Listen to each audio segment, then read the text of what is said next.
He got hit by a truck, woke up in another world, and forgot to bring clothes. Sent to a fantasy world completely naked, he's got no armor, no weapon, just raw determination, strange powers, and an iron will that won't quit. Surrounded by danger, monsters, and confusion, he's about to prove you don't need gear to be overpowered, just guts. Prologue. Before I knew it, I was in a developing village on the frontier. I'll ask you again, what can you do for us? So there I was, buck naked and hogtied like a guy stuck in some hardcore bondage roleplay. Don't jump to conclusions on me, though. I'm not into that stuff, and it's not like I'd have the cash for it anyway. It was dawning on me that I was stuck somewhere a whole lot stranger, another world. But how?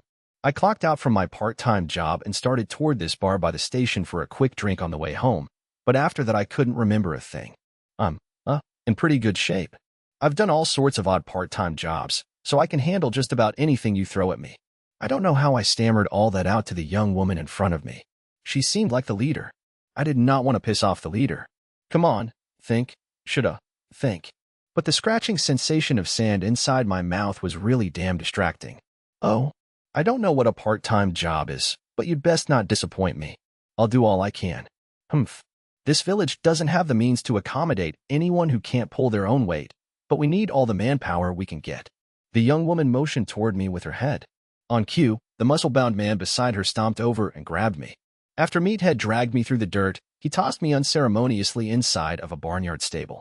My name's Yoshida Shuda. I'm Japanese, and I turned 32 this year. Back in my old world, I hopped from one part-time job to another to get by. Did it in high school and did it in college too. My life didn't start going downhill until after I started college.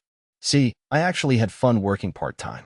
Everything I earned I got to keep, and it was always better to have more cash. Even back in high school I knew that was the life for me, but after squeezing my way into a third-rate college and getting all that extra free time, I was convinced. The more I worked, the more money I got, so I thought, why waste time studying? I barely saw the inside of a classroom, so, naturally, I flunked every class. My parents were beyond pissed when they found out, and they eventually made me drop out of school because of it.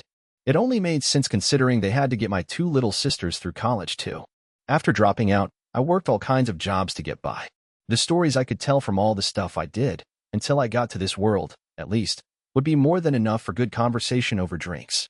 I'd run the gamut of your typical part-time jobs: convenience stores, fast food joints, home improvement centers, liquor stores, restaurants, newspaper delivery, you name it. I was with demolition crews, at thrift shops, a mailman, even a set builder for theaters, and it didn't stop there. A little construction work here, some civil engineering there, a smattering of freelance writing, fine, calling it writing might be a stretch, and even this one gig putting on performances while pounding machi. Since I was a college dropout, though, everything I could get boiled down to either menial or manual labor. Mostly I just heard about temp jobs from other people and got to working for them. Once my part was over, so was the job. That's why none of the work I got lasted too long. Despite all that, there was one thing I did stick with for more than 20 years: karate. At first, my parents forced me to take classes when I was a kid, but it slowly became part of my life through elementary school and junior high. I kept it up till I had to start studying for high school entrance exams. The thing was, I'd quit just in time for the huge martial arts boom. Catching the end-of-year matches on TV made me want to pick it up again, so I ended up joining the karate club while I was in high school. It was a different style of karate than before, but I didn't care. Now that nobody was making me do it, I was actually having fun. And while the club I joined in college was pretty casual, I still got the chance to mingle with people who practiced all sorts of martial arts, karate included. Still, my main focus was definitely on my jobs. Karate was just a way to blow off steam between shifts. By then my parents had pretty much disowned me and kicked me out, so I got taken in by one of my old karate teachers and became a kind of assistant instructor for him. Good times. Now here I was, stuck in some barnyard stable that, let's not mince words, smelled like ass. The last job I worked was at an upscale restaurant washing dishes. Compared to that job, this place seemed like even more of a pigsty. Let's not forget that I was stuck here in my birthday suit. Couldn't I at least get something to wear? I ran into a little incident after I got to this world, hence the buck nakedness. I was wandering around in the nearby forest when one of the villagers found me. Or rather, they caught me, and then took everything I had. And I do mean everything. The person who captured me had tawny, light brown skin, and well, maybe person wasn't the right word for him. He looked like a demonic monkey. There were other villagers nearby who looked more like me, and they kept calling the guy a goblin. I'd woken up in some kind of fantasy world. As I gingerly moved my aching body, my eyes slowly adjusted to the darkness. Rays of sunlight still peeked through the plentiful cracks in the walls of the rundown stable. If I remembered right, I was captured sometime early this morning, and then brought before the village chief just before noon. All that while, I hadn't been given the tiniest scrap to eat. Hungry as I was, I still couldn't quite digest the situation. Anyway, the more pressing issue was my full bladder. But this was a stable for animals, so I decided I might as well piss and try not to feel weird about it. Man, it's chilly, I thought as I took another look around. I was lying on a pile of hay. The prickly stuff was strewn all about the stable. I was dying for a drink, but the only thing I could find was some water in what looked like a food trough for animals. Probably not good for humans, so I'd have to think on whether or not to slake my thirst with it. Not that I'd have much of a choice if they left me here forever, but then, getting a bad case of the runs from foul water could spell death for me in this world. It was a terrifying prospect, to say the least. On top of all of that, I still didn't have the slightest idea how I'd ended up in this place. I thought back to what the village chief asked me. What can you do? You could say I could do just about everything, with all the jobs I'd taken, or maybe nothing at all. I could do karate, but I wasn't really that strong. It wasn't like I'd ever beaten the crap out of someone. As for all the stuff I made in my old jobs, with those I had the convenience of modern tools and computers. Here, I had nothing. Since there were goblins in this place, it wasn't a huge leap to assume that this really was another world. So how far along was this world's technology? If I really couldn't do anything for the village, I could easily see them killing me off. Just like the chief said, this place didn't have the means to accommodate anyone who couldn't pull their own weight. The only thing that I had to contribute was my body, then, forged through a lifetime of karate and physical labor. Great. None of that made me less thirsty. Or cold. They could have given me my clothes, at least. I wonder what they're going to do with all the other stuff they took from me.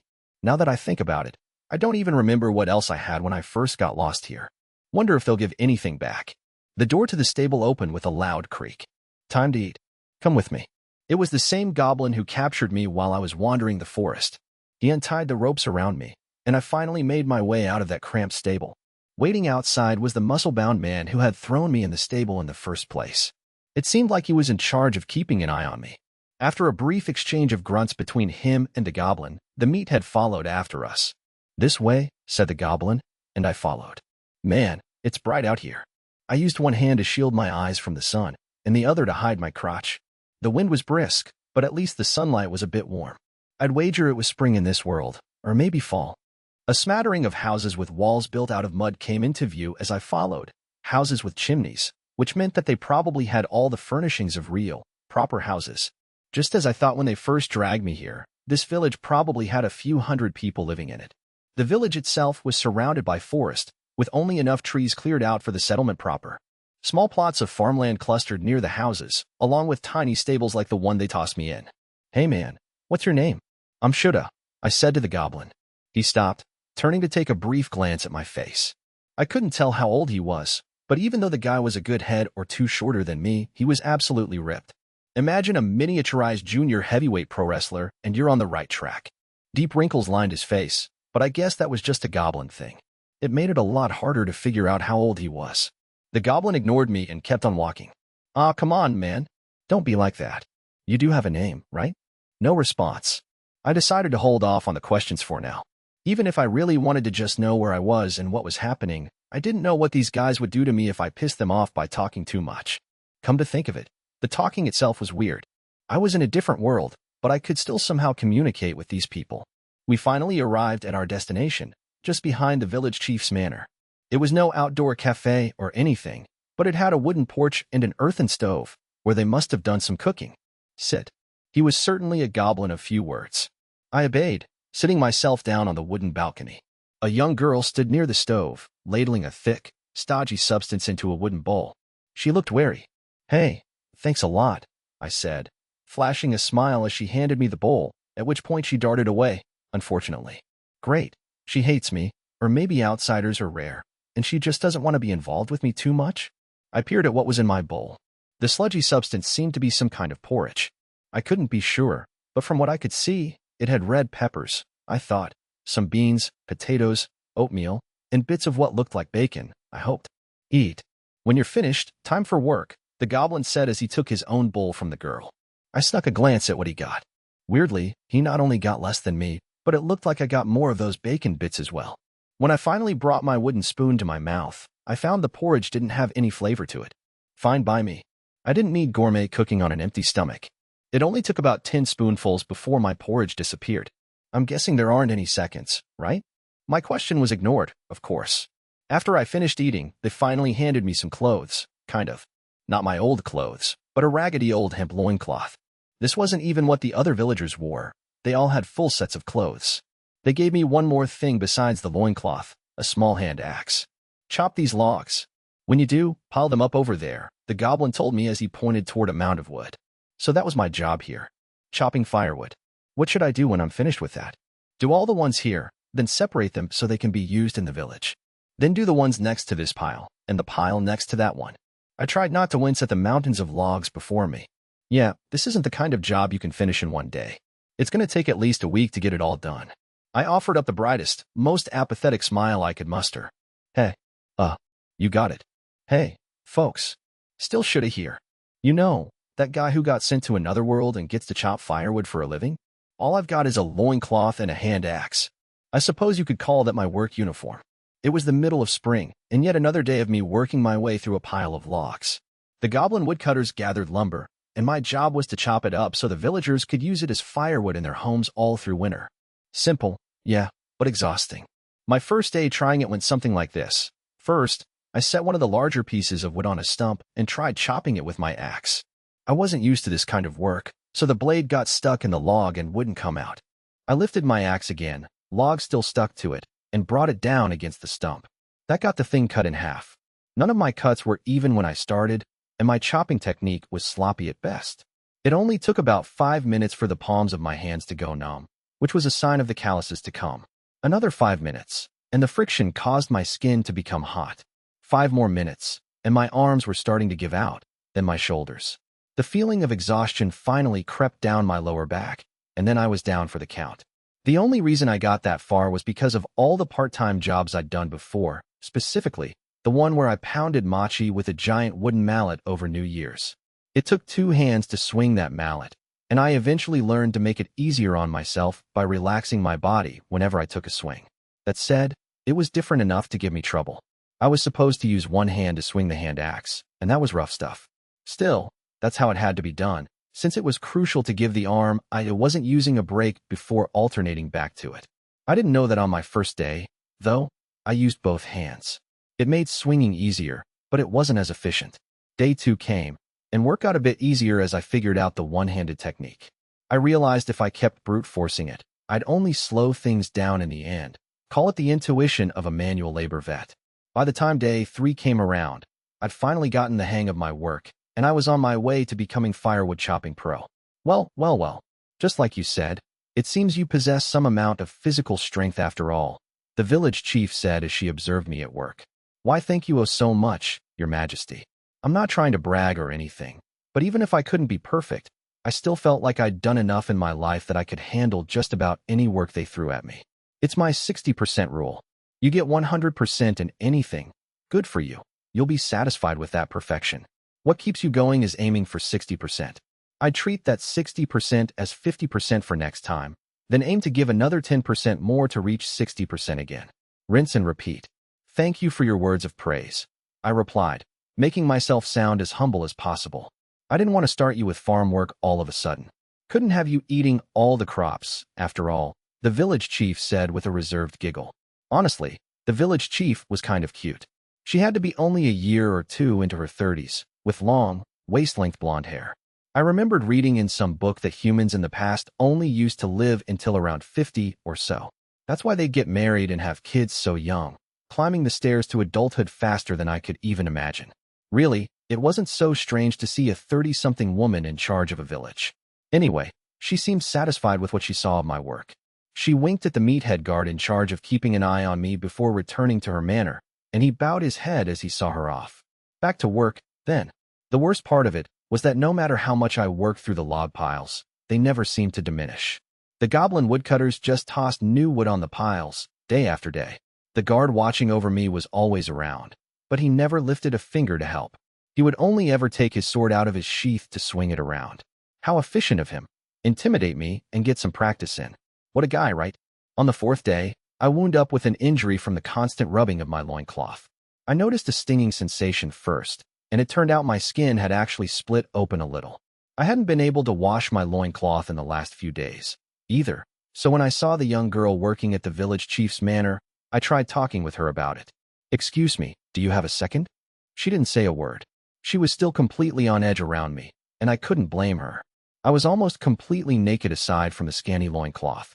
"I want to wash this thing I'm wearing, but is it all right for me to use water from this well to do it?" I cranked up the politeness. Friendliness hadn't gotten me anywhere with the goblin, so this time I tried to be as well-mannered as I could manage. "Nope." In fact, over the course of our little conversation, the expression on her face had gone from anxiety to absolute terror. She lost no time fleeing back inside the village chief's abode. So, I turned to my meathead guard, about the well water. "No," he continued to sharpen his sword. "But I haven't washed it once since I started wearing it. It's unsanitary. Maybe I could wash myself a little too." "No." "Then what should I do?" "Suck it up." Ice cold. Dejectedly, I got back to work. The chafing from my loincloth was getting nasty, and it made me itchy, too, so I just stopped wearing it while I worked. Better to chop wood in the buff. Wonder what's on the menu today? I asked myself aloud. Lunchtime was when I got my first meal of the day, and it was the thing I most looked forward to since coming to my new world. Besides the porridge they gave me the first day, I also got to eat baked potatoes, fried fish, broiled snake, and vegetable stew. Meat was high-value stuff here, meant to be food for only the most hoity-toity, upper-class people. Even though I was on the bottom of the social totem pole, I still got to eat some meat, though it was only a few scraps of bacon. More often I'd get things like snake and fish, but I couldn't help craving some fatty, delicious cuts of the good stuff. I was out chopping wood from sunrise to sunset, after all, and even though it was simple labor, I worked myself to the bone. It had been a little over a week since I was forced to become a woodcutter. The first few days my muscles hurt so bad I could barely move, but there's nothing like mortal terror to get you past the pain. Now, chopping wood was no big deal for me. There was one sad thing about all this, though. See, wearing the loincloth made me so unbearably itchy that I stopped wearing it altogether. The chafing was a nightmare too. But the real problem started when I left it on a nearby tree branch to dry in the sun. I was wiping the sweat from my brow when an errant gust of wind snatched my loincloth from the branch and sent it dancing through the air. My loincloth. I threw my axe to the side and chased after it, my exposed trouser snake bouncing to and fro. When my guard saw me running, he drew his sword and brandished it at me. "Where do you think you're going? My only piece of clothing is flying away. Get back to work." "But it's all I have." "Sure, it itches like crazy when I wear it, but it gets so cold at night. I'll freeze without it. I told you to get back to work. Ice cold. No negotiations." He pointed the blade right at me, heading me off. "He's going to kill me." You learn things when you take martial arts as long as I have, and one of those things is murderous intent. This guy was brimming with it. He was completely prepared to kill me at any moment. We glared at one another. Taking a quick look to the side, I saw the wind dragging my loincloth through the dirt, toward. Oh no, I couldn't see it directly, but that was definitely the direction of the open door to the village chief's manor. Eek. And that sounded like a shriek from the young girl working for the village chief. I said to get back to work, the man commanded. "All right, I got it." "Good. Look, I promise I wasn't going to run away or anything. I just wanted to get back the only piece of clothing I had, that's all. If I catch a cold because I lost it, it's your fault." The man just thrust his sword in my direction again. Dejected, I picked up my hand axe and went back to chopping wood. They didn't give me lunch that day. Whenever I finished work for the day, I was given about 5 baked potatoes as payment. Although lunch was usually decent, dinner was always just cold leftovers. Since I hadn't been given anything for lunch that day, though, I was more than happy to eat whatever I got. Oh, did I mention I never got any breakfast? 2 meals a day. What a sad way to live. Speaking of food, that day's dinner came with a bottle of some sort. It was filled with some pretty unpalatable wine, the kind with bits of grape skin floating around in it. Drinking raw water was risky in this sort of world, so I guess this wine was supposed to be a replacement for that. More wages from the village chief. Well, it looks like you're actually doing the bare minimum for work around here. Thank you for your words of praise. I must also extend my deepest and most profound gratitude for your additional gift of wine, I said, prostrating myself in the nude as I looked up at the village chief. It wasn't like I was over the moon because of some crappy wine, but I didn't get any proper drinking water here. I had to be thankful to get something to drink, even if it was made out of the dregs of leftover grapes. Yes, it seems you're handling things well. Gimel, from now on, give this man a bottle of wine when he finishes his daily work. Are you sure? Asked my guard. I just said it was fine, did I not?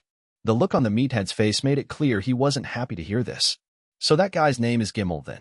Every day, I returned to the stable before sundown.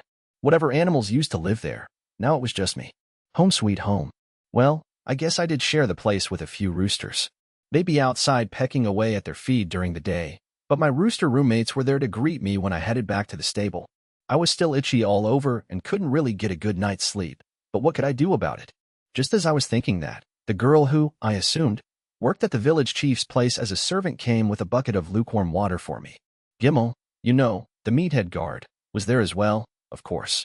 They still didn't trust me not to do anything horrible, then. Gimel did the talking. Here's some water. Clean yourself with this sponge. Taking a glance at the girl, I saw she had some kind of tattered rag with her.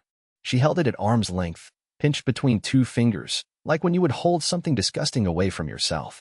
But the disgusting thing in question was, oh, my loincloth. She thrust it toward me, basically begging me to take it away from her already.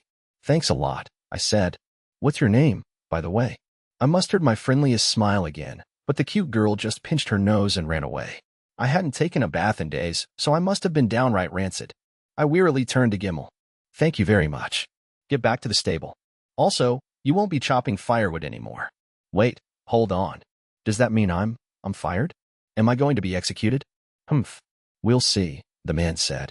Then he kicked me back into my tiny stable and slid the bar on the door into place, locking me inside for the night. I picked up the sponge and began to scrub myself in the darkness with the lukewarm water. With the remaining bit of water, I washed my loincloth before setting it out to dry.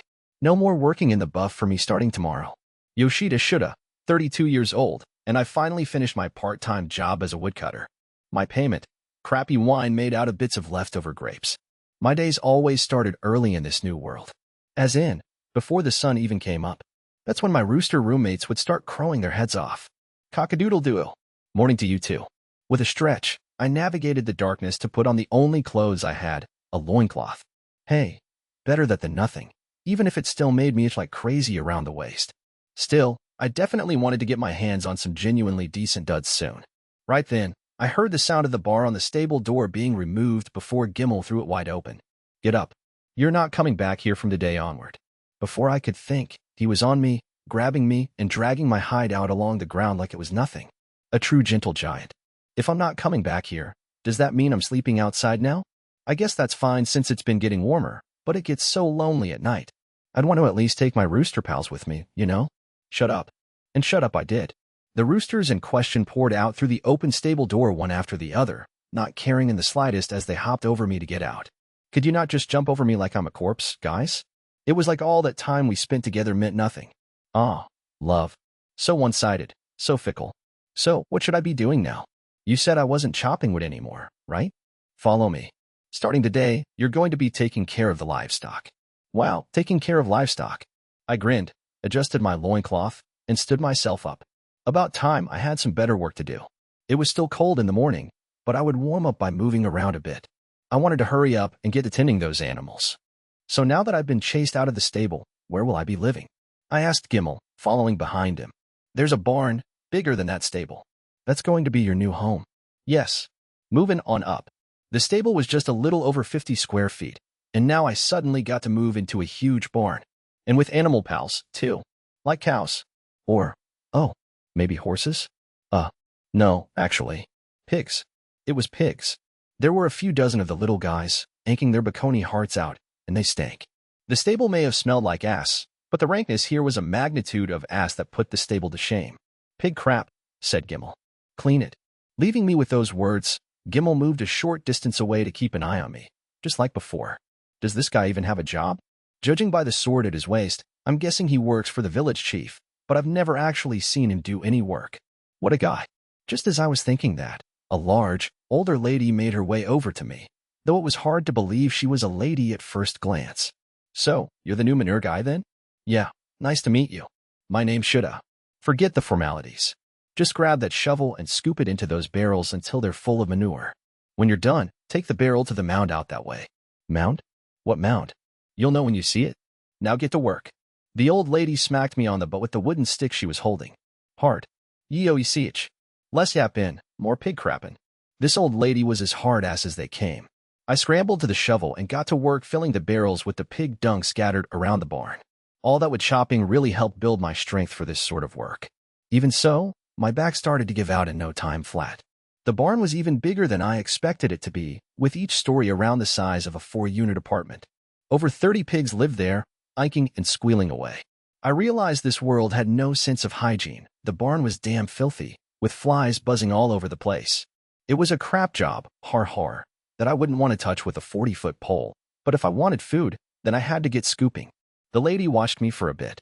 Once she seemed satisfied, she wrung out one of the cloths in her wooden bucket and began wiping down the pigs. No matter how clean you make them, they're just going to get dirty again when they lay down in the muck, I thought, piling the last of the pig manure into the barrels. That's when I got my next job. No slacking off, you. Go gather up the dirty hay and toss it outside. Hay. Did I stutter? Hay. Replace it with new, clean hay. Don't just stand there, move, the lady snapped. I scrambled to do as she said. As I've mentioned before, I've done all sorts of part-time jobs. You usually got these older ladies from Helen's smaller, family-owned workshops. They were as strict as could be and wouldn't stop nagging. I wouldn't really know what I was doing at first, but they wouldn't waste time giving me an earful at the slightest newbie screw-up. One time, I landed a job making school uniforms in a downtown tailor shop. They were looking for people with experience, but since no one else applied, I ended up working alongside a bunch of housewives and other ladies who lived near the workshop. They all had some experience working at that shop, making me the only newbie. I wasn't the most skilled person with my hands. Nothing I made was sellable, and I got reprimanded for pretty much everything. All this after the old guy running the place had gone out of his way to ask me for help since they were swamped. After a week, though, the complaints stopped. Turns out that a factory full of mostly older ladies likes having someone like me around to do the heavy lifting. It seemed like the lady in the barn was treating me about the same, making me do all the physical labor like shoveling the pig dung and cleaning out the dirty hay. The only thing she didn't make me do was actually take care of the pigs. I remembered reading somewhere that pigs were actually pretty smart animals. Even smarter than dogs, some people say. Maybe that's why they gave me the cold shoulder, since I was at the bottom of the village's social totem pole. Kept under watch by Gimel and constantly chastised by this older lady, I was lower than anyone who took care of them. Hell, the pigs probably had it better than me. For the record, we're not talking the soft and smooth pigs back home. I describe these guys more as a mix between a pig and a tusky, thick and bristly furred boar. Me? Well, I had a loincloth. Lucky pigs. Just as the lady told me, when I started hauling out the dung barrels, I found the mound right off the bat. It was a mass of mud, dirty hay, and poop fused into one giant hill of compost. I was afraid I'd get another walloping from the lady's stick if I didn't hurry, so I dumped out my barrel and diligently went back for the next one. My back started pleading for mercy after about 7 trips, so I stretched out and gave myself a few raps on the back to try and alleviate the pain. No slacking off.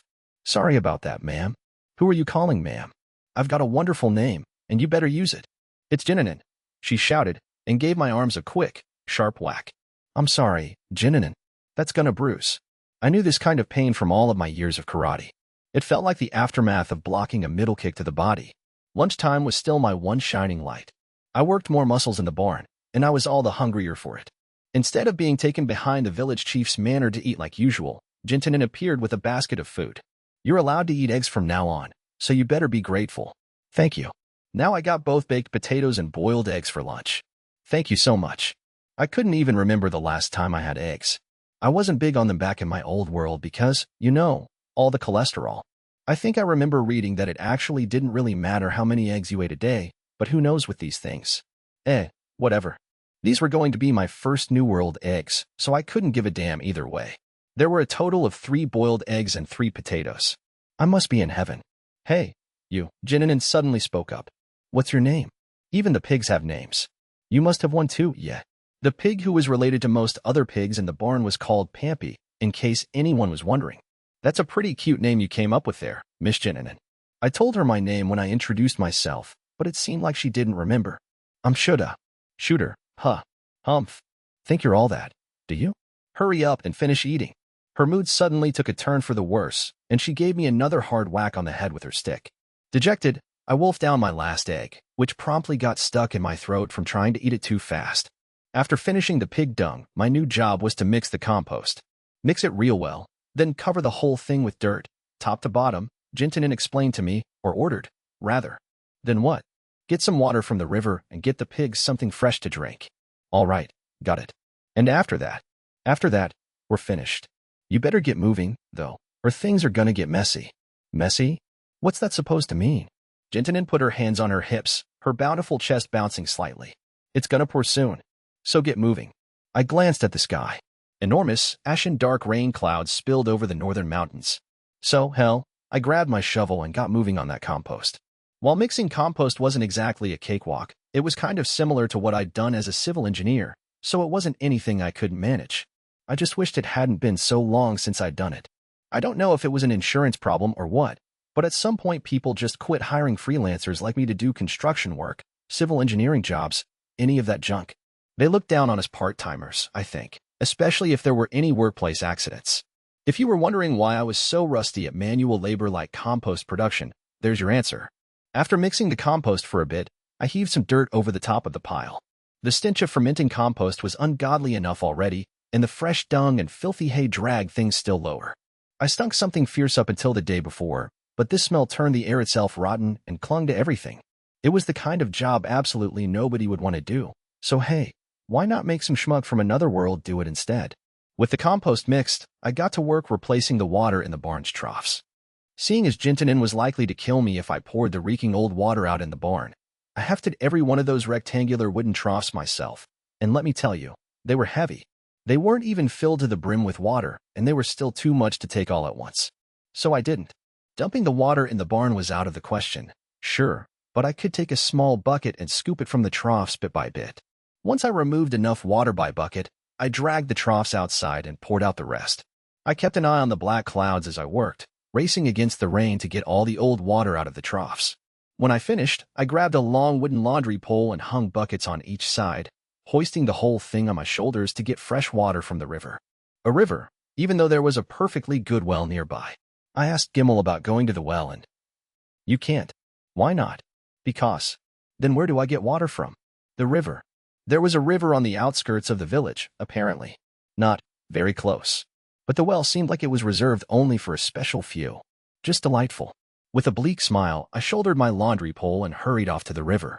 I was actually quite familiar with these long poles, thanks again to all that karate. Your fists are your main weapon, but you've got to learn to use more than that, forks, even poles. The long poles I was used to were about 6 feet long, a little taller than your average guy. You could use them to control a confrontation in all sorts of ways. Downward swings, thrusts, overhead strikes, and even a quick trip to knock someone still. Good for immobilizing your opponent, easy to deal more fatal damage. Out of all the weapons I tried in the dojos, it had to be my favorite. I never thought that a laundry pole like this would become an everyday part of my life, though. After about 10 trips to the river and back, the thing was really digging into my shoulders. God, I wanted a handcart or something, but of course I didn't have one. Maybe nothing like that even existed here. While on my umpteenth trip to and from the river, I happened to notice Gimel sitting down in the shade of a tree. He was drinking from a bottle, a very familiar bottle. The bottle of wine from the village chief. My reward for all my hard work. "Gimel, what do you think you're doing?" I tossed my pole to the side. "I'm wetting my whistle." "Obviously. But that's my wine." "Yup. Then you'll repay me, won't you?" "Tell me how." "Now." "Shut it." Gimel left the bottle on the ground and stood, drawing his sword. Oh. He was serious. Maybe he was buzzed, or maybe he really just didn't give a damn about me, or hell, maybe both. He readied his sword, gripping it tight with both hands. He's really going to do it. Really going to kill me. Again and again the thought raced through my head. Really going to kill me. Really going to do it. Really going to. But I stepped forward. I had to get the right distance between us, roughly the same length as Gimel's height and length of his sword combined, because I had a weapon perfect for fighting within that range. With my bare feet, I lifted the long pole off the ground and sent it flying upward. I snatched it out of the air, ready to fight for my life. Hi there, still me, Yoshida Shuda. Third place champ of my junior high karate tournament back in the day, once the proud owner of a worn and tattered first-degree black belt. All right, meathead. Bring it. I fell into a basic stance with my pole, standing opposite Gimel. I kept my grip light, using about the same strength it would take to wring out a rag. Gimel bulged with muscles. They filled his tunic like an overstuffed sausage sleeve, but I wagered those muscles were just genetics. Tons of people from all over the world look ripped. Looking ripped is the easy bit. Not that I could talk. I packed on a few pounds as I reached my 30s. Still, I had enough muscle for a fight thanks to my classes. It was time to put them to good use. While I'm on the subject, the karate tournament I got third place in. There wasn't actual fighting. It was more about executing your forms, so I was pretty much petrified. However, after seeing Gimel take all those practice swings with his sword, I could tell he was a total amateur. See, I once played an extra on a movie set, nobody important, some guy who got slashed with a sword, but I'd actually gotten proper swordsmanship training for the part. Gimel's posture certainly looked badass, but I suspected that he sucked at all the actual murdery parts. You know what you'll get for opposing me, right? Gimel snarled, swiping the air menacingly. Doesn't matter what I did then or what I'm doing now, does it? You were going to kill me either way. I had no doubt in my mind. This man intended to cut me down where I stood. He drew closer. I caught on and jumped backward. No way was I going to let him get into a range he preferred. No way was I going to die here. Though it wasn't like I wanted to start some little rebellion either. Okay, what to do in order to not die. Disarm Meathead. Then what? Get him on the ground, subdue him, and keep hitting him till he stopped moving? Yell for help? If someone came by after I got him under control, it would look like I was the one attacking him. Gimel was by no means a good man, but the fact he had a sword likely meant he was part of the village's top brass, which meant I might be screwed. Maybe I could just steal his clothes and sword and make a run for it? As that flurry of thoughts slashed and tore at me, Gimel shouldered his sword and made his move. I'm no scholar of Western sword fighting, but it was easy enough to see that he had put everything into this one slash. I dodged to the side, brought myself closer to him. You don't fight from a distance with poles.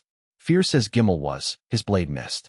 It cut nothing but air, whooshing softly, swinging at a bad angle. He really was an amateur. I brought my pole down hard on that big, muscly sword hand of his. You bastard. Gimel roared. His right hand dropped from the hilt. He was using both hands to wield his sword, though, so he was still ready to take another swing at me. This one was broad, horizontal. Amateur. The sword grazed my loincloth, but the momentum from his attack spun him around, so his big dumb back was perfectly exposed. I hooked my pole through Gimel's legs and sent him tumbling to the ground with a pathetic yelp. Then I flung his sword aside with my pole and followed that up with a few strikes to his elbows. No matter how much muscle your opponent has, going for their joints always works. I wasn't trying to break any bones, just his fighting spirit. I took another swing at his right elbow, since that seemed to be his dominant arm. Gimel cried out, cradling his elbow as he lay face up and helpless. I pressed my pole to his throat. Don't move. If you do, I'm shoving this thing straight into your Adam's apple. Don't you dare think you'll get away with this. You're the one who tried to take my stuff. You're the one who tried to kill me. You have no proof. You're nothing but an outsider, and now you're going to die. Gimel growled as he fought through the pain and glared up at me. A pole to his throat, and he still hadn't lost the will to fight. That's why I hate people from the sticks. I'm a country kid myself, and I still have a lot of that in me, so I know better than anyone how much we're capable of enduring. Even when I started karate after moving to the city for college, the other guys from the sticks would push through nearly any agony, while the guys from the city gave in at the first twinge. Not saying that the country kids have it right, either, just that harsh farm life makes it easier to deal with pain. Basically, we're a pack of total masochists. Then I can take you down with me, I said. Maybe I'll even get away with that sword of yours. I pushed my pole still harder against Gimel's throat, and, what the hell is this? Murder. And there she was, old lady Jintanen, screaming her throat sore at me. Like she always did, I suppose. The outsider is trying to kill Gimel. We feed you. We give you work, and this is how you repay us. Jintanen shouted, jabbing her finger at me. Ungrateful swine. Drop your pole this instant. As she spewed venom, a throng of goblins and older men gathered around me, armed with everything from wooden hoes to shovels to swords to whatever other farming tools you could use to beat an uppity stranger to death. If I played my cards right, if I kept my eye on them and timed my dodges, I could take them. Maybe. They all looked just as amateur as Meathead. Well, there was one person with a small machete-looking thing with some good moves, but he stood at the farthest edge of the crowd. Perhaps the guy was a hunter. Now, if I won, I'd have to make a beeline to. Where? All I knew was this village and nothing more. And, again, that was if the crowd didn't farm implement me to death there and then. There was no guarantee that my training would translate to actual battle experience, so I threw my pole aside and raised my hands in the air. Nothing to do but surrender. At which point Gimel launched off the ground, smashed his fist into my face, and knocked me out cold. Welcome to my crib, folks. Up until this morning, I was living it up in a barn, but now I get a whole cell to myself. Pretty nice digs, eh? My loincloth was a casualty of my fight with Gimel. I thought I dodged him, but nope. Just a hair off, and that was enough. So it goes. Instead of a loincloth for those chilly nights, I made do with the fresh hay spread across the cell floor. Makes you want to just count your blessings, doesn't it? Hooray. So there I was in the village jail cell, as in, the only village jail cell, because of course it was. Just my luck. It did, however, come with a toilet, and after everywhere else, that felt a bit like special treatment. The only other difference between the cell and my other brief homes was that this place was underground. My new home, dark, damp, and reeking of, well, there was a toilet, so you can imagine. Even calling it a toilet was generous. It was a bucket. A wooden bucket in the corner of my dank cell. Looks like you don't have the best luck either. Huh, I called out to my cellmate. She had to be under 20, and her hemp tunic put my ratty old loincloth to shame. Getting dragged down here away from the sunlight. Nothing but misfortune. She said nothing. My name shoulda. What's yours? No response. She wouldn't even look me in the eyes. That village chief sure is a nasty piece of work. Locking a girl like you in here, I said, chuckling. Looking closer at the girl, she was just as cute as everyone else seemed to be. Was that just how girls looked in this world? Drop-dead gorgeous? Then again, old Gentleman flew in the face of that. Pretty, sure, pretty terrifying. More pro wrestler than runway model, which is still an aesthetic, I suppose. The girl working at the village chief's place wasn't exactly a supermodel either, but she looked sweet. Not that she ever acted with any genuine sweetness. Meanwhile, my cellmate sat on the floor with her hands around her knees, staring in my direction. Nah, that undersells it. She was keeping an eye on me. She was completely free to move around, though I wasn't given the same luxury. Thick, foot-long chains clamped around my hands and feet. Life here was going to be a real hassle. I didn't even want to think about what I'd have to do when I needed to crap. Peeing was nightmarish enough. Thanks. The girl seemed not to care too much about it, though she did her business, and the only thing she seemed to mind was if I looked anywhere near her. I sat cross-legged on the floor, staring up at the ceiling. Stone architecture, a tower, probably. When I was going back and forth between the old rooster stable and the village chief's manor, I remembered seeing a 3- or 4-story tower. This had to be the place, and it was a jail. A spiral staircase stretched upward in front of me.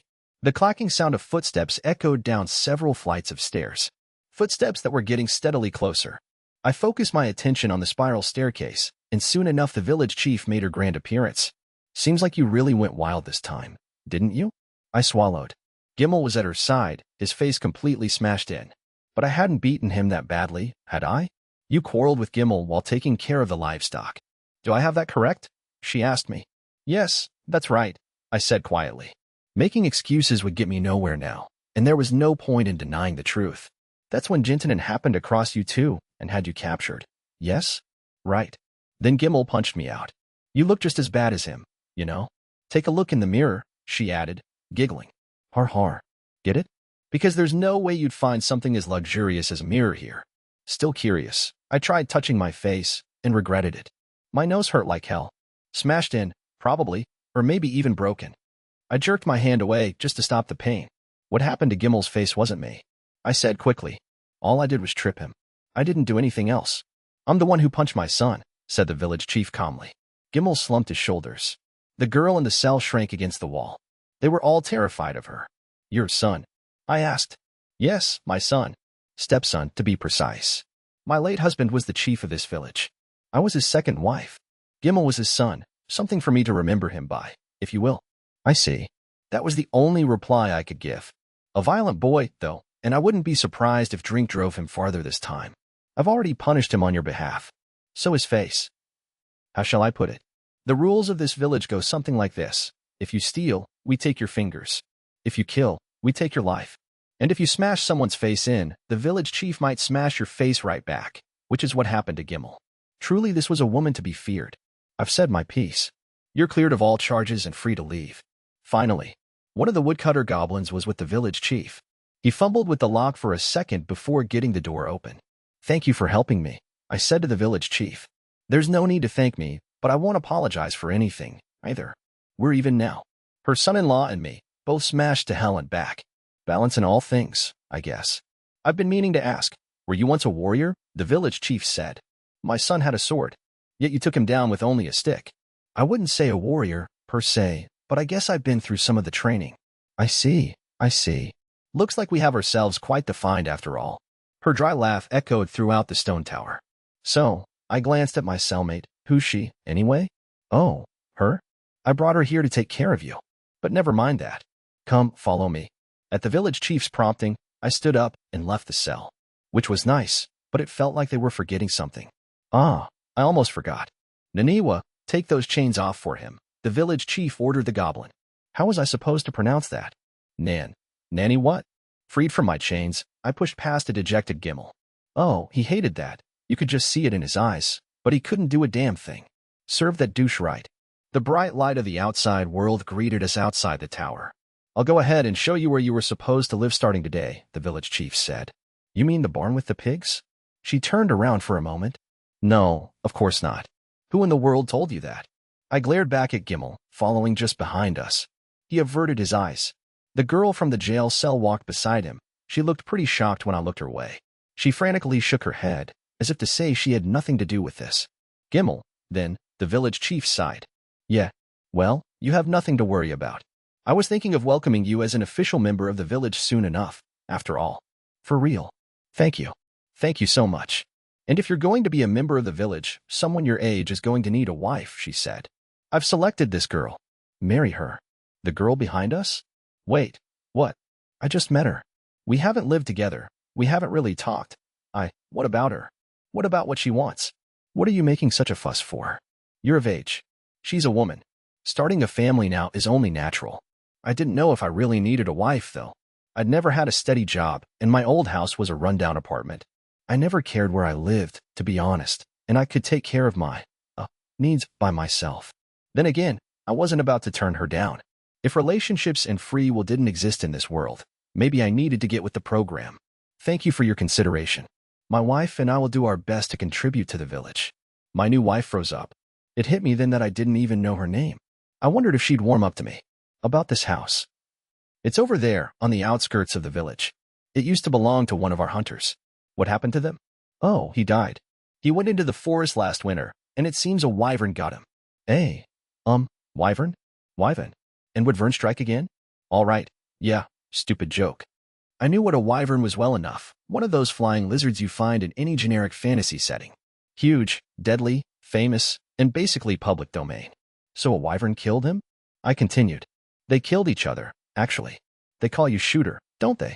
Shoulda, yes. A good name for an archer. Starting tomorrow, you'll receive your own bow and become a hunter. Huh.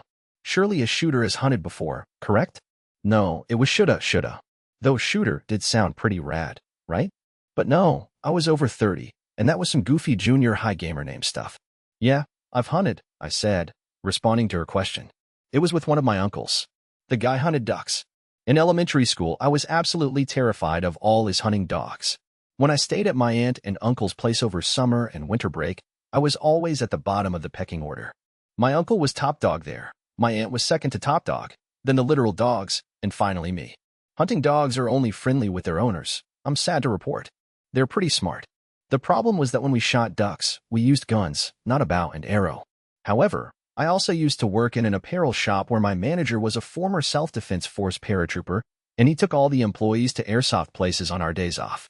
Once when we were in the mountains, he'd run us up and down the cliffs there as a kind of rappelling crash course, so I was also familiar with mountainous terrain. I even caught and ate some snakes when I was out there, so I bet I could at least do that here in the New World. If you're curious about the taste, tiger keelbacks were delicious, striped snakes were mediocre, and rat snakes. Don't bother with rat snakes. Good. I'll have all the proper equipment sent to you by tomorrow morning, so I'm expecting you to work hard for us. Thank you again for your kind consideration. The village chief laughed heartily. You have a home and a wife now, so I'm expecting you to man up and protect your family. She paused for a moment. By the way, this girl just so happens to be the daughter of the hunter who died. Make sure you take care of her. Oh, right. Got it. From a tiny stable to a literal pigsty, and now, a real house with proper walls and everything. Finally, I had a decent place to sleep in this world. It even had its own thatch roof, meaning I wouldn't have to worry about the wind or rain anymore. And a wife. I just had a wife now. That was normal in this world, I suppose, but it felt weird. I mean, what about her? How did she feel? You weren't just given wives back home. Marriage was mutual. You turned in a registration and everything. So, what's your name? I tried. Still no response from the girl. No, she didn't seem happy with this at all. The village chief had declared us husband and wife, though, so I at least wanted to try getting to know one another. We'd be miserable otherwise. I couldn't imagine not even knowing her name. I already said it before, but I'm Shooter. You're Shooter. Hey, you can talk after all. Yeah, I'm Shooter. No matter how many times I introduced myself as Shooter, the people in this world kept calling me Shooter, so I decided to just roll with it. What? Was somebody going to charge me with having a false ID? And you know what? It did sound pretty cool the more I heard it, just like a badass wandering stranger. I don't want to just call you, all the time, I said. Are you sure you don't want to tell me your name? I'm Cassandra. Cassandra? Huh? That's a pretty name. We stood facing each other in the late Hunter's house, her father's old home. I suppose Cassandra must have grown up there. It was much more spacious than the old rooster stable, probably just over 140 square feet. There were 2 long, narrow beds inside, and an earthen stove set near a wall. All said, it reminded me more of a studio apartment than a house. Not that I was complaining. It even came with a bucket to take care of your business in the corner and a large tub beside it. And to think at one point I had to go in the stable and scrub myself down with only the meager amounts of water they rationed me. 1 week later, here I was with a house and a wife. For the first time since arriving, I felt a sense of relief. Cassandra, I said, I know you must be pretty shaken up about being married off to me all of a sudden. Who wouldn't? I mean, I felt weird about it too. I came back from work into another world, got hogtied by a goblin, pressed into chopping wood every day, and now at the end of it all, I had a new house, a new life, a new wife. I know we can't just act like husband and wife right off the bat or anything, so let's try and get to know each other better a bit. Maybe someday we'll be the real deal. Cassandra was just overflowing with enthusiasm. That is, if looking hangdog miserable was how you showed enthusiasm in this world. Probably not, eh? Great start to a joyous marriage. Let me get you my father's old clothes. Oh, house or no house, I was still buck naked right now. I gratefully accepted the clothes of my late father-in-law. Chapter 1. I wonder if my wife isn't warming up to me because I'm naked? Hey, everyone. Yoshida shoulda here at the old hunter's shack. Oh yeah, and feel free to call me Shooter if you want. My new wife Cassandra just handed me her late father's clothes, probably because I'd been running around in the buff since Gimmel sliced off my loincloth. Hey, I'd take anything at that point, including a fur vest. Just a fur vest. Cassandra, did your dad wear pants? I sold them to scrape by. All I have now are his vests. 3 fur vests, to be precise. I wore one and stuffed the others in a small wicker chest of drawers. She wasn't joking. There were no pants. Well, nothing I could do about that. Might as well wear what I got and show off my interdimensional junk to the whole world. I was kind of bummed not to have any underwear, so I took an old raggedy hand towel and tied it around my waist for a makeshift loincloth. The end result? Depressing. The hand towel was in even worse condition than my old loincloth, and it was so short there was barely any point to wearing it at all. How's it look on me? I asked Cassandra, strutting my stuff like a hobo supermodel. It, looks incredible, she said while averting her eyes. It does, huh? I'm sure my father would be proud. Thanks. I'm happy to hear it. Very polite, super sweet, absolutely a lie. This wouldn't look good on anybody. Still, I tried giving a short bow to show my appreciation, but the towel was too short. The ratty thing came undone, and out came the goods. Well, I stammered. The village chief's calling for me, so I have to get going. Careful. With my new wife's half-hearted farewell, I left our house on the edge of the village. On our first night together as newlyweds, we didn't so much as hold hands. We slept in separate beds, the one that was hers and the bed that used to be her father's. Cassandra was afraid of me. She curled up in her bed with her back turned to me, and all I did was lie alone in my own bed, sulking. On the first night of my marriage. Very romantic. Was the next step a child? Now that brought some weird thoughts, having a kid with a pretty girl like her.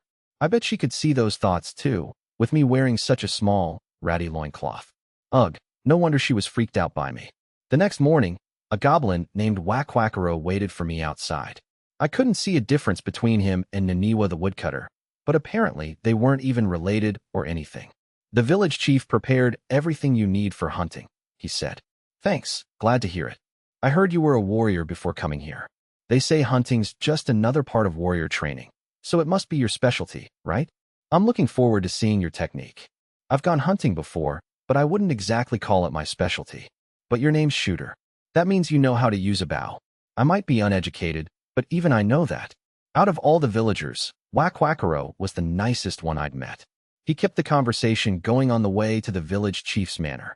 Cassandra's a good girl, he said. She's been through a lot since her father passed last winter, but she's got you now. About time some good news came her way. Yeah, I guess so. Come on now, any man worth his salt knows how to be a good family man. Get your act together, he shouted and punctuated it with a smack on my bare ass. Shoulda Junior bounced back and forth between my thighs. A family man. As a 30-something-year-old hopping from part-time job to part-time job, I never even really thought about marriage. Hell, I hadn't even thought about dating anyone. After dropping out of college and getting disowned, I stayed with one of my old karate teachers in Okinawa.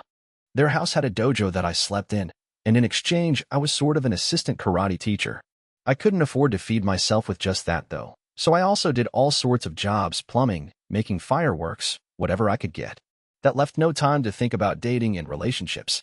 Any man would try to seek some way to satisfy his more carnal desires every once in a while, but not me. It was a religious thing. Well, kind of. Well, not really. It wasn't that I had offered my chastity to the god of martial arts or anything, but more that I was a religious scholar attending the seminary school of hardcore hentai. Porn mags or something else, just one glance and bang, your heart's pounding. The only problem was that my karate teacher's high schooler granddaughter found my stash, told everybody, and got the sacred texts tossed to the curb. Which is stupid, by the way. I mean, I was an adult keeping my stuff in a private place, under the bed, so what did it matter? That was reasonable. My get-up now, fur vest, raggedy dick wrap, was a wee bit more objectionable. Anyway, Wakwakaro continued, can't you at least put some clothes on? I've just got fur vest in the new house, I said with a sigh and a quick, self-conscious crotch cover. That's so? Then I'll let you have one of my loincloths later. I've been wearing it for pajamas at night, but it's better than having nothing at all. Thanks, man. How old are you, come to think of it? Me? I just turned 32. 32? You sure don't look it. I took you for more of a youngster, but I guess you just look way younger for your age. Weird thing to say, but I'd take it.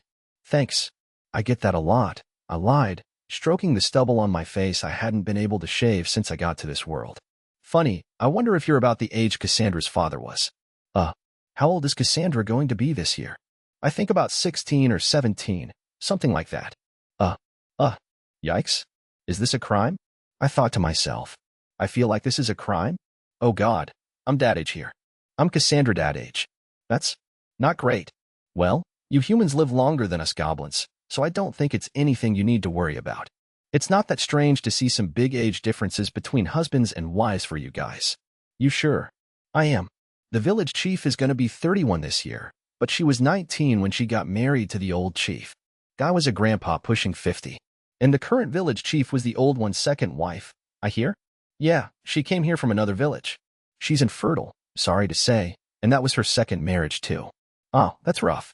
I suppose the old village chief married her so someone would be there to look after his son. She really was a looker, so the whole thing seemed like such a shame. It hit me then that, given her age, she might be closer to being a big sister to Gimel rather than a mother. An unrelated by blood and very pretty big sister that turned big meathead Gimel into a meek mess?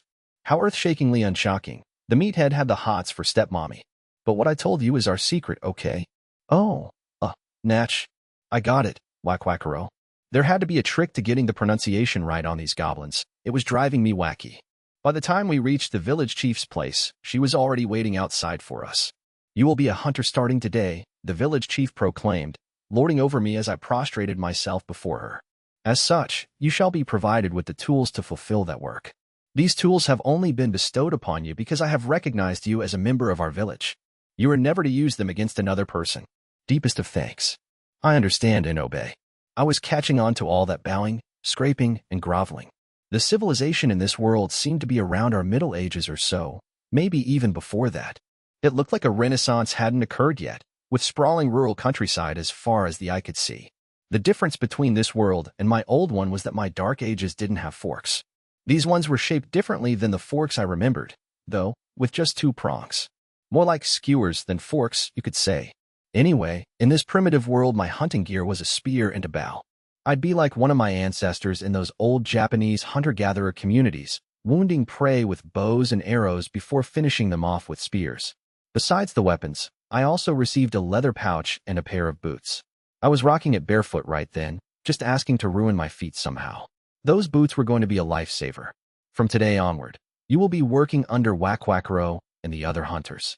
After you learn the lay of the land, you'll begin hunting on your own, and you'll earn a proper share as a hunter of our village. Understood. I'll be the best hunter I can, for the sake of my wife, and for you too. Good. Get to it, shooter. Yes, ma'am, I said, and bowed just an inch lower. I donned my new hunting gear behind the village chief's manor, making sure to give my feet a quick scrub before slipping on those boots. They gave me socks to go along with them, but there was a strange gap between the big toe and the rest, sort of like traditional Japanese socks. There was no stretch to the material, either. When I worked as a walking instructor, I learned that socks were sort of an extension of the skin on your feet. See, the more you change your socks, the less wear and tear it puts on the soles of your feet. I didn't know if the village chief understood that as well, but I couldn't have been more thankful for the 10 pairs of socks she gave me. I slipped my high-laced boots over my brand-new socks, feeling fancy. Boots were supposed to be a high-value commodity here, after all, with people replacing the soles of their boots so they could be used for years to come. Around my waist, the hunter's pouch hung from my belt, and under the belt, I tucked my old raggedy hand towel to prevent chafing. The pouch itself was filled with a canteen of water, some hard rye bread, and 2 dried-out pieces of cheese, all prepared by the girl working at the village chief's place. On my back, I wore my bow with a full quiver of 15 arrows. The shape of the quiver meant it could probably be used a variety of different ways, but we'll get to that later. Finally, I carried a spear, which doubled as a walking stick, as well as a small machete for cutting through thick foliage. It was dangerous to carry it around with the blade exposed, so I kept it in a leather sheath. Hey, look at you! Wakwakaro exclaimed, finally looking like a proper hunter. I mean, I am one starting today, so I'd hope so, I said with a smile. Except most hunters cover up a bit more, he said with a cackle. I was letting it all hang out, as usual. Being naked didn't seem to matter as much here as it did back in my old world. Other people wouldn't so much as flinch at the sight of my dangly little dude. Sure, my new wife Cassandra and the girl at the village chief's manor would look away, but they must have just been embarrassed because they weren't mature enough to handle it. Yeah, that had to be it. Shooter, said Wakwakaro. You just gotta trade any extra prey you take out to get yourself some clothes. Oh yeah, of course. Just because I'm wearing this doesn't mean I'm not civilized. I'm embarrassed. Who wouldn't be? You know, sometimes I just don't get what you're saying. With Wakwakaro as my guide, we made our way to the forest. The other villagers only stared at us in silence. No one said a word. Everyone seems to be giving us a pretty wide berth, I noted. No hellos. No good lucks. We're hunters, he said sadly. They hate hunters in this village, and always have. They kept staring at us. Now I just wanted to look away. Hunters know their own hunting grounds. The places get etched into their souls. My uncle wasn't just an expert duck hunter. He also knew every nook and cranny of his ground, knew the tiniest details about his prey. The same went for his hunting dogs. They were all thoroughly trained, and every one of them could navigate the roughest terrain in pursuit of prey. Whenever my uncle went to a new hunting ground with his friends, he'd have a local hunter show him around, treating him like an honored guest in unfamiliar territory. A hunter is the master of his grounds, the king of his wilds. My prior hunting grounds happened to be a little more computerized, but it was a video game about hunting monsters, you see, so doing the same thing in this world seemed like a perfect match. Wyverns. They were nothing to me, in video games. Wakwakaro and I made our way through the lighter woods to the east of the village until we pushed our way into a darker, more foreboding forest. The locals call this place the Ape-Gut Forest, said Wakwakaro. Ape-Gut, Emimichem. Apparently they call it that way because they found the guts of some kind of giant ape around here. Oh, so this world had gorillas now? Or maybe we were talking yetis, a Bigfoot, or some other relative to the great apes. How do a bunch of ape intestines get slathered everywhere? Does that mean something killed it, ate it, and just flung pieces all over the place?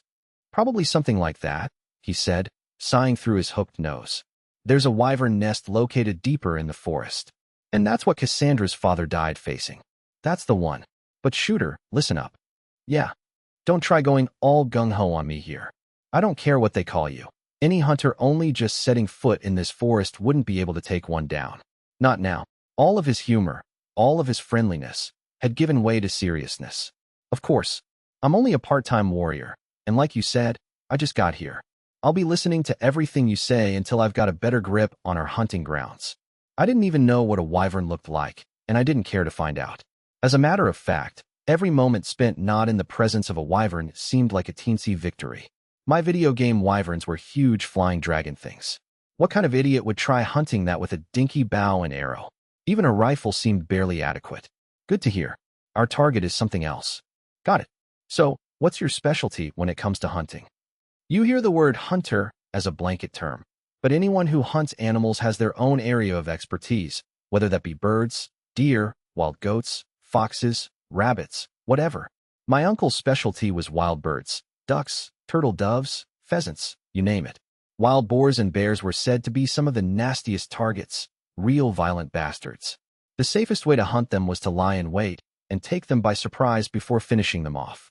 Even then, there's always the danger of losing your hunting dogs to an attack. Me? This is my specialty. Whack-Whackero stuck out his pinky with a hearty laugh. I don't get it, what do you mean? Females. I especially like young. I'm not talking about human ones, though. Goblins, then. He was a goblin himself, so I guess it wouldn't be strange for him to specialize in going after all the little lowly goblins. Whack-Whackero gaped. Wah. No, what are you talking about? I can't just go around nabbing goblin girls. The village chief would have my head. Then what do you mean? Kobolds, shooter. The females usually travel around with kids, and if you attack a group of them, there's a pretty good chance the females will get left behind. Oh, duh. Fantasy world. Females could mean just about anything. What are kobolds like? Come on, you serious? They're like little monkey people, but with yappy jackal heads. It sounded like the kobolds he was talking about weren't much different from what I knew from in folklore, games, and the like. So you capture them? He went on. They breed like rabbits, and they're a pain in the ass, always ruining our farmlands. Kobolds are pests, then. They were, and Whack-Whackero treated them that way. My good goblin friend used the captured kobolds as bait, by killing them. It felt crappy, but the kobolds put the livelihood of the whole village in danger. My uncle used to capture the weasels that would attack his chickens as well, so it wasn't like I didn't get it. They attack the livestock, too. Nothing good comes of kobolds, and the awful things are dumber than a box of rocks. They're beasts, after all. What happens after killing the kobold? We use them as bait to lure out the real prize, lynxes. Their fur is some real high-quality stuff, and you can sell them for a good price to merchants.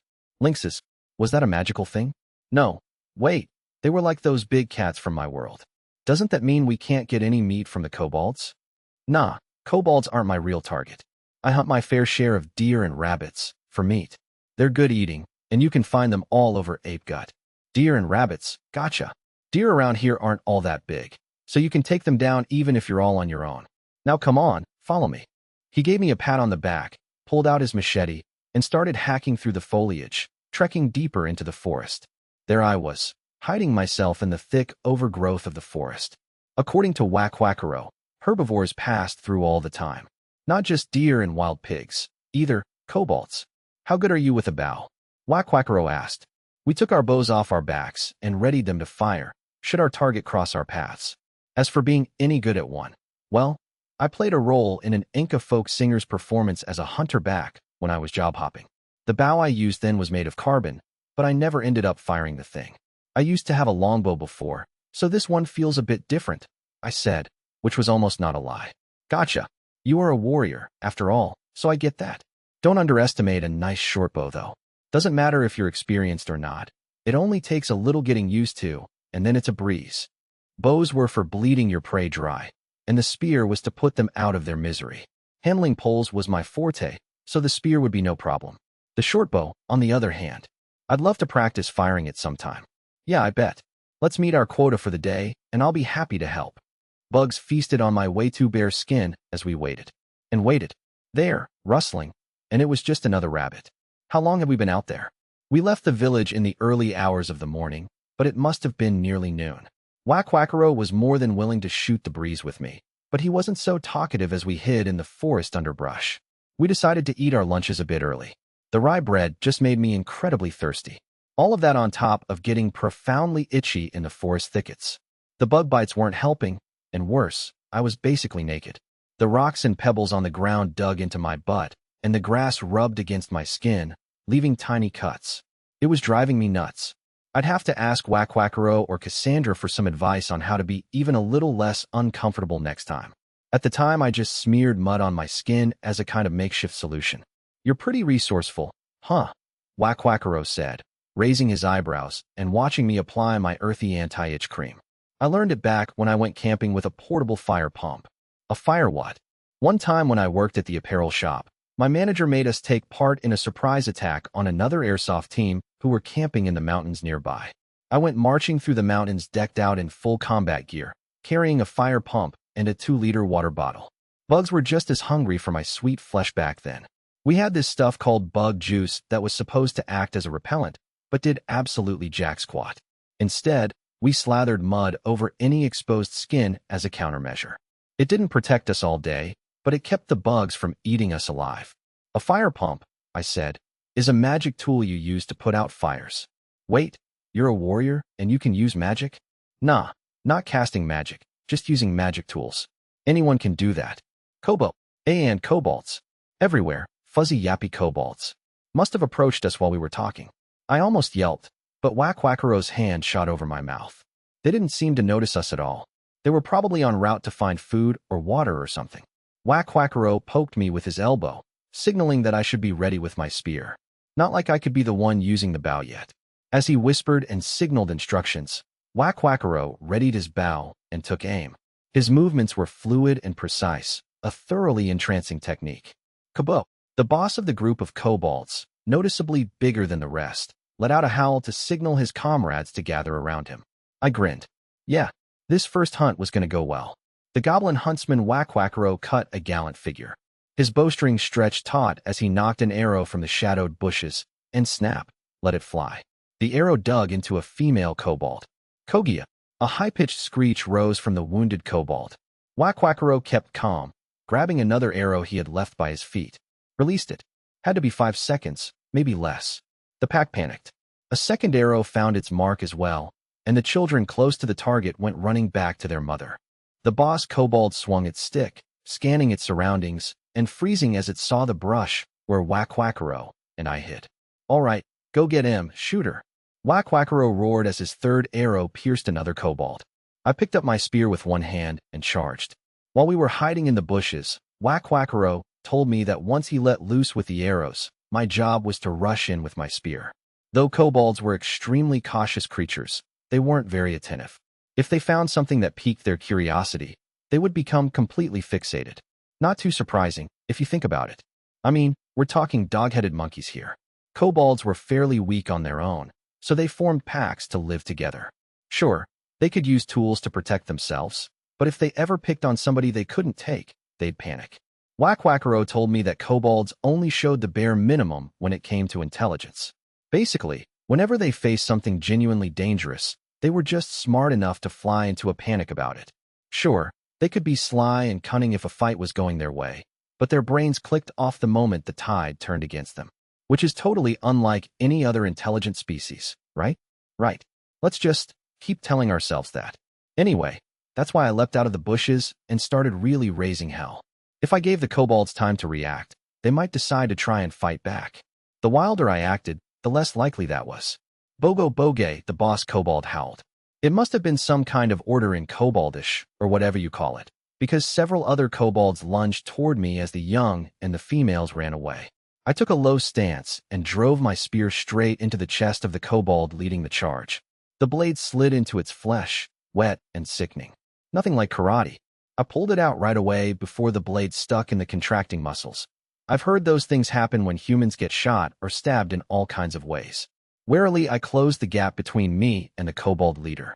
The boss is coming your way, shooter. Wakwakaro cried.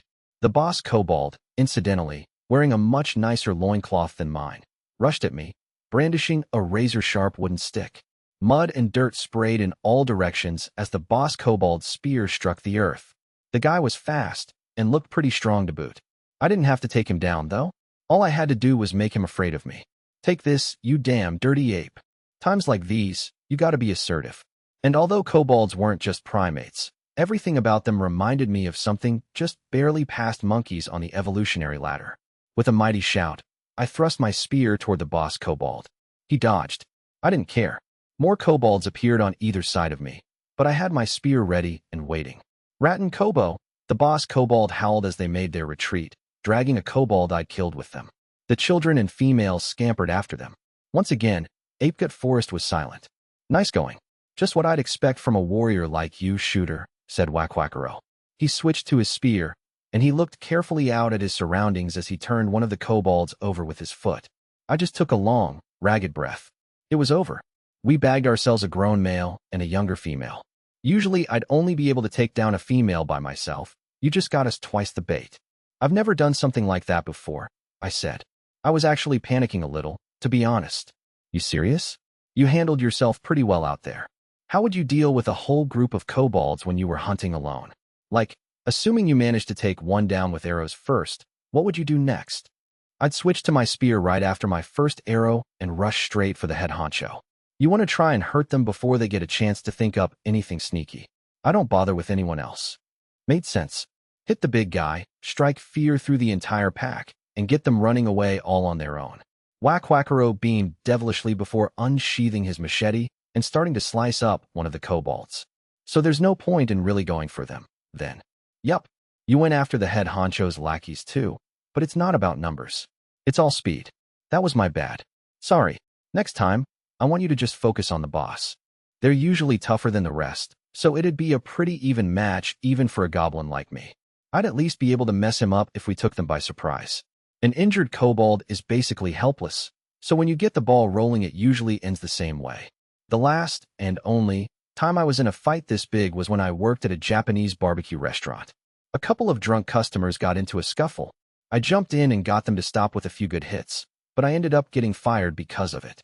Huh, I wonder how that manager's doing. Wakwakaro ran his machete across a kobold's throat. Fresh blood gushed from the wound. He grabbed the body by the ankles and began dragging it across the ground. What are you doing? Spreading the scent of blood. Grab our stuff. We're going to get our trap ready. I gathered our equipment and followed. The trap was a simple snare, the kind with a rope that would loop around our unfortunate victim's leg and hoist them into the air. Any flimsy rope wouldn't be enough to handle something like a lynx, so we were working with a sturdy wire. It was a primitive kind of snare, made to tighten around whatever sprung the trap. Maybe that was the limit of technology here, or maybe better traps cost too much for a tiny village. I'd have to ask, because a bear trap would be a damn lifesaver. Seems like a pretty well thought out trap, I said. It may be simple, but let's say our prey gets caught and starts thrashing. That wire's just going to dig deeper into their leg. And we're setting up a bunch. We have to. That's the trade-off for them being so simple. We set M, cover M, tie the front of the trap to a stake or tree branch, and boom. Snap. Thrash, dig, all that good stuff. You're really an old hand at this, I said, admiring Wakwakaro's work as I helped him get the traps together. I should hope so after all these years. Don't get me wrong, I'd love a good bear trap instead, but the governor has to approve or we'd be breaking the law. Convenient. He answered my question before I could even ask. The answer made sense, too. Animal rights groups back in my world argued that bear traps were inhumane, which got those things tied up in red tape there too. That's why we're only allowed to use those when we're hunting big game, Wakwakaro continued. Like wyverns. Gotcha. Where does the governor live? In the village chief's manor, obviously. The village chief is the governor. She's been granted knighthood, which makes her the leader around these parts. Really? That true. This is the frontier. Who else would be the governor? Damn. So the village chief was a real-life knight? My mind hurtled back to some unique manga about proud lady knights being unladylike with some very robust orcs. Was that a real knight thing? It'd be super tacky to ask, right? Right? Hey, man, why are you holding your crotch? Hello? Wire? Kobold traps? Let's go. Nothing weird's happening. Everything's fine. Let's go. Look, Shoulda Jr. is a sensitive guy, you know? Way too sensitive, if you ask me, especially when it came to my overactive imagination. After we set up snares in a couple spots, the look on Wakwakaro's face said everything before he spoke a word. We'd done a good day's work. That'll be it for today, so let's head back. We're leaving already? We're not going to nab some rabbits or something. Only if we see him on the way back. We really just have to wait for a lynx to trip our snares. It'll take some time for the scent of the blood to spread throughout the forest. Our work finished, Wakwakaro went back to his normal, talkative self. He asked question after question. You slept with Cassandra yet? Was a big one. And, while we were at it, how many kids you want? Along with the extremely specific, but much appreciated. If you want to enjoy that newlywed life for a bit, would you like me to show you to the priest, get you some decent birth control stuff? I did my best to keep it casual. No messing around yet. We're going to try it out as friends first. Oh, but I have seen her going number 2 before. I know it doesn't count, and it's nothing to be embarrassed about since we're married, but she did not seem happy about it. She was angry the whole time, matter of fact. When I finally came home, I found that my new wife wasn't exactly on the edge of her seat waiting for me. I'm home and ready for dinner. Saw that smoke coming up from the chimney, so I figured it's almost ready. Eep. When I pushed the front door of our little cabin open, I saw Cassandra staring up at me from her bed, eyes wide with shock. She froze, curled up tight with both hands between her thighs for some reason. Welcome home. Yeah, I'm back. You air. That smoke, you weren't cooking. And no, I was heating the water so you could wash yourself. Oh, that sounds great. I could use a good wash. Think I'll just go ahead and get going. I let all my hunting gear drop to the floor. I took the wooden bucket and poured the scalding water into the bath cauldron. Cassandra stood up from the bed. She watched me. As I reached to undo her father's old vest, she approached me. Cautiously, she reached out to take it. Our hands touched, and she pulled back suddenly and dashed to a corner of the room. Cassandra's fingers were moist for some reason. A bit sticky, too. She shifted, looking away from me and pressing herself into the corner. Weird wet hand, skittish run to the corner. I didn't know this culture, but it was clear that she wasn't warming up to me at all. She must have hated that order from the village chief to marry me. Day 2 of newlywed life. 32 years old. And just now it hits me that my wife probably isn't warming up to me because I'm naked.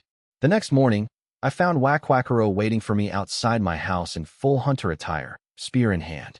Morning, Wakwakaro. You heading out somewhere? Catching lynxes in our traps, I hope, and you're coming with me. Think we'll get one so soon? Who knows? Wakwakaro replied with a snort.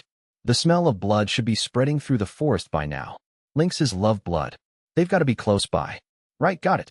Then I guess I'll be off now, I said, bidding farewell to my wife.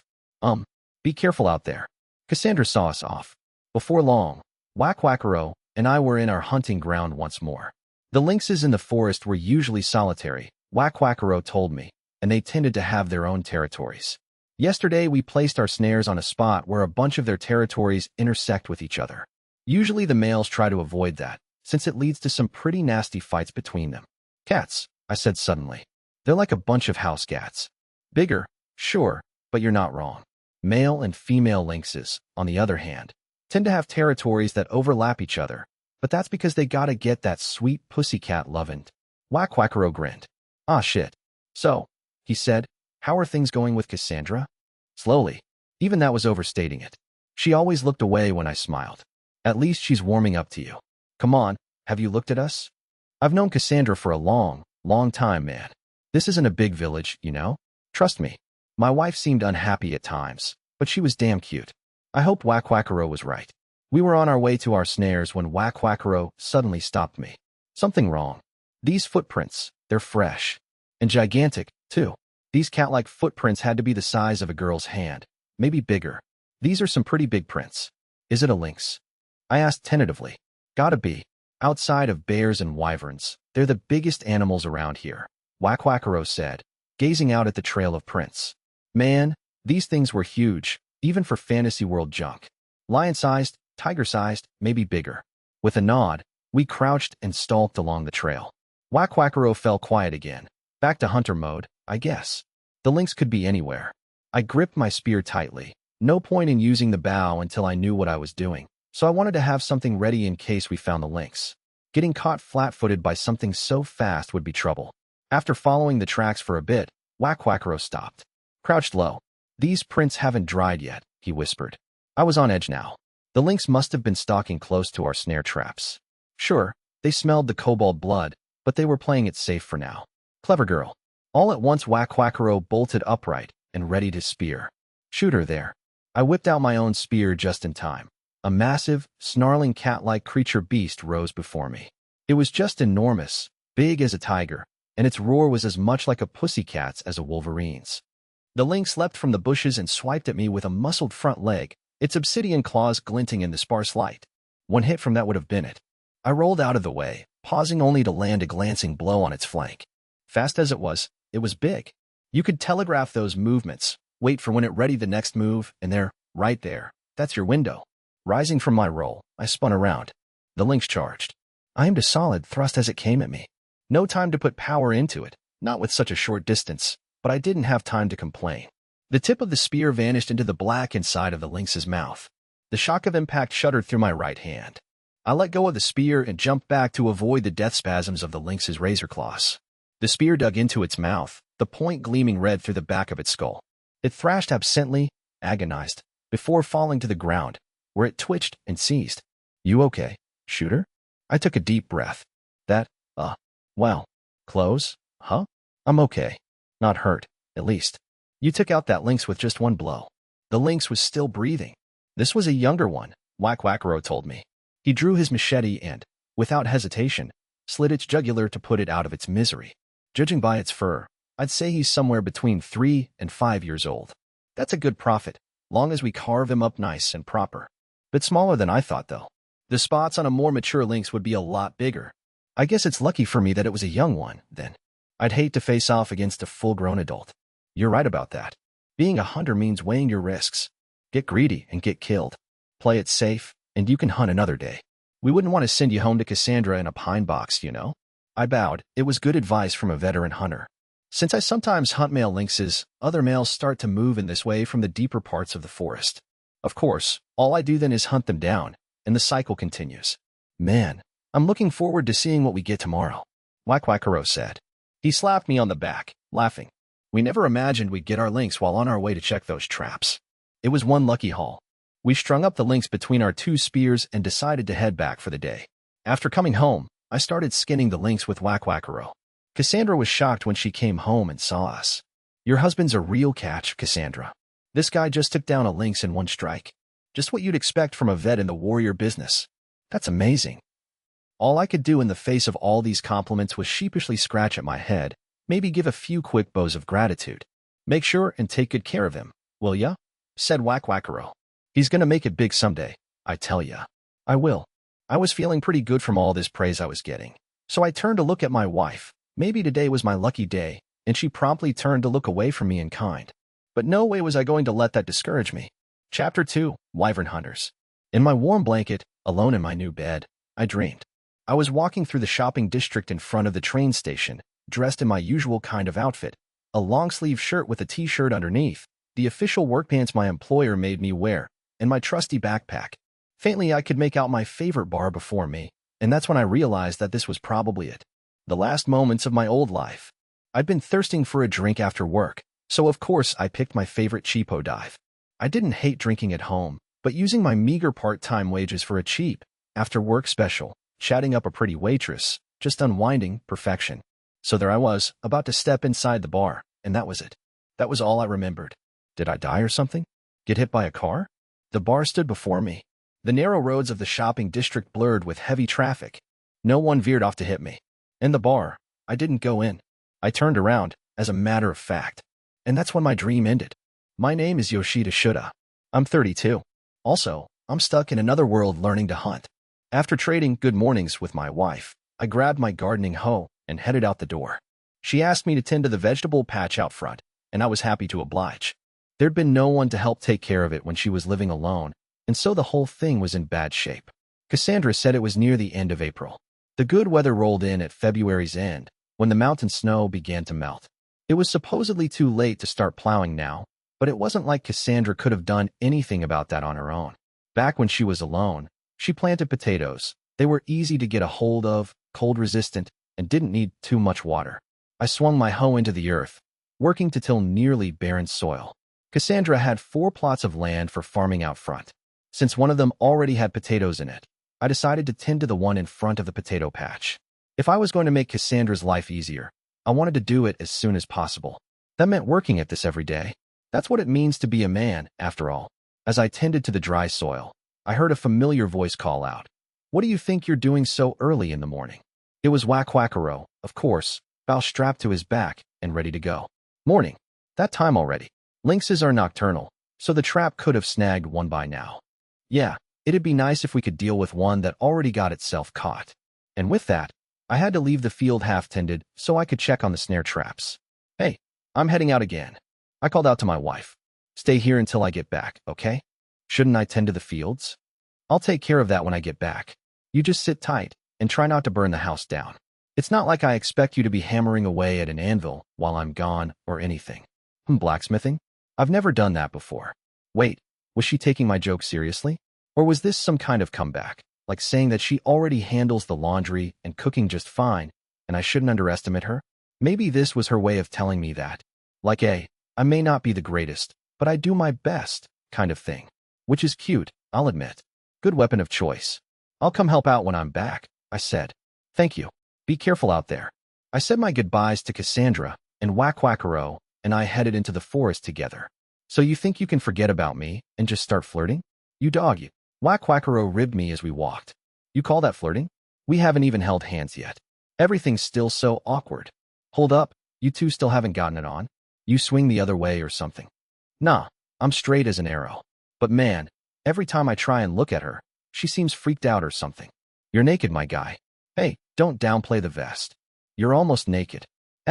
Fair. I scratched at my crotch and continued down the path. Whack-Whack-A-Row told me that he didn't use hunting dogs, since trying to train them and keep them fed was time he didn't have. All of the village's hunting dogs were managed by a goblin named Sakicho, the leader of the hunters.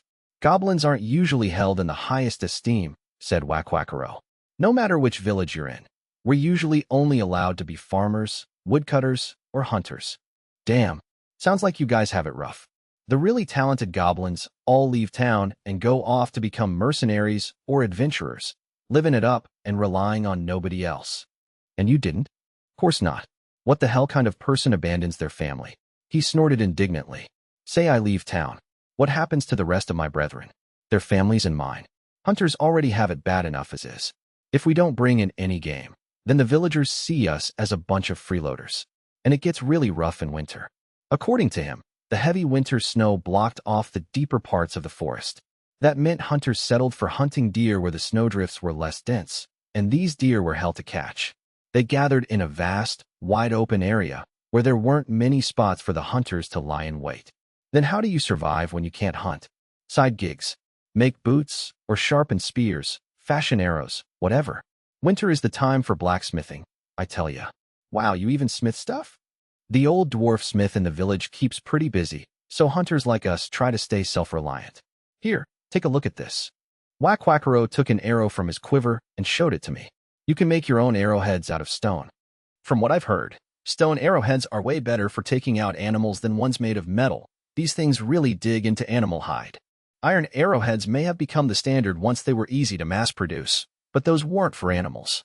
They were for people. That aside, it surprised me to learn how insecure the life of a hunter was. Coming upon our first snare in the 8-foot forest drove it home. It managed to grab the bait without setting off the trap, Whack-Whack-A-Row said with a sigh. He crouched to search where the snare was placed, but only made a face once he found tracks in the dirt. No good, he muttered. And our first lynx hunt yesterday went so well. These tracks showed that the lynx dragged the kobold body away from the trap, probably back to its nest. The second trap had gone off without catching anything, either. Well, shit, Whack-Whack-A-Row muttered. Yeah, bad luck. It happens when you go hunting every day. You can live off a big haul for a while, but luck turns as it wants. We got lucky last time. We aren't lucky today. Being a hunter was pretty similar to a part-time job in that way. There was something comforting about that familiarity, whether it was good or bad. The only significant difference was being buck naked all the time in this world, which I generally avoided back home. Is there any way to lure out the lynx and wait to get the jump on them? I asked. Once they're done raising their kittens, sure. Right now they're too cautious. Gotcha. Smart. My uncle said something similar about never messing with a mother bear when she had her cubs around. Bears were dangerous even for the most experienced of hunters, so I didn't even want to think about a massive pissed-off mama lynx. On our way back home, though, we ended up bagging ourselves a fox. We were almost back to the village when I spotted it. Let's get shooter. Whack-Whack-A-Row roared. He whipped the short bow from his back, knocked an arrow into his string in one fluid motion, and I hurried to follow along with my own bow. Our target was close, probably just 30 feet away. 2 arrows sped toward the petrified fox. My arrow missed its mark, but Whack-Whack-A-Row struck home. What, do they call you shooter ironically? Come on, man. It was my first time using a bow. Sue me. It's hard to cook when you look at me like that. I always thought that the best part of married life would be eating your wife's delicious home cooking. Up until now, I lived alone in a cheap apartment on a shoestring budget, either cooking my own meals or grabbing discount side dishes from the supermarket. Just having someone else cooking for my sake was heaven. Sorry about that. I didn't mean to stare. Are we having baked potatoes again? Potatoes don't have much flavor on their own, so I was thinking of cooking some beans as well. I don't know. Does that sound good to you? Cassandra pulled a pot up onto the counter and let out a long, heavy sigh. The village chief had ordered us to be husband and wife, but there was no way Cassandra could just accept that without a second thought. I couldn't blame her, but I also couldn't help but be happy about it. Nope, totally fine by me. Is there something I can help with? A hunter's wife, she lectured, is supposed to cook for him while she's home. A man does the cooking for himself when he's out in the field. Huh, I didn't know that was even a rule. I put on my best smile. I really didn't want to give Cassandra creeper vibes and backed away to give her some space. That's easier said than done when you live in a tiny shoebox of a house. The best I could do was sit on my bed, watching my wife as she worked. Cassandra finished getting the stock pot ready, placing the bones inside and slowly bringing it to a boil to make broth. She tossed in some chickpeas along the way, a couple carrots from the fields, and a few onions we'd gotten from the neighbors. She gently ladled the soup as it bubbled and simmered. Since I'm making the broth from fox bones, she said, I can't guarantee it will taste that good. Yeah, I guess foxes aren't all that delicious, are they? Oh, I didn't mean. I know you went through all that trouble to catch it for us, so I wasn't saying, I didn't mean that. She didn't look upset at me at all. She looked flustered, in fact, as she tripped over her words to explain herself. It's all right, I said gently. I didn't take it that way at all. I'll make sure to bring home some tastier meat next time. Besides, I'd love to eat anything you made. Well, thank you. Thanks for saying that. She blushed, gazed at the floor, and I thought that newlywed life might not be so bad after all. Shoulda here, dealing with a terrible case of updog. What's that? What's up, dog? Not much, dude, how about you? Well, not much is up besides my wiener, and I'm not talking about the dog. I went out hunting again with Whack-Whack-A-Row, but when I got back home, Cassandra was nowhere to be found. There were no pens or paper in this world, so she couldn't leave me a note or anything. The laundry hung drying near the front door, and boiled beans and eggs sat hot and ready on top of our well-worn table. It seemed like a lot of food for just one person, so I assumed some of it was for me. I also told her I was just going to check on the snares before I left, and she knew I hadn't brought a meal for the road. Cassandra didn't seem to be coming back no matter how long I waited, so I gave up and ate the food she left in glum silence before going to sleep. I was feeling lonelier than usual, so I laid myself in my wife's bed and went to sleep smelling her scent, hence the updog. Shooter. When I finally woke up, I saw Cassandra, confused and frightened at why my flag was at full mast. Standing next to her was an older man, covered in a dense, thick layer of hair. Who the hell? The man stroked his beard. How about you put on some clothes? He tossed me a loincloth. Good morning, everyone. Cassandra, who would this be? I launched out of bed and nearly leaped into my skimpy loincloth. I couldn't just leave my flex-in little guy exposed. This, said Cassandra, is my father. Your father? My father's nephew. Good to know that my dead father-in-law hadn't climbed out of his grave, at least. This guy was about my height, but a little wider around the waist. His chest hair nearly burst from the gap in his V-neck tunic, a tangled mess that ran down to his thick arms. He looked like a bear who'd figured out facial hair. I'm Cassandra's cousin, Sandra, he said bluntly. Cool. Their family had a name thing going. I offered him a handshake with one hand while covering my crotch with the other, but wouldn't you know it? All he did was stare back at me. Rude people, I swear. I came because I heard Cassandra got herself a husband. That's you then? Yup. The name's Shooter. Pleasure to meet you. I'm following in the footsteps of Cassandra's father, working as an apprentice hunter, I said with a quick, sharp bow of my head. You used to be a warrior, too, he said. Or that's what they're saying. Well, you seem pretty well put together. Here, I've got a wedding gift for you. Food, too. You didn't have to do all that for us, said Cassandra. Thank you so much for this, I said, bowing still more deeply. Sandra's wedding gift to us was a new weapon, a short sword. Useful, and I could pawn it off if things got tight, but I still would have appreciated some pants. Except it wasn't for me. This is a present for you, Cassandra. You toil day in and day out. You deserve a reward for that. Sandra. The two of them turned and stared deep into each other's eyes. Very, very deeply into one another's eyes. Make a husband the third wheel deeply. So, I said tightly, what brings you here today? Sandra is a blacksmith, Cassandra replied. Huh, great. And you mentioned the other day that I should learn how to smith, right? I thought it would be faster to just introduce you to Sandra. I can only do simple things like putting arrowheads on arrows, after all. Huh, a blacksmith? The joke I made yesterday. She'd taken it completely seriously. Hunters need to make sure their equipment is all taken care of, said Sandra. And that includes things like their spears and arrowheads. You're thinking ahead. I admire that. Thanks. But if you don't put on some clothes, you're going to burn yourself in the forge. Yeah, maybe. I get that a lot. Not like I could do anything about that without clothes. What? You like being naked? No, I just don't have anything to wear except vests. I'm good on vests. I've got vests for days, I said. Cassandra handed me one of them, and I slipped it on. If you help out at the forge, I'll pay you. You can use the cash to buy yourself some clothes.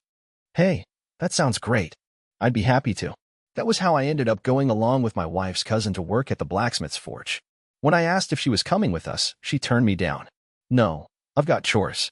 I'll try not to burn down the house, as you said. Yeesh. All right, so maybe we still weren't on the same wavelength. There I was, standing out behind a blacksmith's forge with nothing but a hand axe, chopping wood in the buff. Deja vu. It was hot, which was why I'd foregone wearing clothes again. My vest would reek to high heaven if I got sweat soaked into it, and should a junior kept bouncing out of my tiny loincloth whenever I really got into the axe swing of things. At least being naked made it way easier to move around. Sandra would carry the wood away with a look of thinly veiled shock on his face as he watched me work in my skimpy outfit. How's the hunting coming along, anyway? He asked me at one point. I managed to get myself a lynx the other day, but that was it. We didn't catch a single one after that, even after setting up a bunch of traps. Not surprised. Those guys are pretty hard to take down. I've been going out hunting with a veteran hunter named Wakwakaro. Huh, that's so. We didn't get a lynx, but we at least managed to nab a fox on the way back home yesterday. Good. A fox pelt would make that loincloth look half decent. I didn't know about that, but if people thought it looked better, then maybe it was worth a try. I'd ask Wakwakaro if I could have the fur once he was done skinning it. From what I heard, a forge needed a ton of wood to function. Blacksmiths got their own wood, then chopped it up to turn into charcoal. I made a deal to help out with that for a bit, and in exchange Sandra would teach me how to sharpen my spear and even eventually to make arrowheads. Now I had a place to work when prey died down. As an aside, it turned out that despite his looks, Sandra was only a little over 20 years old. Damn, how's he younger than me? Is it really okay that we're not doing any smithing today? I asked. There's 5 of us here at the forge. They said it was all right to train you for the day. Seems like you must keep pretty busy, then. You said your name was Shooter, right? Yeah. You gonna stay in this village forever? My axe split another log. I stopped to turn and look at him. Sandra stared back at me, wearing a stone-serious expression on his bearded face. I'm married here, after all. I hadn't really given any serious thought to what came next. Here I was, a Japanese guy from another world, and this had to be another world instead of the past or future, what with all the goblins and wyverns. Who knew if I would be able to find a way to make it back to the world I came from? I thought of the dream from that morning. Maybe it was me reliving everything up until I wound up here, or maybe it was the last moments before my death. If I had died, then that would mean I was reborn in this world. If I hadn't, then surely something transported me here. Reborn, though? Really? I still looked the same as I had back in my old world, and all of my memories were intact. If I somehow bit the big one before coming here, then I'd been reborn as a middle-aged man. And reborn without clothes? Wow, what a blessing. If I'd been reborn, I didn't even get to be a baby. Just a naked 32-year-old. Thanks, God. Love it. So good. If you're staying, said Sandra, then you better get ready for what's coming. Hunters get a lot of flack in this village, so it ain't easy being one here. Life was nothing but one hardship after another for my uncle. They're shunned then. I considered what the reason could be as I swung away at the wood. I was used to the work, so I could let my mind wander a little. The first reason hunters might get shunned: inconsistent work. If they didn't bring anything home from the hunt, then it was like Wakwakaro said, they were perceived as nothing more than freeloaders living off what the village provided for them, providing nothing in kind. That feast-famine setup was the reason why hunter-gatherers eventually learned how to farm. Agriculture allowed people to live much more stable lives. Sure, they probably had their share of bad harvests, but stockpiling food solved that problem. Also, if life was already tough for a given family, it must have been that much harder to find someone to marry their children to. I didn't know if marrying for love happened in this world, but I'd bet it was probably taboo at best, maybe reserved for actual developed towns. In villages like this one, village chiefs or parents probably played matchmaker, just like what happened with Cassandra and me. I could see, then, why no parent would want to marry their daughter off to a hunter. On the other hand, there also might not be anyone willing to marry the daughter of a hunter, like Cassandra, which probably got hunters treated even more like parasites to be shunned. On top of that, there was the tendency for goblins to take jobs as hunters. Not many parents would want their daughters marrying goblins, from what Wakwakaro said. Goblin discrimination. They must have been the lowest position on the village totem pole. It just seemed to be a thing in fantasy worlds. Even hobgoblins got more respect, if only a sliver. "I'll help if you want to leave," Asandra said as he gathered up some of the wood. "Leave the village, you mean? Right. I doubt anyone here would be happy to see an outsider like you sticking around, and I'm sure they wouldn't care if you up and left." "What about Cassandra? If I left her here, things would just get worse for her." "True. This isn't something to consider lightly. If you ever decide to run away, I can at least get some money ready for you. If you're staying, you best be ready to work if you want to earn everyone's trust. Warrior, stranger, this is your path to choose." Leaving me with those words, Asandra disappeared into the forge. I gave a lot of thought to Asandra's words.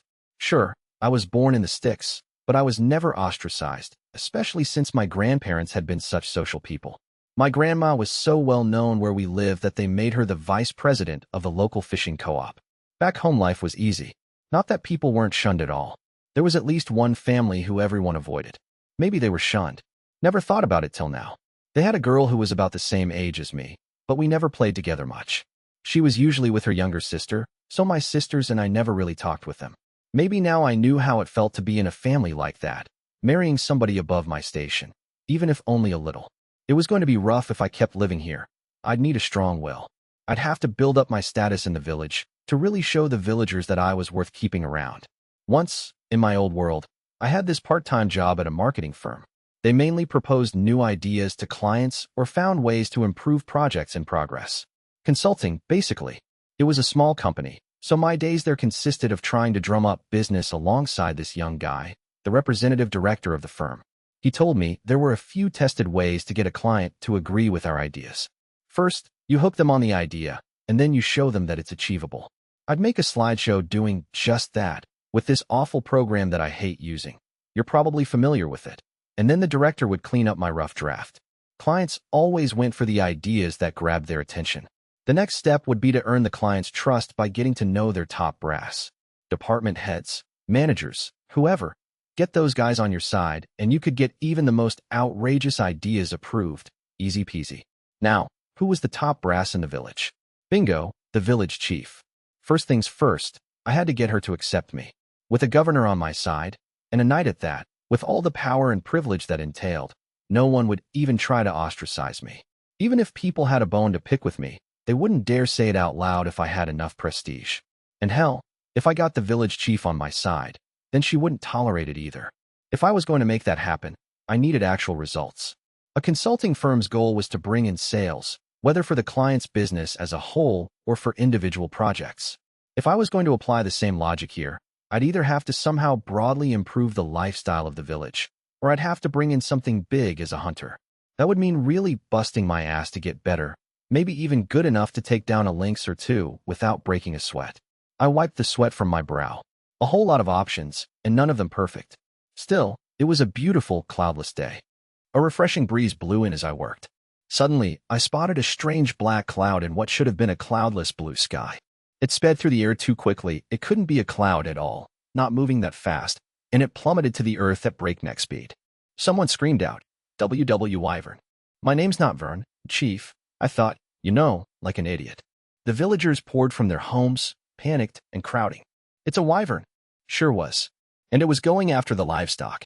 In my old world, wyverns were nothing more than the product of someone's imagination. Here the wyvern was living, breathing, and big. About the size of a small bus, matter of fact. Its maw gaped wide, revealing rows and rows of needle-sharp teeth, and hard scales lined its body from head to long tail, so long that the beast was half-tail. King of the lizards, I thought deliriously. The Lizard King intended to pick off cows from a spot near the center of the village. The poor things were just chewing their cud, safe and out to pasture, when the wyvern started tossing them screaming to the ground, sinking its razor talons into their bloated bodies. The wyvern was strong. Some villagers shouted and pointed at it, while others peeked out from behind shelter to watch. No one even tried making a move on the beast. Not that I could blame them. Most of the villagers were farmers and their families, not the type liable to charge at the scaly lizard bus of the skies.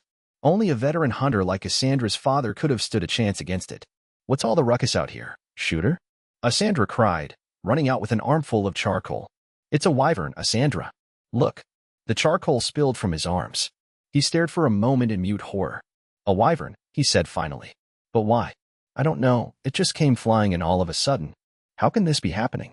We all just stood there staring as the wyvern devoured its prey. That's when I saw them, a brave group of challengers, racing to fight the king of the skies. It was the hunters, and Wakwakaro led the charge. They were decked out in hunting gear, almost as if returning from a hunt, and they weren't the only ones charging. The village chief, her son Gimel, and a bunch of others, all armed to the teeth, marched to battle the beast. Even Naniwa the woodcutter was among them in the back lines. The two groups darted between houses for cover, zigzagging and weaving their way to the wyvern. Wakwakaro and the hunters split into two smaller groups. The first group carried countless bows and quivers, and the second bore spears. Made sense? One would rush in to attack directly, and the rest would lay down covering fire. The wyvern seemed to ignore them completely, ripping and tearing at its beefy feast, slurping down entrails, all that nasty stuff. I heard that larger mammalian carnivores only ate their prey after tearing out their throats to finish them off, but I could still hear the cow under its claws crying out as the wyvern ate. It was a vicious old lizard, through and through. The village chief's group met up with the bow-carrying hunters, and they began debating furiously over their next move. The village chief wore a simple breastplate over her usual flowing dress, probably because that was all she had time to don before checking out the commotion outside. A longsword dangled from her waist, the typical weapon of your traditional female knight. I had only been able to stare on until now, dumbfounded, but watching her clicked my brain right back on. I couldn't let this continue. I wouldn't let this continue. No way would that wyvern capture the village chief like the female knights from my porn mags. That'd be bad enough, but the wyvern might not even let her say the same lines they did before eating her. If I wanted to make a name for myself in this village, then now was the time to put my spear skills to good use. Not that I really needed a reason to protect a pretty lady. "Spear," I muttered to myself and turned to Cassandra. "Do you have any weapons in the forge? Preferably something with reach." "We do, but what are you going to? Just let me borrow it for a bit. A polearm, even. Anything like that. If you want something long, we should have spears, halberds, perhaps some two-handed maces," he replied, bewildered. Sure. Just go get one for me," I said, pushing him along. "Are you actually thinking of taking that thing? That wyvern's a full-grown male. The village chief is going to get ravished, devoured by that wyvern, and I'm not just going to stand by." I burst into the forge, almost knocking over the dwarf blacksmith, and scanned the room. "Cassandra, who the hell is this?" the dwarf shouted. "He's my cousin's husband, boss. He said he wanted to borrow some weapons." "No weapons in this room." I turned back to Cassandra. "Weapons? Where are they?" "The longer ones are in that room. The good spears are in the back. The decent maces are up front." Ignoring the dwarf, I ran into that room. I grabbed the spear farthest to the back, no time to take a close look, and ran back outside. Cassandra came after me. "Don't do anything stupid. You'll break Cassandra's heart if you get yourself killed." "Huh. Sure I will. We haven't even hugged. Her father was killed by a wyvern, too. You must know that. Do you really want her to go through this again?" "Okay. You know what? Enough was enough. Listen, man," I snapped.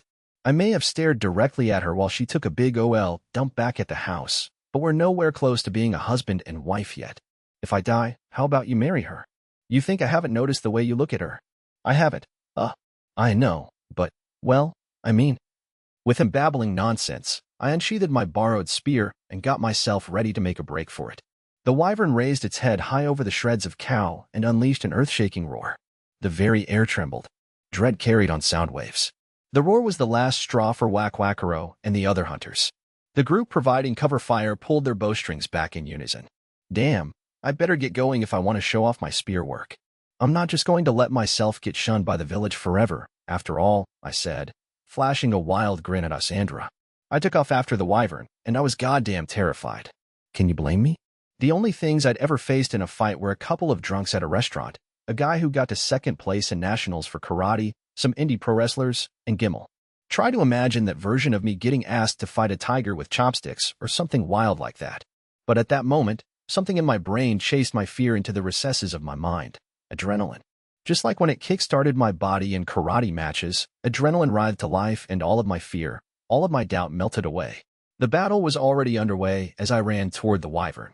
Wack-Wackaro and the other hunters were almost perfectly synchronized, sending their first volley of arrows flying toward the beast and, in no time flat, the hunters providing covering fire loosed their next volley.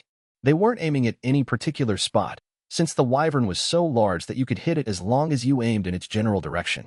The second group of hunters took up their weapons and charged toward the monster. The wyvern let out another bellowing roar that resounded across the village. My legs turned to jelly. I collapsed on the spot. There went the adrenaline, that golden, invincible feeling disappeared completely. I fell about 50 yards away from the wyvern.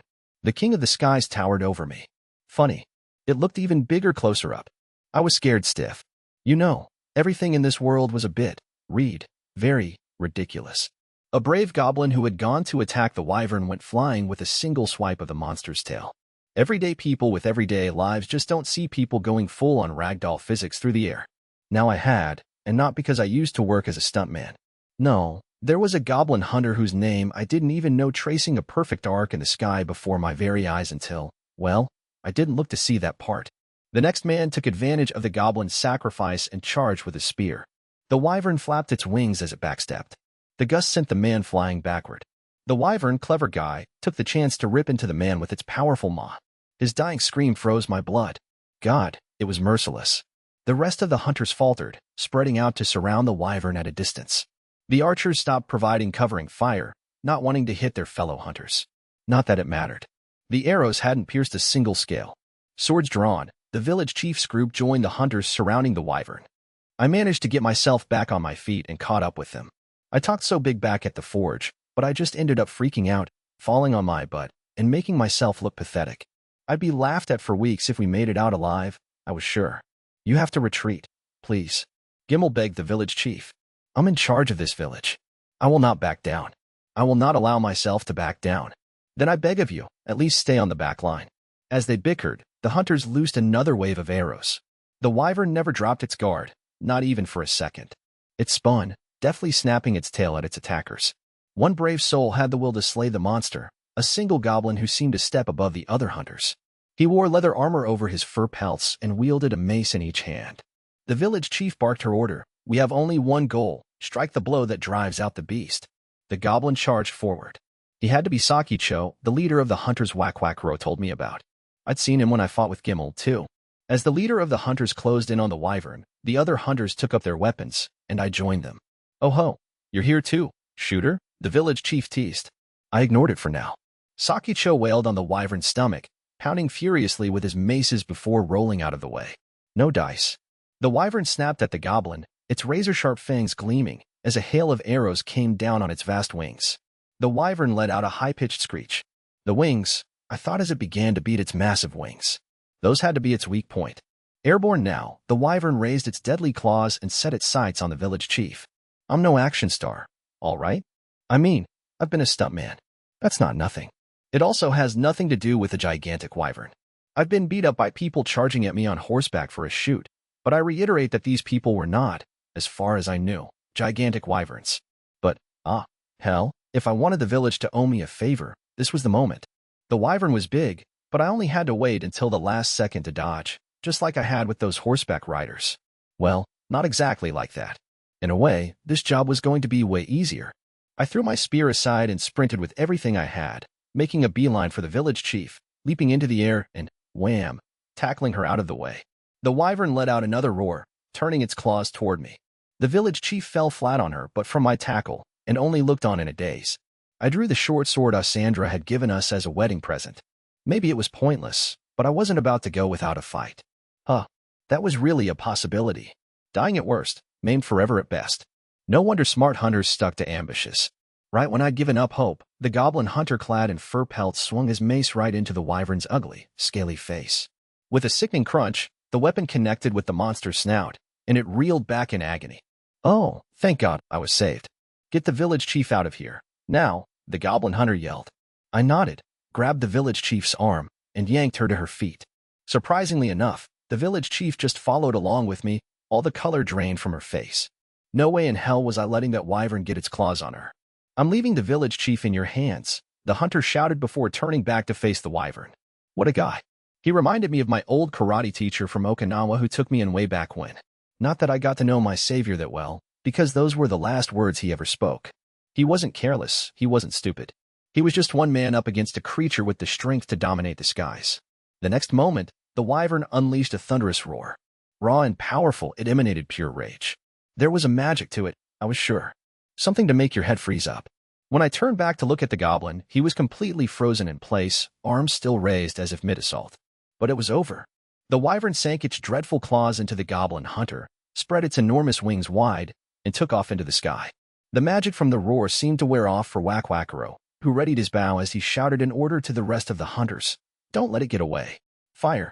All too late. The loosed arrows traced an arc through empty sky before falling to the ravaged ground. The wyvern climbed higher into the air, circling the village just once before disappearing toward the mountains far away beyond the ape-ut forest. For the first time, I was invited into the village chief's manor. As for the village chief herself, she was so shocked by the wyvern attack that she couldn't even walk by herself. Gimel had tried to lend her a hand, but she refused him. In a hushed voice she insisted that I do it, probably because she lost control of her bladder out of fear. As she crumpled to her knees, watching the wyvern carry off the goblin hunter, a yellow puddle formed around her. I imagined she hadn't wanted her son to touch her after that. I didn't think it mattered, Gimel had already seen it, after all, but asking for my help instead of his was probably her last-ditch effort to keep some shred of pride. But if it was a matter of pride, why was she okay with me touching her? Maybe because she didn't even consider me human, what with me sitting at the very bottom of the social ladder. 3 dead, 1 gravely injured, and 1 missing. There was also 1 cow killed, the village chief said, falling back into her role and pretending that she definitely did not piss. And, in fact, maybe you were the one who pissed. Anyway, our missing villager was the goblin who had been carried off by the wyvern, the leader of the hunters, Sakicho. The gathering included Wakwakaro and the hunters, the top brass of the village, and those who worked in the chief's manor. The only reason I was included was because I carried the village chief home. I leaned against a wall in the corner of the room, fiddling with the short sword Asandra had given me as my marriage present. We need to decide on a course of action, said the village chief. Wakwakaro, is it possible to rescue Sakicho? If you're asking if we can get him back alive, he said slowly, choosing his words carefully, then no, that's impossible. Can we recover his remains? It depends on if we can reach the wyvern's nest. The thing was, the wyvern hadn't attacked us at first. It just wanted to munch on some cow. It only got hostile when we interrupted it, which was probably why it carried off Sakicho to get a sort of revenge. The other villagers weren't thinking about its motives and just wanted to get him back. I got where they were coming from, though, and I felt for that. Once a wyvern acquires a taste for people, it means they are sure to attack again. Isn't that right, Wakwakaro? Right. He forced his words through gritted teeth. We can't let it get away with this. It's an animal. Anyone could become a target, including the children of our village. We must prevent that from happening at all costs. Even if we gather all the people we can from the village and surrounding settlements, I'm afraid it won't be enough. I've never seen such a massive male. Cassandra's father lost his life trying to use traps to take down a desperate wyvern, one who was just encroaching on human territory because it didn't have enough prey for the winter. If a hunter was up against that kind of weakened creature, or a female, or perhaps a younger wyvern, then maybe they'd have a chance to win with traps and clever tactics. But it was a completely different story when it came to a male who'd already lived for a century, maybe more. A human-made trap could only do so much against a beast like that, and when 100 years of hungry scales and teeth came flying at you, what could anybody do against that? The village chief sat back in her armchair. Gimel, she said. At your service. Take a horse to town as soon as possible. Request adventurers. We need reinforcements. Understood. It wasn't a problem that a single village could handle, and she knew it. With a nod, Gimel made to leave the room. On his way out, he stopped and whispered to me in a low voice, just when I was mid-scratch on Little Shoulda. I have no right to ask you this, but make sure make sure my mother doesn't do anything reckless. Aye, sir. She'll be good and protected. TCH, don't get too full of yourself. I didn't know if he was trying to ask me a favor or pick a fight, but I wished he'd make up his damn mind. At least he left the room, probably for the stables. As we wait for the adventurers to arrive, said the village chief, we will remain alert. Post a lookout on top of the village tower to keep an eye on our surroundings. The minutiae are yours, Wakwakaro. Understood, Chief. We will also hold funerals for those who perished in the attack. Melia, go tell the other villagers that we shall make arrangements as soon as possible. Of course, Miss Alexandrisha, said a servant. She bowed and headed for the exit, but not before giving me a silent look just like Gimel had all those ages ago. I happened to be scratching my ass, I'll admit, but that hardly seemed necessary. More importantly, I knew that the village chief's name was Alexandrisha. It was an impressive number of syllables. And as for you, Shooter. Yes, ma'am. You seem to be fine despite the fact that you're covered in blood. How are your wounds? Huh? Covered in what? So hey, I was covered in blood. I guess I hadn't noticed it because of all that adrenaline. But at some point I went from not having a huge bloody gash in me to having a very big, extremely bloody gash across my chest. Somehow, the wyvern hadn't even touched me. Also, oh my god, how holy shit it hurts. I can only apologize, she said sheepishly. That was my fault. I was rushed to the only church in the village to see to my wounds. How had I gotten them? Simple. When I pushed the village chief away from the wyvern, her sword ended up slashing me across the chest. So lame. I hadn't done a thing in the wyvern fight, and in the process I slashed myself open. Hey, at least there was no prolonged hospital visit. This being a fantasy world, a pastor and a deacon at the church could apparently use holy magic to patch me up. The deacon in particular was supposed to be an expert at the stuff, curing lacerations and flesh wounds whenever the villagers needed his help. I was rolled in with the other wounded hunters from the wyvern fight, and I found myself spread out on a bed in the church. I thought you looked fine before despite all the blood, said the village chief. And it seems it really was only the one gash on you. I shouldn't have been worried after all. Despite her words, I could see Alexandrisha tearing up a little. This was a woman with enough mental fortitude to completely ignore the fact that she wet herself in front of me. But here she was shedding a tear over me getting hurt. There really were some cute parts to her, deep down. Well, I said, the deacon's already patched me up, thanks to you. Yes, we're going to need warriors like you, so I'm glad to see your wounds weren't serious. Very sweet. Then she was done, walking to the bedridden hunter right next to me, and using the same concerned tone on him. Just when I thought she was really worried for me, too. It was all lip service, another pitch-perfect performance from the chief of the village. Bleg, seems like your wounds have all healed up, said the deacon. You're free to leave now. Thanks for taking care of me. You may feel like a bit lightheaded from loss of blood, so make sure to eat plenty of meat to get your strength back. Also, it pains me to inform you that, well, yes, your vest was positively soaked with blood. Far too unsanitary to keep around or for you to even wear. We took the liberty of disposing of it. Slashed open and once again in the buff, I started on my way home. As I left the clinic that was connected with the church, I found Cassandra and Wakwakaro waiting just outside. Wakwakaro jumped to attention. Hey, they let you out already? It wasn't a very deep cut. Closing it with healing magic pretty much did the trick. Gotcha. You're one of the lucky ones, then. As Wakwakaro and I talked, Cassandra stared at me with an expression of concern. Why is she here too? I told her to come. Well, kinda. When I told her that they took you to the church to get healed up after the wyvern, she got all panicked. Rushed right out to come see you. Sorry about that, I said, turning to her. I didn't mean to trouble you. No, it was no trouble, she said, casting her eyes downward.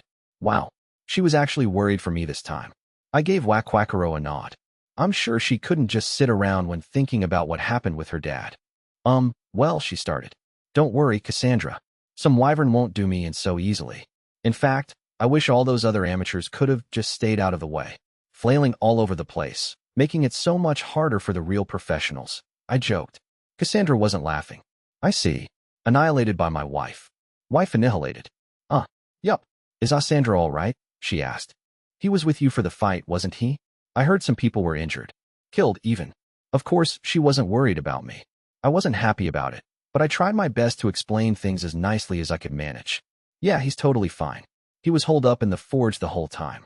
He did get hurt when he fell over after I grabbed a spear to, risk my life to fight the deadly, murderous wyvern, though.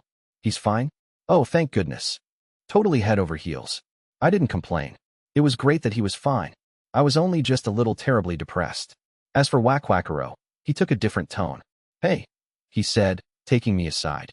You just going to let your wife worry for another guy like that? Come on, man up. I mean, they're cousins. They've known each other pretty much their whole life, so they're basically childhood friends, right? Back in my world, childhood friends falling in love with each other was a classic bullshit fantasy thing. All very well, except I was actually living in a bullshit fantasy thing. So who was I to get in the way? Even if something about it rubbed me the wrong way, I was certain that they harbored feelings for one another. I put on my fake smile and tried to be considerate for my wife. Like an adult. I bet Sandra's still at the forge right now, I said to her. Want to go see him? No, that's all right. More importantly, what happened to your clothes? Oh, you mean the vest? The deacon said it was unsanitary and tossed it. I'm sorry, I said with an apologetic bow. It's just a vest, she whispered softly. I'm glad it wasn't you. How sweet. Wait, hold up.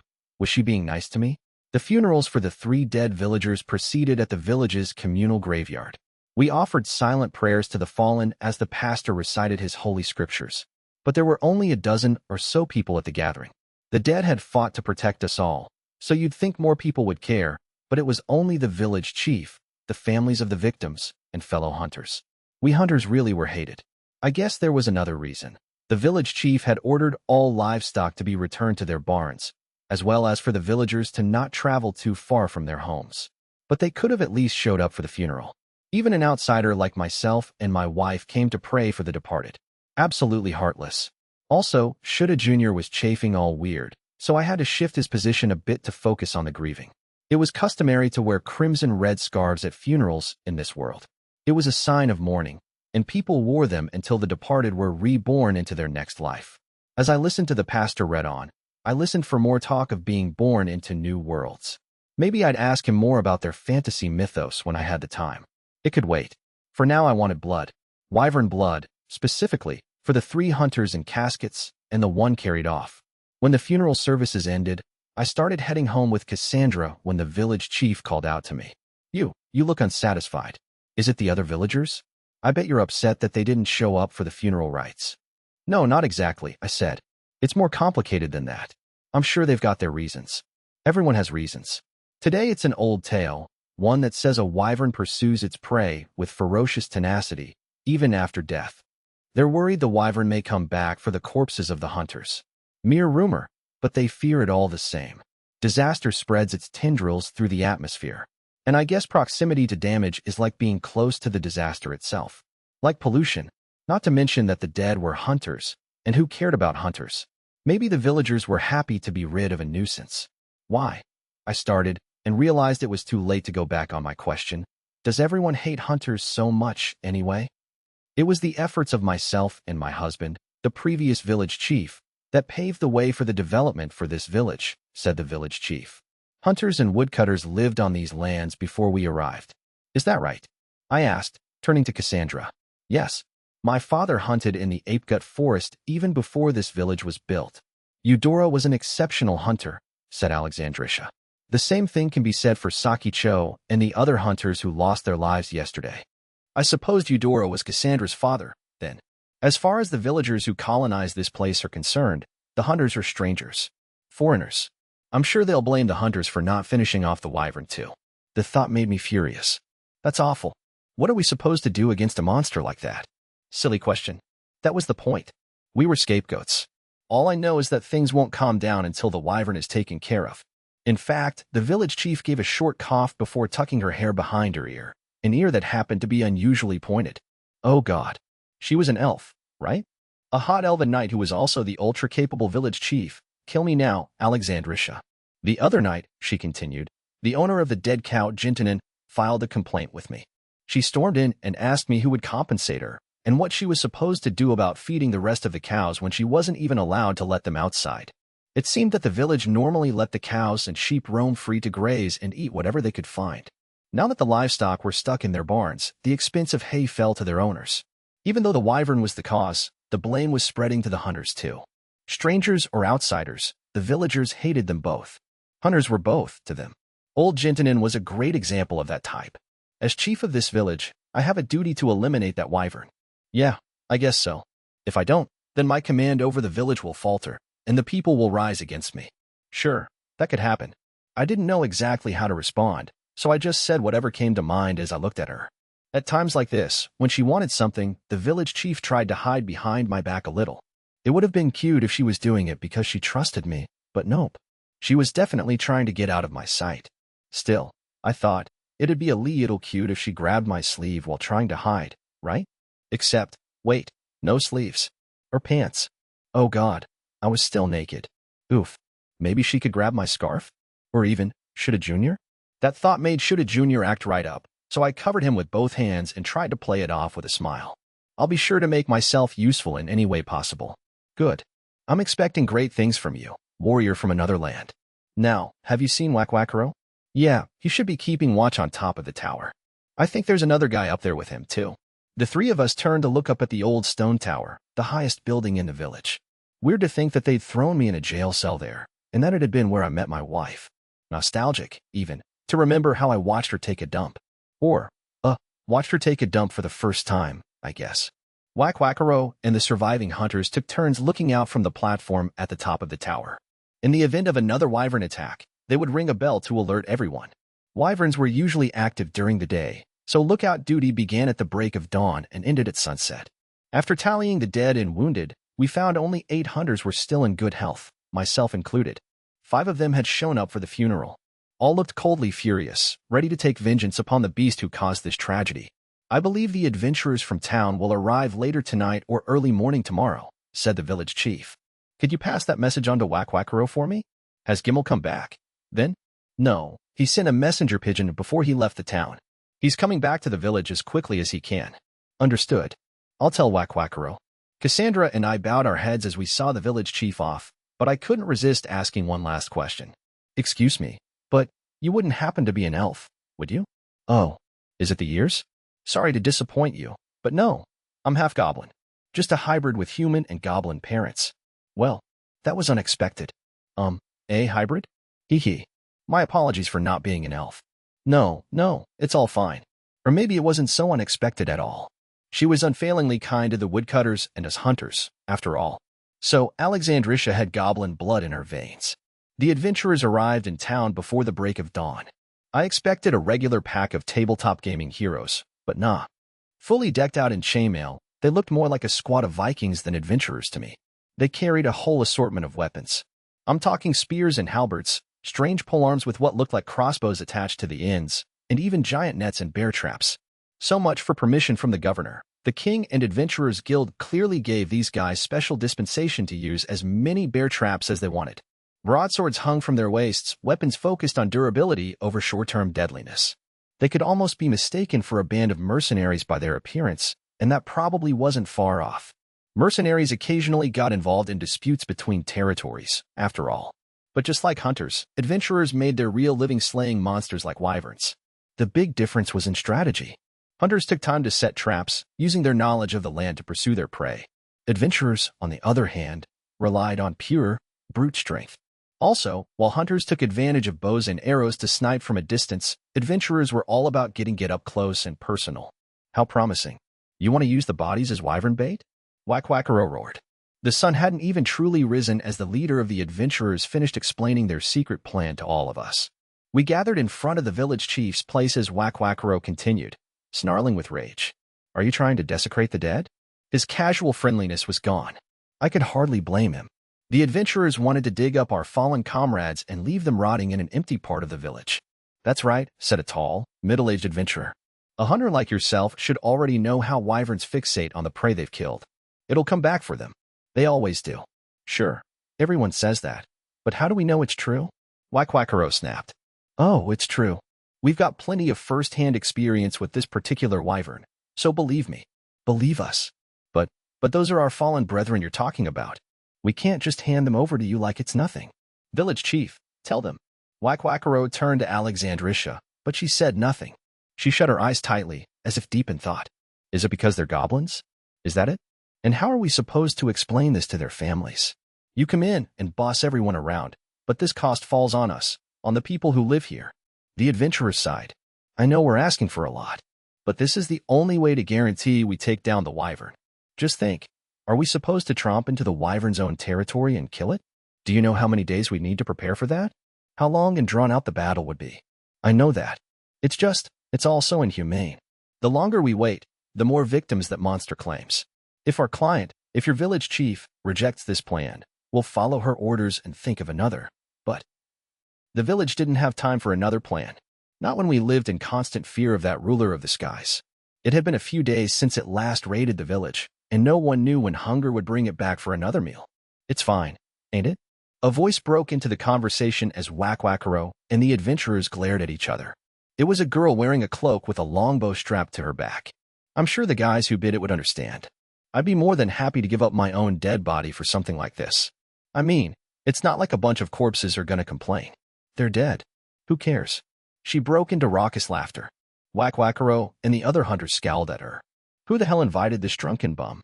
I thought we might be a bit short on help, said the village chief. And she does have the skills to help us. Here. The goblin hunters whispered to one another about the girl. I had a lot of questions myself. Who was this Cloakahontas? Was she famous or something? Well, there you have it, village chief, said the middle-aged adventurer. That girl agrees. So do you think you can convince the others? We don't want to do this either, but we need to take this wyvern down as fast as possible. I guarantee you it's the best plan we've got. The adventurers turned toward the village chief. The best plan they've got. Hearing that from a group of fully armed adventurers meant something. Their years of battle were practically etched into their faces, and any exposed bit of their skin was covered in scars. They were right. Everyone could see it. The village chief's words cut through the silence. Very well. I approve your proposition. I will find a way to convince the families of our fallen. Wakwakaro balked. But chief, are you sure about this? Wakwakaro, we will not wait for the wyvern to steal our buried comrades. We should be the ones to unearth them. If anything should go wrong with this plan, I will take responsibility for the consequences of my actions. I'm willing to bet everything on this, whether it be my titles. A bitter look crossed her face, or my head. And with a wave of her hand, she dismissed us. The meeting was over. It wasn't just the adventurers who joined us.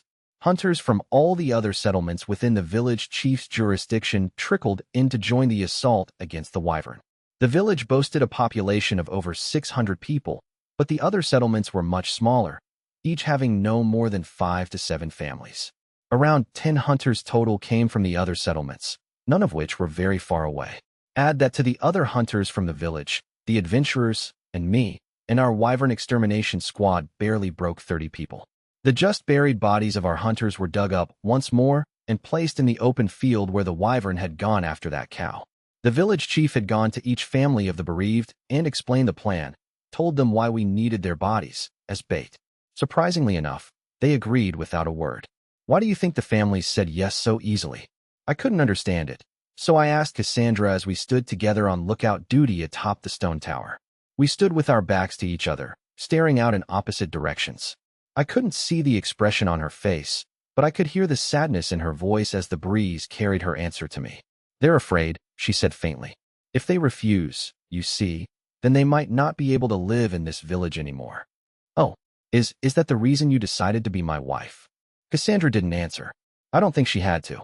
I came in out of nowhere and just wrecked everything for you, didn't I? I'm sorry. No, it's all right. I'm fine with this. Don't worry. Once we're finished with all this wyvern stuff and things start going back to normal, I'll make a better living for us. Put in some real work this time. Please, just don't overdo it, all right? I turned to look at her, but even looking at her still seemed to make her so unhappy. Of course it did. I wasn't her childhood friend Cassandra. I didn't fit the trope at all. Then, all at once, Cassandra clung to my arm. Whoa there. It's still the middle of the day, you know? If the village chief finds us flirting on the job, then... No, it's not that. Look, over there, that black cloud of seeds in the air. A black cloud of what? But I looked to where she was pointing. Had to strain my eyes a bit, but eventually I saw it. Some black, grainy blip far off in the distance. A stealth bomber? I can see it clearer now, and she wasn't quiet or reserved anymore, but pulling on my arm, shouting. It's the wyvern. What a pair of eyes. She really was the daughter of a hunter. Oh crap, seriously? It started. I rushed to the alarm bell on the tower and swung the rope like mad, again and again, sending deafening clangs across the village. The wyvern extermination squad hurried to their positions near our trap. In my heart, I made a promise to Cassandra. This thing was going down. Right here, right now. Breath caught in my throat as I watched the wyvern soar closer and closer to the village. I snuck a peek at my wife beside me, whose face was filled with horror. The monster was gigantic. She latched onto my arm and wouldn't let go. It wasn't so bad a feeling, having someone rely on you. Kinda made you feel like you were reliable. All right. It was time to figure out how to do everything I could in the battle without dying horribly. This was my chance to put them all in my debt somehow. I'm pretty sure it's safe up here, I told Cassandra. So stay and keep a lookout. If the wyvern tries to fly off, tell us where it's going. All right. What are you going to do, Shooter? I'm going down with the rest.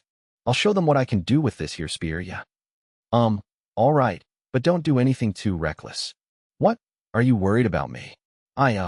Okay. I can't even deal with how cute that is. It's amazing.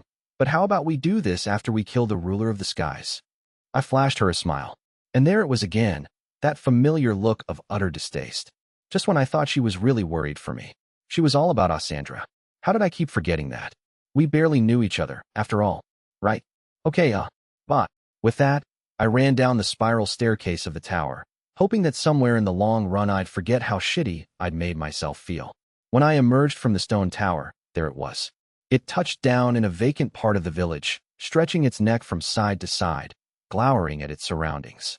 No trace of fear in its eyes, in its movements, anywhere. The village was part of its own territory now, I suppose. Before long, it noticed the hunters' bodies. They were placed right where our last battle had occurred. The hunters and adventurers of the Wyvern Extermination Squad hid in the houses and haystacks surrounding the bodies. I'd seen them running to their positions from up on the tower, and while I technically should have still been at my post as a lookout, Cassandra was in charge of that now. I dashed to my hiding spot, the place I was assigned to hide if the wyvern hit us when I wasn't on lookout duty. Deathly silence. The hunters and adventurers bided their time, waiting for their chance to jump out and begin the ambush. I could see a few hunters hiding behind houses, peering out from time to watch the wyvern. I crept along with my back to the wyvern, slowly making my way toward my assigned haystack hiding spot. Inside of it was my hunting spear and shortbow, as well as the second spear I borrowed from the forge during the last attack. I definitely forced Cassandra to let me keep using it, and I knew the dwarf running the forge was pissed about it. Well, tough. If I was going to show off my spear work, I couldn't do that without an actual spear. My hunter's spear was all right, but it wasn't built for wyverns. It was short and easy to handle, but I needed reach.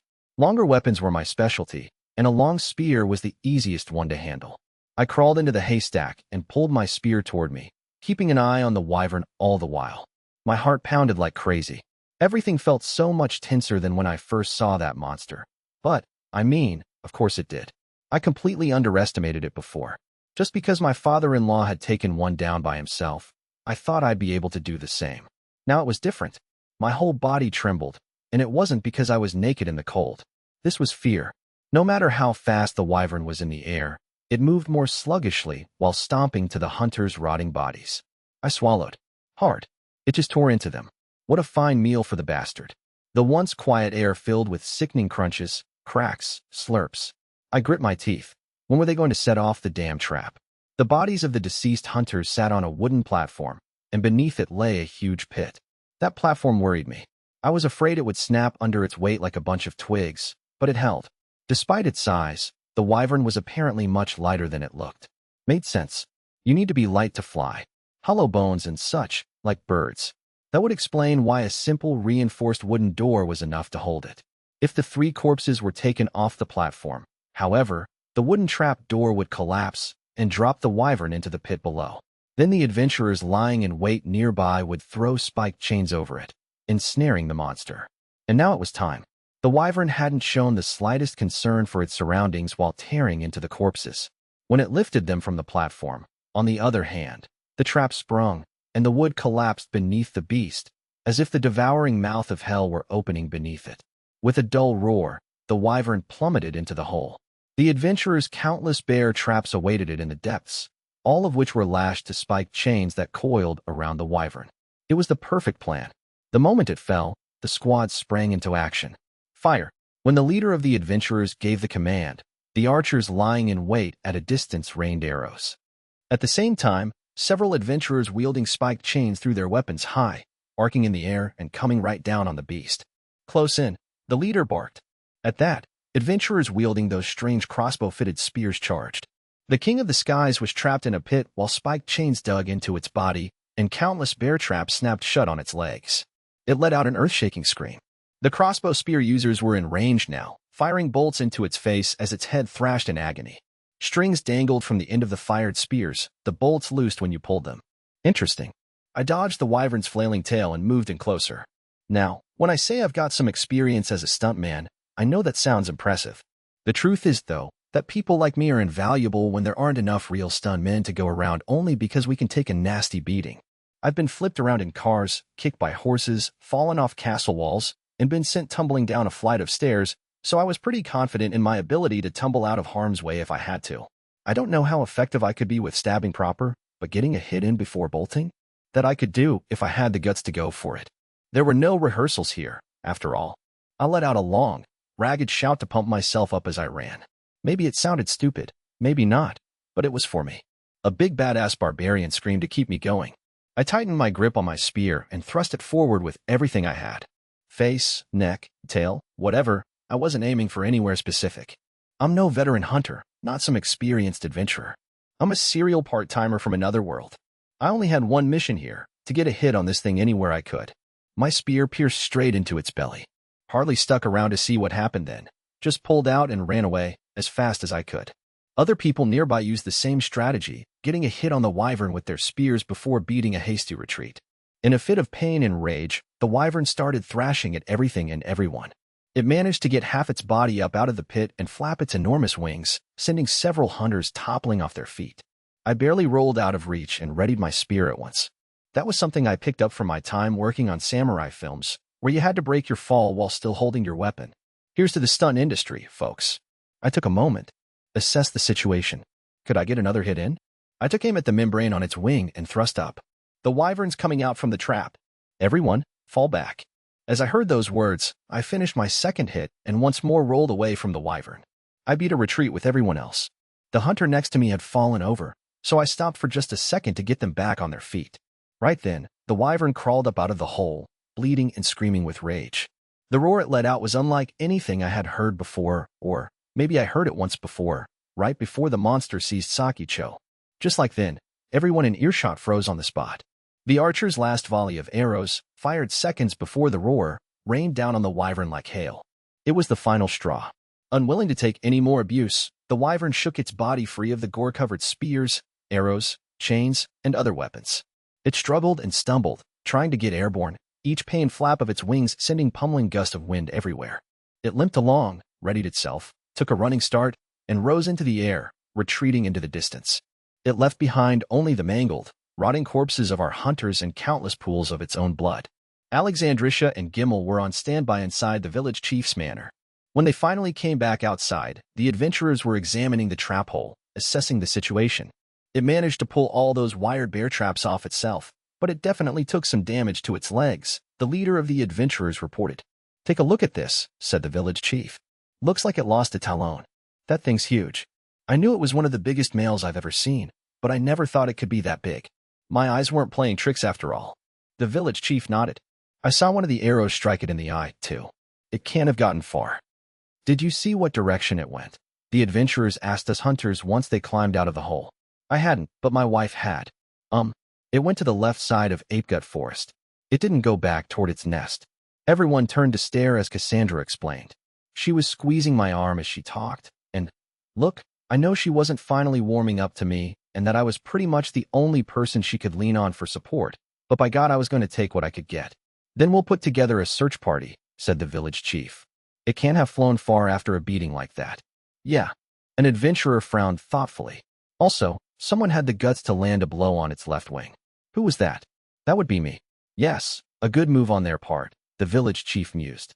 "It was an agile, absolutely naked hunter, if I recall." "Yup, that's me. Right here." The only naked hunter in the bunch, and everyone was finally looking at him. "Naturally." "Oh," cried the village chief, "so that was you, shooter.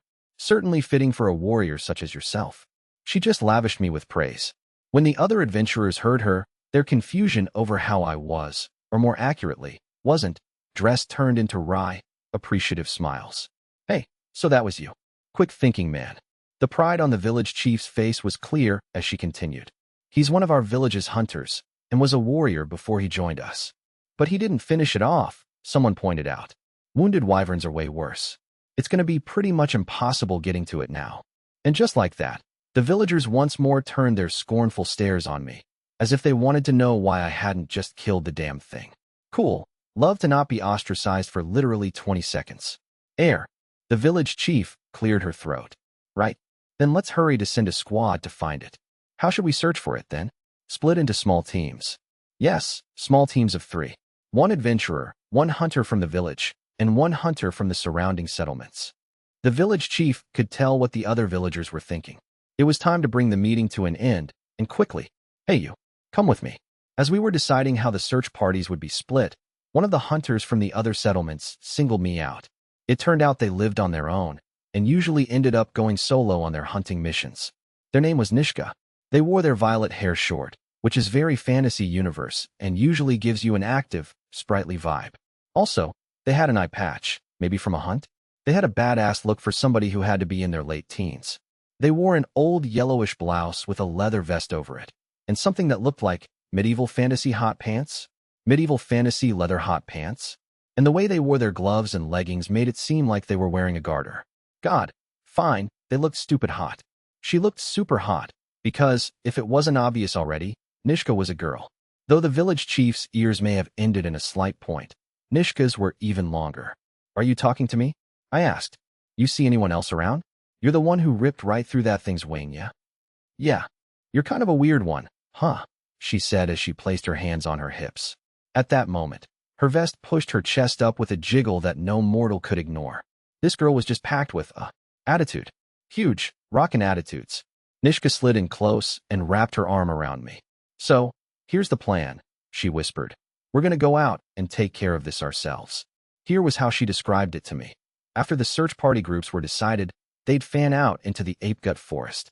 4 or 5 of the village hunters were supposed to take point to act as guides, since they were most familiar with the lay of the land.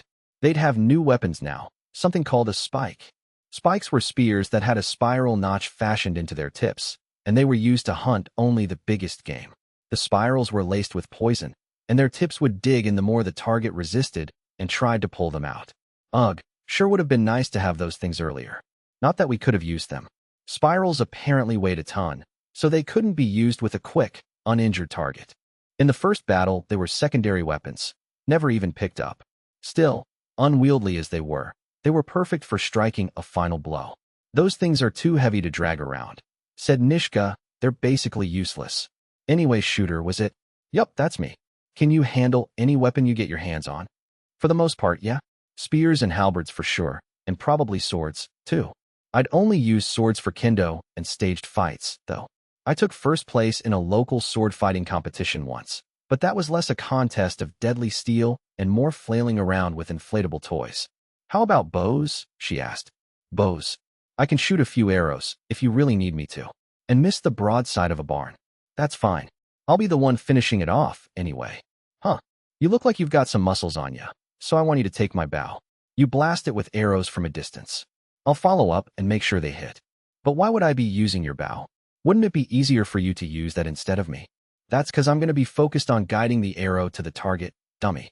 Trying to make sure those arrows hit one after another after I've already shot him is friggin' hard. That's why you're going to be the one firing the arrows for me. I had no idea what she was talking about. With that, Nishka and I broke off from the rest of the group and headed into the forest ourselves. Just as Nishka said, the other hunters acting as scouts headed to the left of the forest, where Cassandra had seen the wyvern flee. There was apparently a lake somewhere in that direction, off to the west of the village. The other hunters and adventurers didn't seem to be in any hurry. The monster would have lost a lot of blood from its wounds, and wyverns were diurnal. We had all night to find it. By morning, the search party's net would have closed around the beast. But they've got to lug around those huge-ass spears, so I bet that's just going to make it harder for them to catch up to the thing, said Nishka casually. Why do you think that? You serious? It's me here. You know Nishka? The Nishka. Somebody around here had to mention me, right? I'm not from around these parts, so... TCH, so that's how it is. Sakicho didn't tell you anything about me. I never got a chance to talk to Sakicho. Following Nishka's directions, we headed into the forest. We passed by the spot I'd set traps for the lynxes with Whack-Whackero and moved on, trekking deeper and deeper into the trees. By the time the village chief noticed we went ahead, it would already be too late. I was pretty confident in the work I turned in for that last battle, But I was also sure that the other hunters and adventurers were looking for their big break too.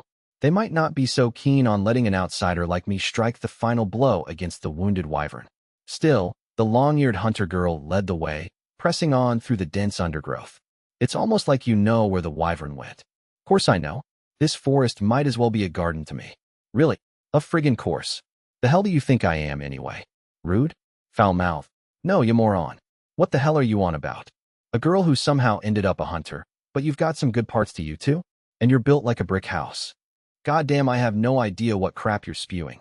Yeah. Wait, are you covering your crotch? Hey, I was getting some good reactions out of her, so I couldn't help teasing her a bit. And even if she was a little annoyed, my karate instincts told me that she was still all wary hunter. This long-eared hunter chick knew her stuff. I could sense it. How about I tell you what my other name is? Oh, other name? Like Shadow Wolf. Or Bloodgun. Very edgy, and oh, look at that eye patch. I couldn't wait to hear her DeviantArt SOC name. Not that I said any of that out loud. What is it? They call me Scale Splitter. Nishka the Scale Splitter. Scale Splitter, huh? That's a pretty, impactful name you got there. Presumably not for scaling fish, so I held off on making a joke. I've hunted as many wyverns as I've seen winters since becoming a hunter. Those adventurers have some experience, but I've done this song and dance solo. I know everything there is to know about wyverns. Which explains why you didn't hesitate to go into the forest. Yeah, it's my home turf. No one is better at handling the wyverns here than me, she said, flashing me a perfect pearly white grin. It must have been different for her, then, to try hunting that thing in the village. So where do you think this wyvern headed off to? Toward the lake. Your wife already told us, remember? And my wife. Were you watching us back there? Kinda hard not to. People tend to stick out when they stand arm in arm in public. Next time, try to keep it in your pan. Cut down on the flirting, man. I hadn't tried to flirt back there. Cassandra was the one who latched onto me when everyone looked at her. But, well, what was the point in protesting? More importantly, this was, apparently, Nishka the Scale Splitter. The bow strapped to her back was about the size of your traditional Japanese longbow. Well endowed as she was, I wondered if her chest got in the way when she was trying to shoot. That's no shortbow, am I right? Heh, as if. A shortbow wouldn't do squat to a wyvern. Looks like this one could even pierce its scales. Bingo. We're gonna take it down with one shot while it's sleeping, and a shortbow isn't enough for that. Hold up, while it's asleep? Nishka flashed me another wide grin. Exactly. Did you know that wyverns can use magic? They can, even though they're animals. Doesn't matter. Human, animal, whatever. If it's alive, it has the potential to use magic. Basic laws of nature here, my man. Oh, is it like how if a wyvern lives long enough, it'll turn into an elder dragon or something? Talk to adventurers, give quests, cast fireballs, and such. The hell are you talking about? You some innovative new kind of dumbass. Nishka stabbed her spear into the ground and glared, exasperated. Whatever. Look, that thing's enormous, and it needs to eat a ton of food to keep itself going. If it needs to fly, then it has that much more weight it needs to drag around. Yeah, that sounds about right. I mused, nodding. That's why it goes after things like woolly mammoths or giant ape men. But those things are friggin' huge too, so it can end up getting hurt if they fight back. That's when the wyvern goes off and casts some kind of healing magic on itself. Don't know how exactly, but we don't know even half the stuff these things can do. Do a certain amount of damage, and the monster runs off to cast a healing spell. Sounded pretty standard fantasy RPG to me, even if I was wrong about my wyvern dragon theory. She continued. There's a cave near the lake big enough for a wyvern to crawl into and hide. That's where this one goes to sleep and rest up. It almost sounds like you already knew about it before all this happened. 'Cause I did. I know everything there is to know about this forest. That right. When we started building villages and stuff around here, we started gunning for the same prey as the wyverns and all the other guys in here. They got short on food, so they started leaving the forest, going after more. You get me? Leaving the forest, going after more food, running into my wife's dad. Killing him. Yeah, I got it. Nishka picked up her spear and started off again, so I hurried to follow after her. Now you've got my bow. Just shoot it. Don't worry about aiming. Just let him loose with everything you've got. Without aiming? That's nuts. Normally, sure. But I'll be using magic to make it hit the wyvern. You just focus on using enough strength to pierce its scales. That makes it so we're both putting in the same amount of work. Doesn't sound too bad, right? You in? Yeah, I'm in. Good. We're almost at the lake, so let's head downwind. I swallowed. now on high alert as I followed after Nishka. The injured wyvern was lying on its side near the bank of the lake. It occasionally let out a feeble growl, which was almost cute compared to the deafening roars from the battles before. Almost cute. Still terrifying.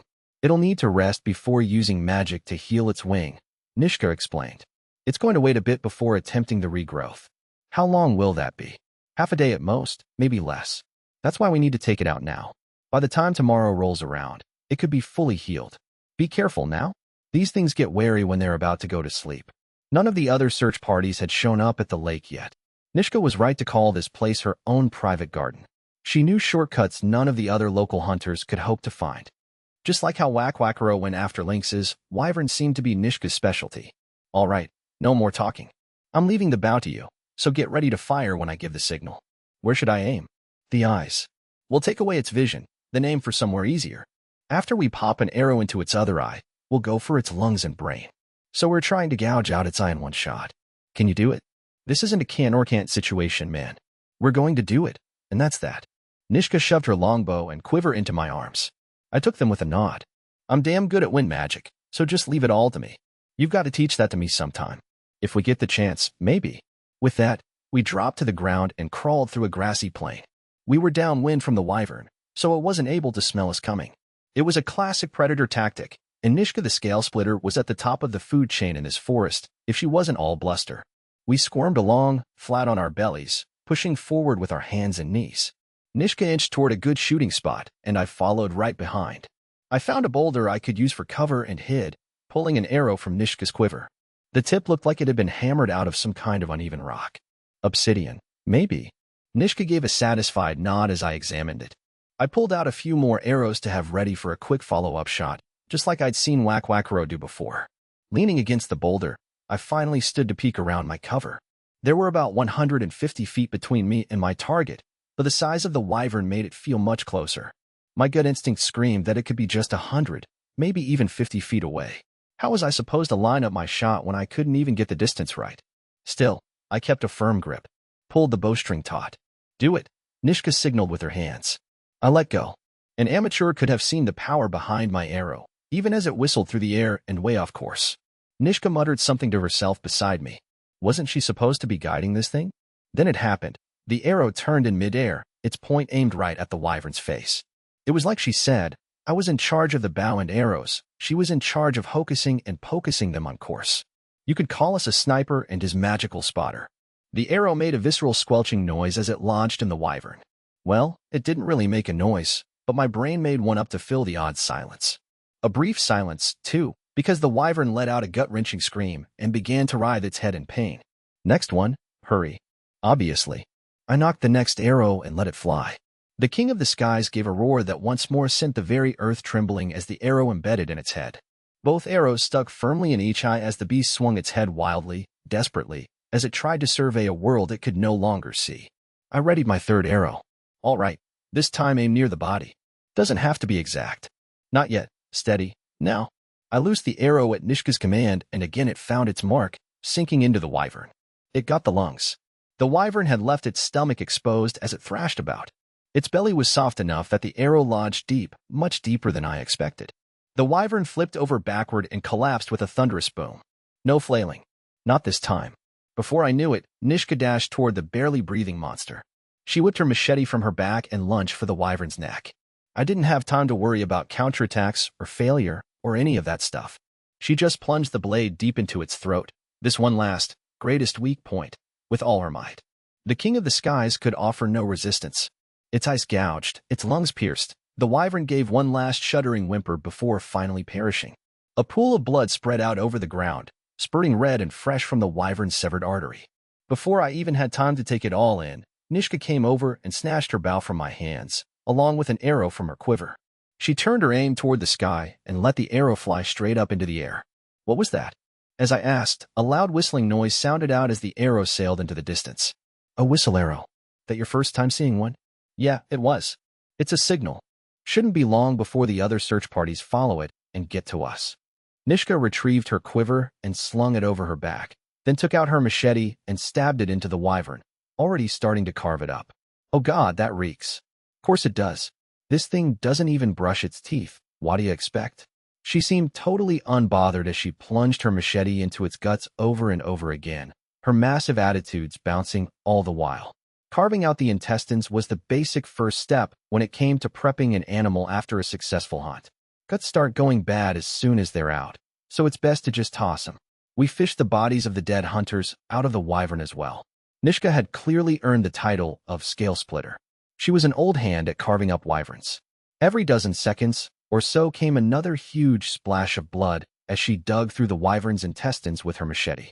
Her pretty face was smeared with blood to which she was utterly indifferent.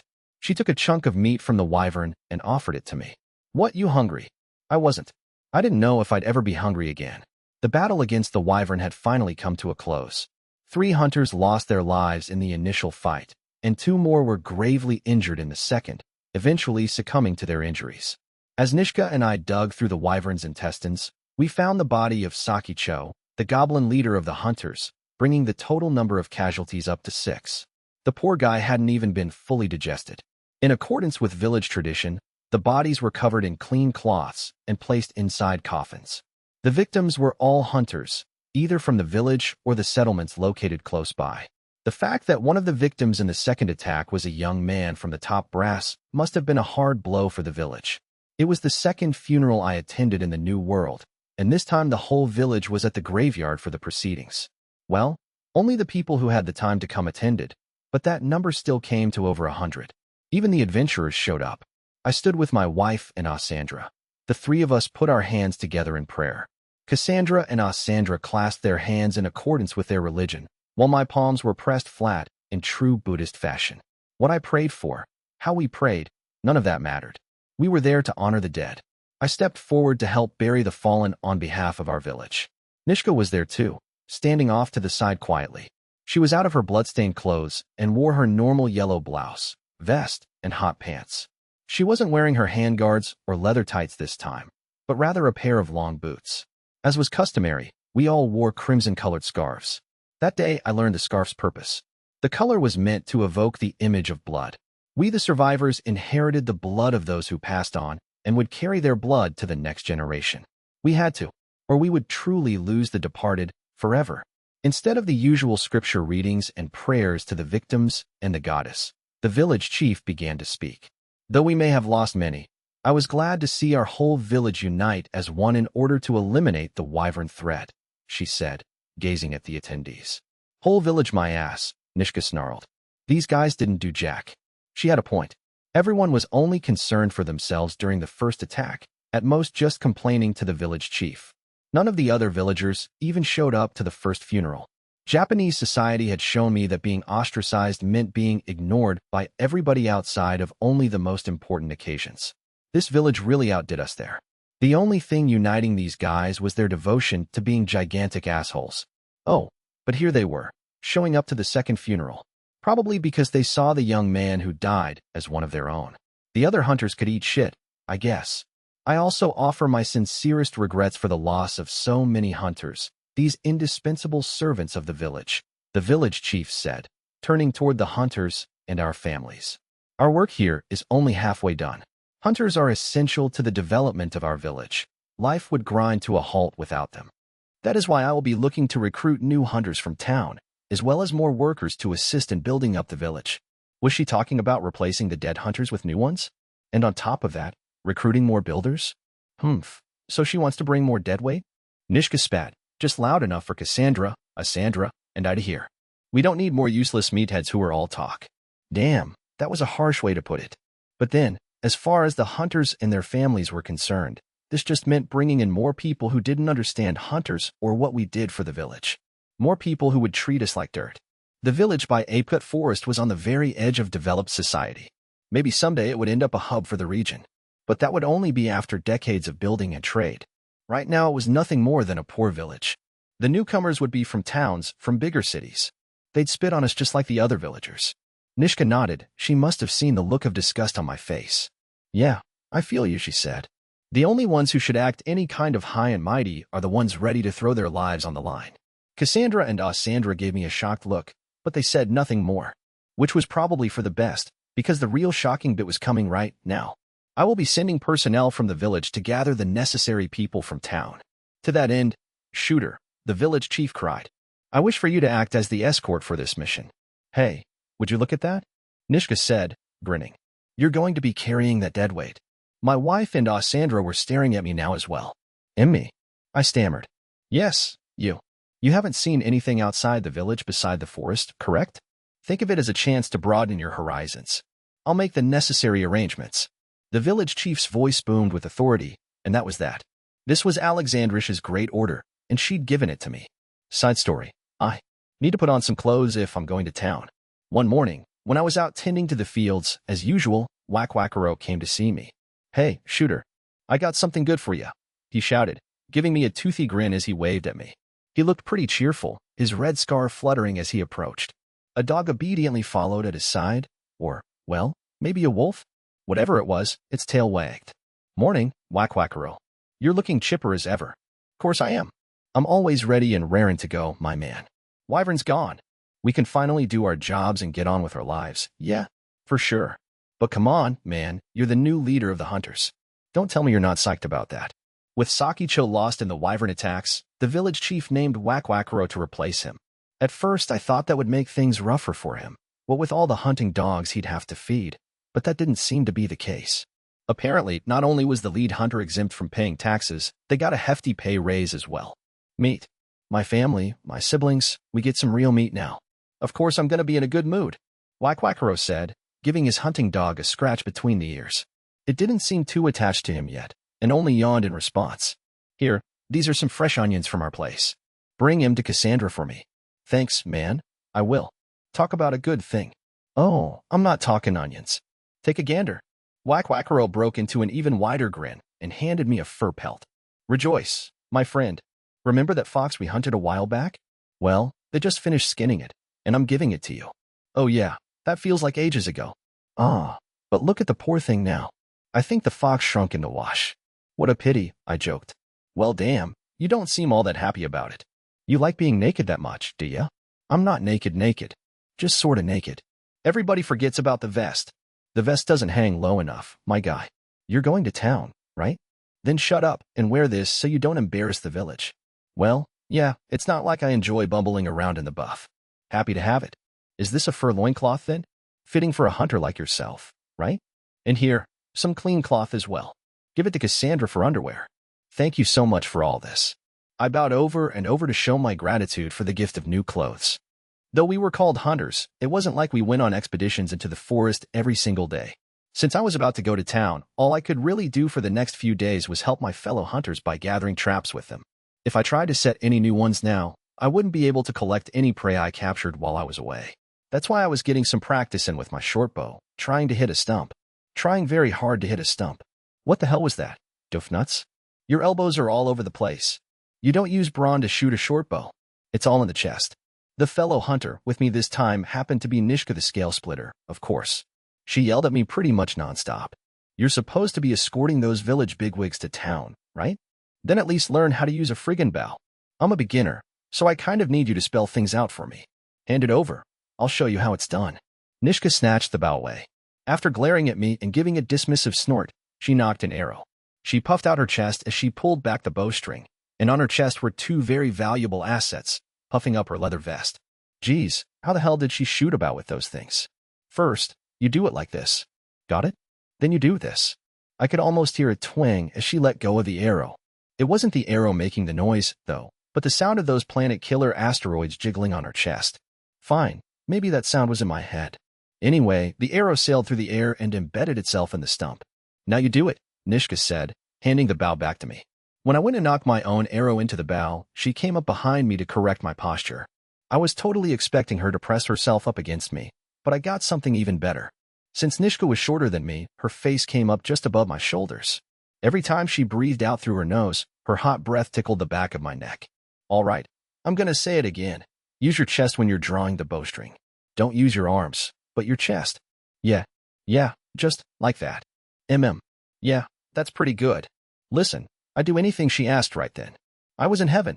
For, a second. No, what the hell are you? Get over here. Stop hunching over. She'd pressed up against me a little too long, and if I didn't shift a little she'd know for sure that little shoulda was having a bit too much fun. With another twang, the arrow trailed in an arc far from the stump. See, that's what you get for not aiming with your chest. Air. Yeah, I'm paying attention, but I sort of had to bend over. Had to. For a moment, Nishka was confused, seeing me cover my crotch with my hands. Then she flushed a deep, deep shade of red. Why you? You. Okay, look, sometimes bodies just do things and it's perfectly natural, and also I'm super sorry about it, you know? You're popping a boner and you're married. I can't control it. I'm sorry. It was the way your breath hit me, all kinda hot and tingly and stimulating, and such. Nishka covered her chest with her arms as she looked at me in disgust. I'm telling Cassandra, you horny animal. She aimed a swift kick straight at my groin, and I passed out from the pain on the spot. Another hunter asked me to help them out by plucking some pheasants. Later in the evening, I was doing my work on a table out back when Cassandra came to visit me, looking a bit uneasy. Did you change your mind at all? He asked me in a hushed voice, probably so as not to let Cassandra hear us. You mean about running away? You still have time if you want to pull it off.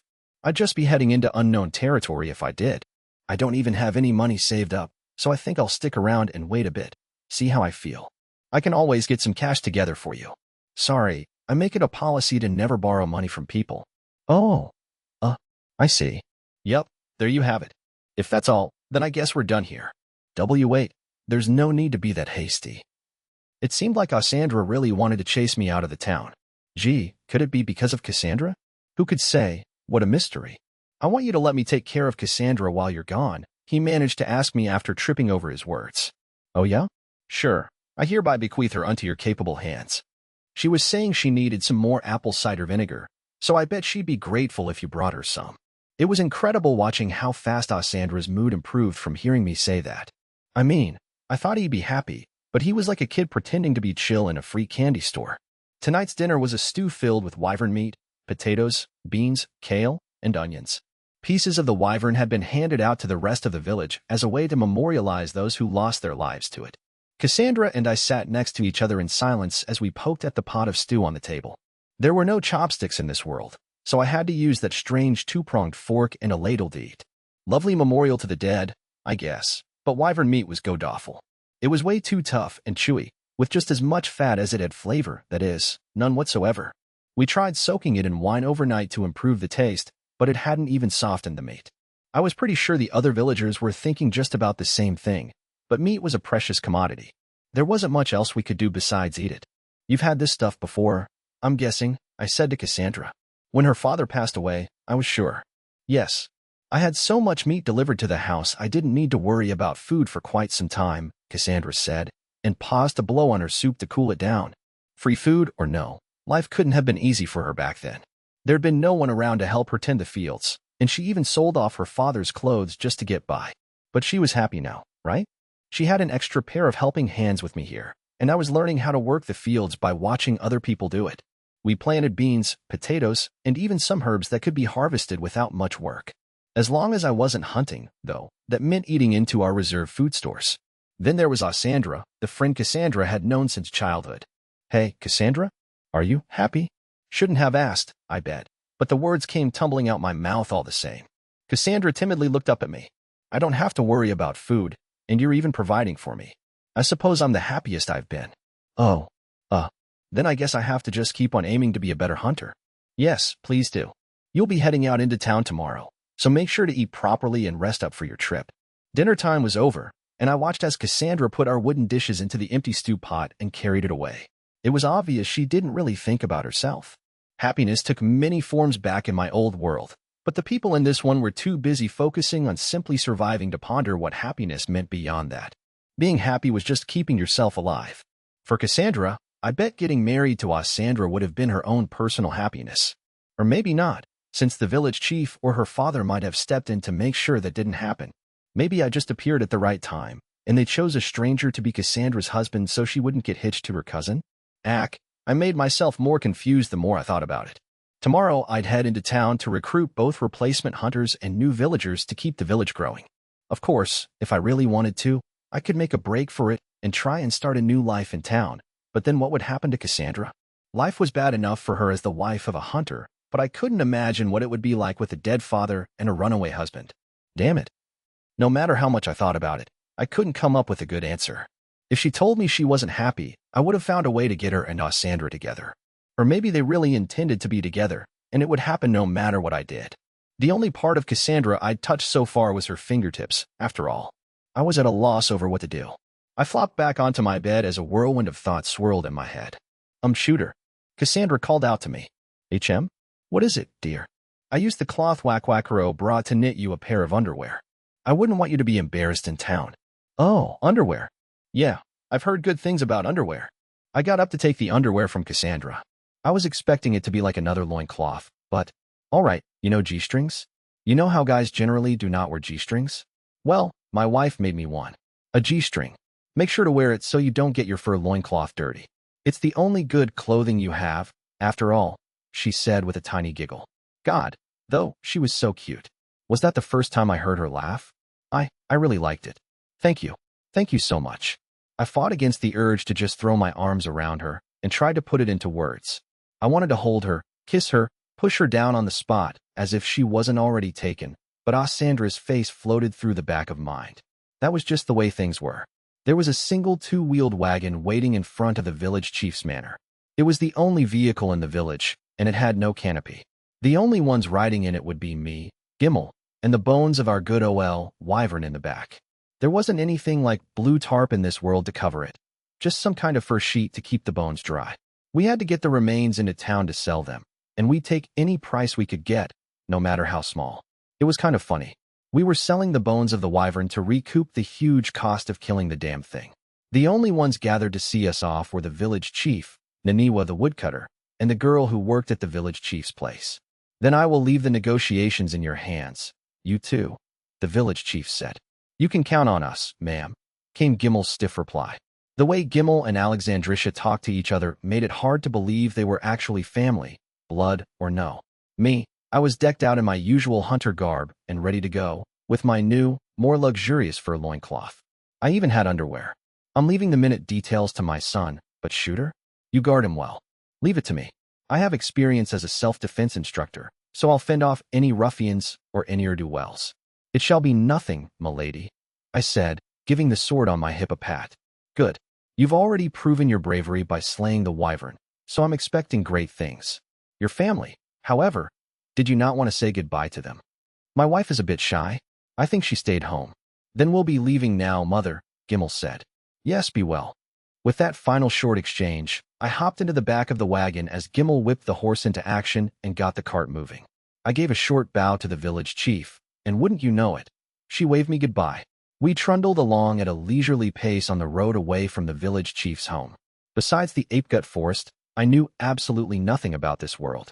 This would be my first time seeing what it was like outside the village, and I would be lying if I said I wasn't looking forward to it. I can see your house from here, Gimel turned around to tell me. And your wife, too. I was shocked to hear him say that. Taking a look for myself, I saw Cassandra waving goodbye to me. It was a strange feeling, for sure, but not a bad one. You know what? I'd buy her a souvenir. Yeah, something nice, something cute. I waved back at her, feeling like I snatched a victory from Sandra for some childish reason. I'd get her something to make her happy. I'd make her happy. Chapter 3. Our journey is just beginning. Our cart jostled as we traveled over the grassy plains to town, and a gentle breeze traveled with us. My name is Yoshida Shuda, 32 years old, and these days I'm a hunter in this fantasy world. I was traveling alongside a man named Gimel as his escort on orders from the chief of our village. How much farther until we reached town? I shouted to Gimel from the back of the wagon. It was a peaceful day, but our backs were turned, and we had to speak up to hear each other. We should make it there in about 3 days at this pace. If we run at full gallop, we'll be there by evening, but there's no reason to rush. Gotcha. What are we going to do about sleeping arrangements? The village chief didn't mention anything about that. We'll be roughing it outside. It probably won't rain, so I'm not planning to sleep at some nearby village. The Gimel I remembered was a man of few words. He would have told me to put up with it at any question, or maybe just shut every question down with a plain no, but he seemed so much calmer now.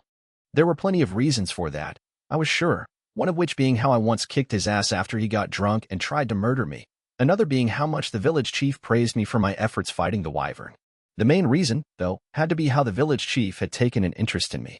If you can get yourself in good with the top brass of any kind of organization, say, for example, a medieval fantasy village, then suddenly everyone finds they can't talk smack about you anymore. Way back when, I was working at a place that made crappy packaged convenience store meals. There was a younger guy supervising our production line, but the one I had my eye on was the old lady in charge of all the part-time workers. She'd been in the business for 25 years and had been making mediocre C-store rice balls while the younger workers were pooting away in diapers. A friend invited me to work there as a quick part-time job, but I stuck out like a sore thumb. I also colored my hair back then, so everyone treated me like some kind of stranger from another world. Part-time jobs prepare you for all kinds of weird stuff, huh? Anyway, I did everything the old lady in charge of the part-timers said, even if it contradicted the young guy supervising the line. If you get in good with the higher-ups, no one can say anything against you. I made sure to do the same thing with the village chief, doing everything I could to get on her good side. Of course, Gimel chilled out. Imagine if I tried to suck up to Gimel, of all people. Nah. I put my experience from before to work and made sure that if there was one person I was never going to disappoint, it would be the lady with power. Hey, Gimel. What? He shouted back at me from the driver's seat. It looks like someone's been following us for a while now. Someone's been what? He pulled hard on the reins, brought the wagon to a grinding halt, and whirled around to look in my direction. Right over there. See them? They've been following us ever since we hit the road. Yeah, I see them. Who is that? Not a clue. Maybe a bandit. I offered. No, it can't be. It would be a different story if we were taking the highway frequented by merchants, but this doesn't make sense. Despite what he said, Gimel placed a hand on the sword he wore at his waist. He may have been born in the same village as Cassandra, but he definitely didn't have her sharp eyes. Gimel gave a frustrated snort. He couldn't make that hazy figure out and turned to look at me. Want to use my sword? No, I'll be fine using the one I got from Cassandra. I had some experience from sword fighting competitions, so I was well versed in the fine art of wielding inflatable plastic blow-up swords. My short sword was just around the same length as them, so, close enough. I don't know why, but karate guys are usually also sword guys, and I was no exception. You're not going to use a bow? Asked Gimel. I'm still practicing with it. We're better off if I use a sword, unless you don't care whether I hit my target. We tensed up, preparing for a fight. As the figure got closer, though, I saw that they were waving. What? Someone you know? Seems like it, I said. They're waving and everything. I can see that much, you idiot. While we were talking, we heard the figure shout something as they continued to run at us. Hey, guys, you gonna give me a lift to town, or what? Our mysterious pursuer was none other than Nishka, all dressed up in her best traveler's clothes. Okay, it was more like her usual clothes, a cloak over the blouse, vest, and hot pants that made up her usual outfit. But hey, she was panting slightly as she pulled herself up into the wagon, before she shouted an order to Gimel. Come on, what are you waiting for? Let's get the show on the road. Gimel wasn't happy to hear that. But Nishka was an expert wyvern hunter, and she played a significant role in the battle, taking out dry bones in the back of the wagon. She earned the village chief's praise for her efforts just like I had, which was why Gimel was having such a hard time flat out telling her to get lost. I decided to feign ignorance to the whole affair as Nishka explained herself. I was getting jealous you were the only one going to town, shooter, so I decided to tag along. I've never been, she said. The wagon jostled. So did her massive chest. This isn't a vacation, I said. Gimel and I are going on business. I'm coming along to watch you work, then. Besides, it's better to have 2 people on escort duty rather than 1, right? All agreed. Great. Let the road trip begin. Yeah, it didn't matter what any of us said, did it? She wasn't listening to me at all. At first, Gimel was vehemently against the idea and kept telling her to go back. That was until Nishka came up to the driver's seat and leaned against him. Come on, you're a man, right? Don't be such a killjoy, she cooed. You're not going to find a wife that way, That made Gimel shut up, most likely because she was pressing her absurdly huge assets against the back of his head and gently wrapping her arms around his shoulders. Lucky bastard. With that settled, we set off again on our way to town. It was a pretty uneventful journey, all things considered. We were traveling in a wagon with 2 full-grown men, a girl, and a pile of wyvern bones all being pulled by a single horse, so we weren't exactly moving along at a breakneck pace. I decided to ask my 2 other travel partners a question to kill the time. So, there's something I've been meaning to ask for a while now. I started. What? You want to know something about hunting? Nishka nodded. Ask away. Wyverns are my specialty. No, not that. Can we move past the wyvern stuff, please? Then what? You want to know what kind of guy I like? Sorry to say, but you aren't my type, shooter. Nishka was clearly not interested in listening to what I had to say. Gimel just stayed silent up in the driver's seat. He didn't really seem to know how to deal with Nishka. No, I'm not talking about that. I'm talking about breakfast. Nobody eats it in the village. I can't get used to that. Even if they only have enough to eat 2 meals a day, wouldn't a morning meal give you more energy to tackle the rest of the day? Honestly, it was one thing I was still completely unable to get used to since I got to this world. Come on, man, ain't it obvious? Skipping breakfast makes lunch taste even better, doofus, Nishka answered with absolutely no hesitation.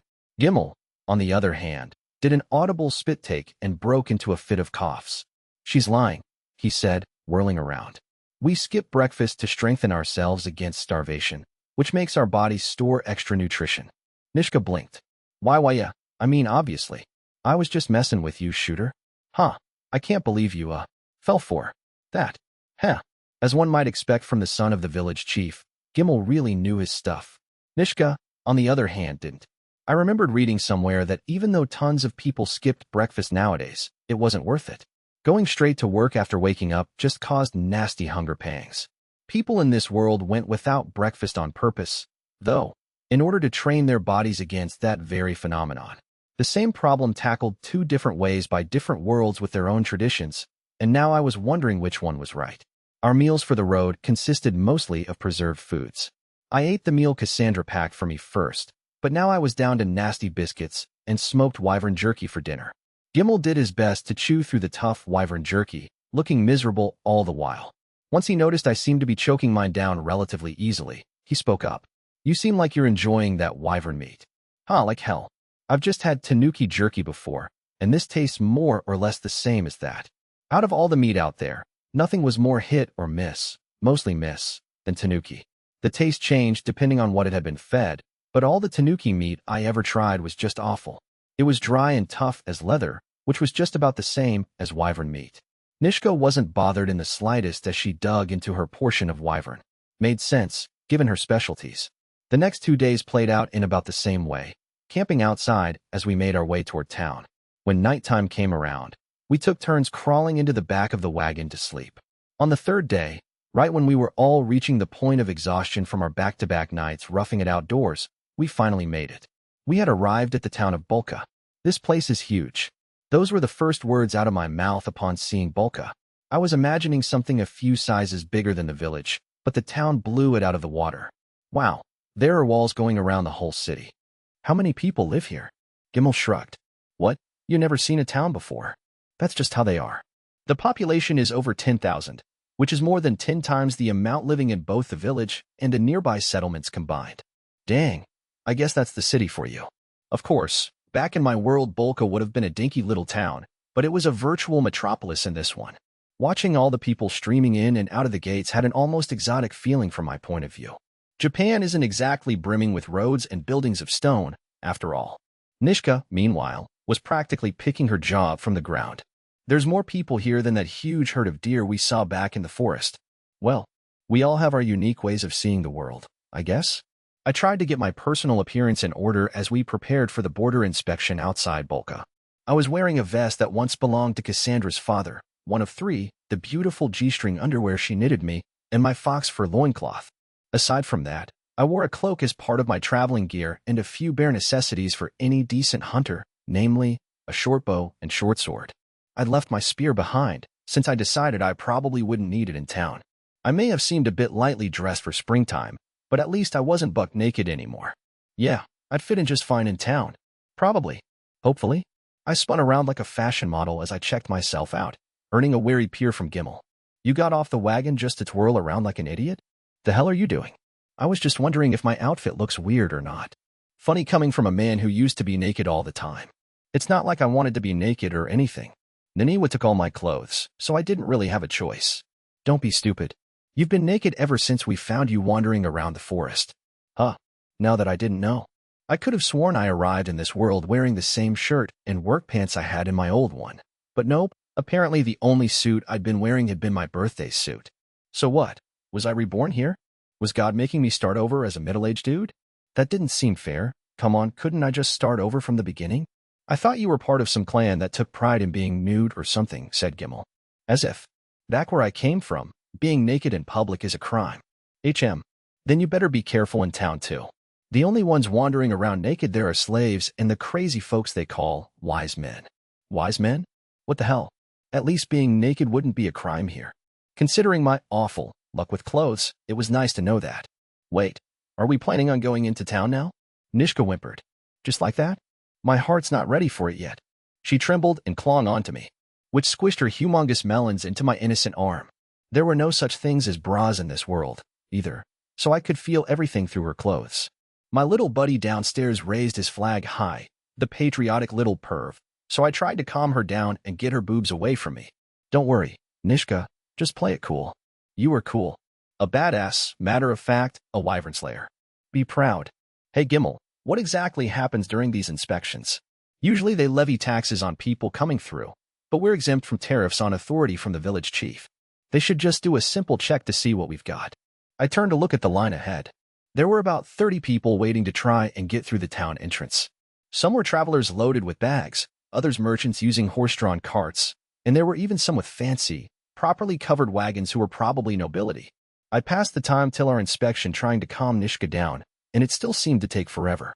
Where are you coming from? The guard asked Gimel finally. The village by Apegut Forest. We have business with the Adventurers Guild, on orders from the village chief. Nishka and I jumped out of the wagon and lined up beside Gimel.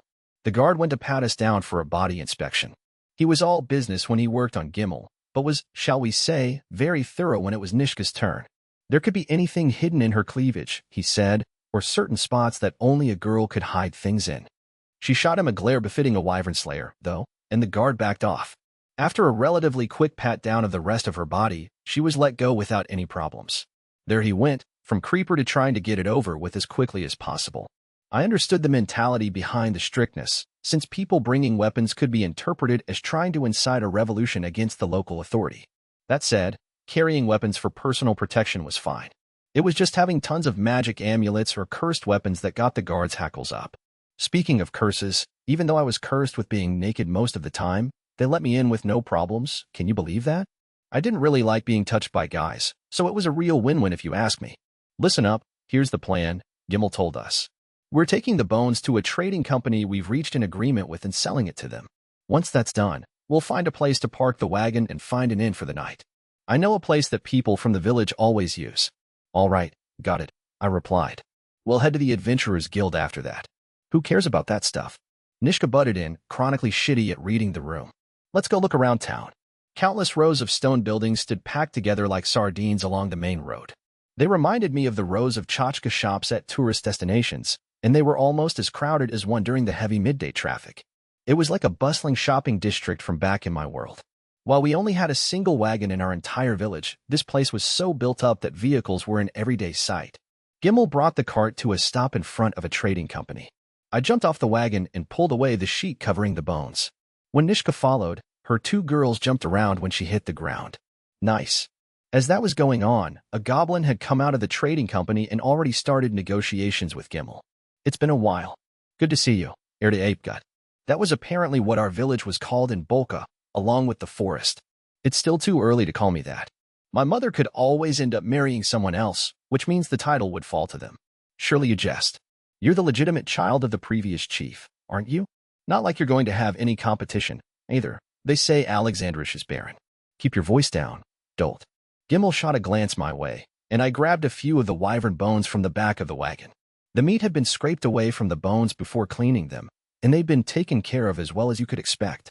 You were usually supposed to use these bones to make new weapons, armor, magical potions, or whatever in your average fantasy world. But look, these are goddamn bones we're talking about. Hollow bones that have to be light enough to fly. What are you going to grind these up to fashion, a thimble? Maybe they could be used for medicine, though? Dinosaur bones were an extremely valuable ingredient in herbal medicine, people told me. So why not? However, wyvern scale surely had to have some use in armor smithing. They were sturdy, lightweight, and I could guarantee how effective they were after fighting the thing they came from. Aside from its head, we've got all the bones here, said Gimel. And what happened to the head? I left it with my mother as a testament to the strength of our village. We made sure to bring its scales, though, so make sure to get a good look at them. I'm sure they'll make some fine armor once you finish getting them prepared, when you find some folks who can actually manage that, the goblin said with a laugh. Then he climbed into the back of the wagon and started looking over our wyvern bits, turning over the bones, squinting and humping and inspecting. How much can we get for them? Gimel asked. Much more if you had the head, I can assure you. I see. With what we have here, I'm looking at 20 gold Bolka coins and 5 silver church coins. Yeah, that seems about right. All right, we'll take it. Wasn't there supposed to be bartering involved? I expected a little grumbling out of Gimel, maybe some hard to get for a few extra gold coins.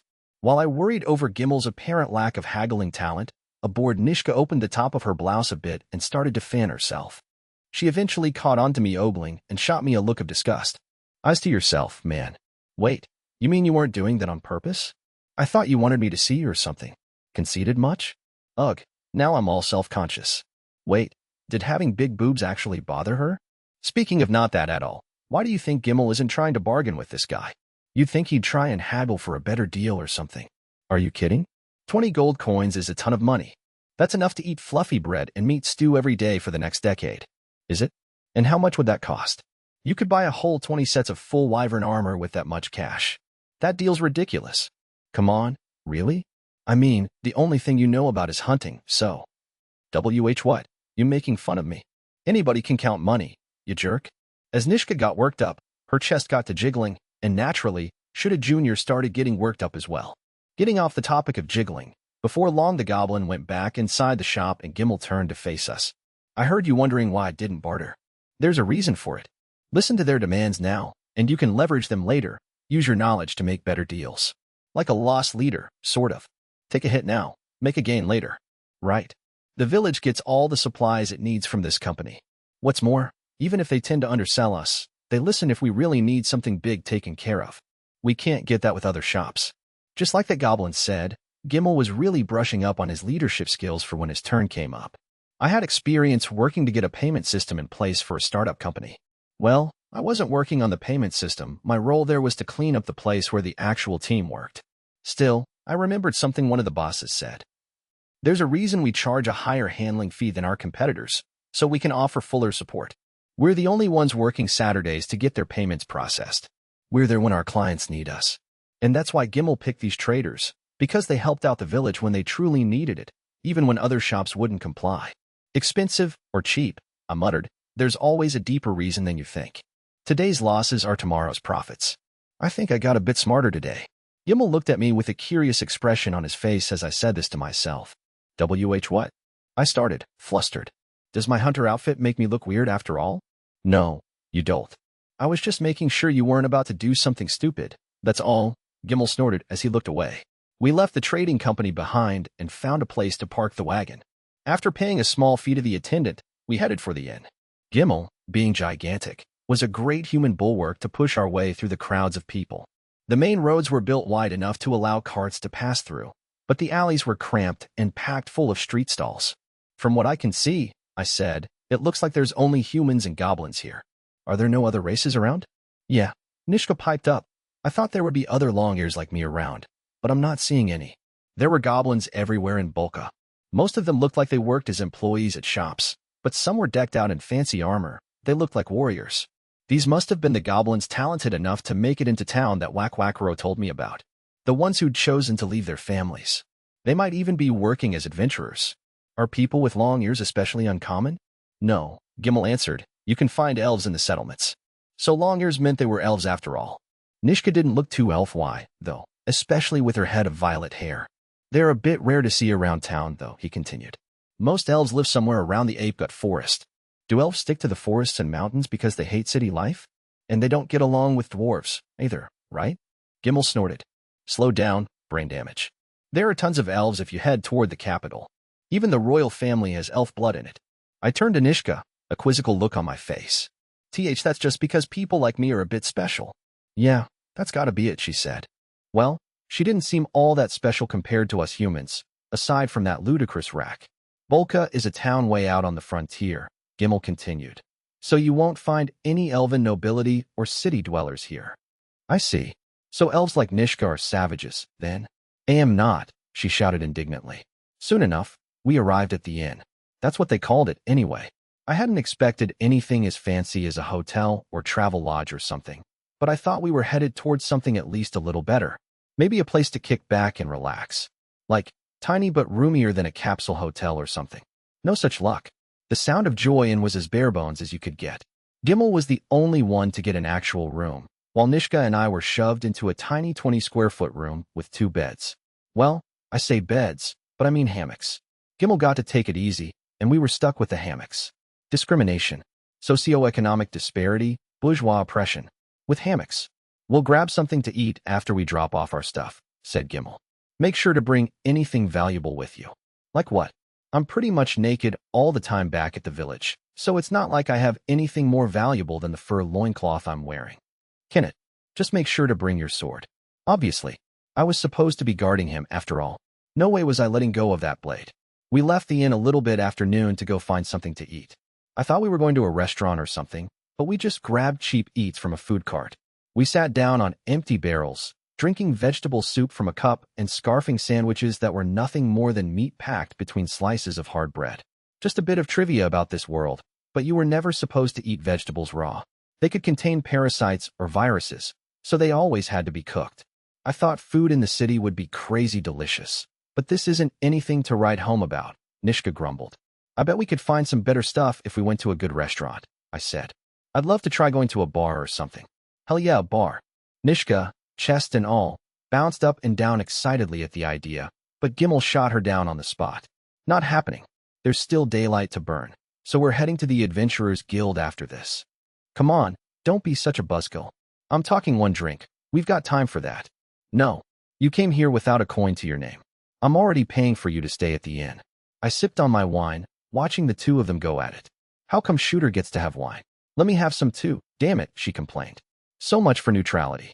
I bought this with my own money, I said, so that's a no. Money earned from backbreaking work at the village. Thank you very much. Right from the village chief's coffers. Like hell I was spending my hard-earned paycheck on this barfly. Listen, buddy, this is, that thing, with the, profits that are tomorrow, and today we've got losses. But that's fine, because later we're gonna be at tomorrow. Yeah, that's it. So hey buddy, come on, just buy me a dry thing. I blinked. What in the world are you talking about? You might feel like you're taking a loss now, but you can ask me for something later, and right there? That's all it, baby. That's when you get happy. Uh-huh. You're talking about what I said back at the trading company. Yeah. So you make me happy first, and I'll owe ya. Wow. All right. Can't say I expected that from the supposed scale splitter. Slightly dazed, I picked up my wine bottle and offered it to her. Fine, fine. I already had enough to drink. She's all yours. Really? Wait, really? You know that I'm gonna just drink this whole thing, right? Man, you can't take this one back. I will decimate this wine. I won't ask for it back. I will ask you for the profit part of the deal soon enough, though. Eyes twinkling, Nishka practically snatched the bottle from my hands and started guzzling down the wine. Oh, I was feeling downright diabolical now. What should I have her do for me? The possibilities. Ah, this hits the spot, she cried. They don't just call her scale splitter, you know, said Gimel. A lot of us just call her Tipsy Nish. She loves her booze, if that wasn't apparent. Yeah, I can see that. This right here does not look like a scale splitter. What's worse is she can't hold her liquor, so keep a close eye on her. With that little misadventure out of the way, it was time for us to get back to work. Next step, find some capable hunters to bring back to the village with us. Hey, hi, said Nishka. I heard they've got a bar at the Adventurers Guild. Can you believe that? Let's grab a drink there, Gimel. Well, I thought, here we go. The image I had in my head for the Adventurers Guild was something like to a saloon from old westerns, but that was only half right. It was closer to the inside of a bank, which made sense. I mean, apparently this place started out as an agency to help people find jobs. Sure, they called it an Adventurers Guild, but it catered to shifty-looking mercenaries, adventurers, and even laborers and hunters. If you worked day to day, this was your place. There were shades, too, of a brothel from an old western movie, but a lot of it was a partition counter and bulletin boards posted along the walls. There weren't any receptionists waiting behind the counter like you might find in certain popular game franchises about being a monster hunting guy, more like merchant and trader types. There were also a few people advising patrons from behind the counter. I expected this to be a place full of adventurers who looked pretty much the same as those Vikings who helped take down the Wyvern, but that wasn't the case. Just a healthy mix of men and women of all ages. Some of them were probably looking for adventure, but it looked like a lot of them only wanted to put food on the table and were willing to take whatever odd jobs needed doing. Where's the bar at? Nishka groaned. I'm not smelling any alcohol here. Gimel and I ignored her. I'm going to talk with one of the consultants here about our request, said Gimel. It's going to take some time. Keep Nishka occupied. You're talking our request for more hunters and stuff? I'd actually like to see how that works instead.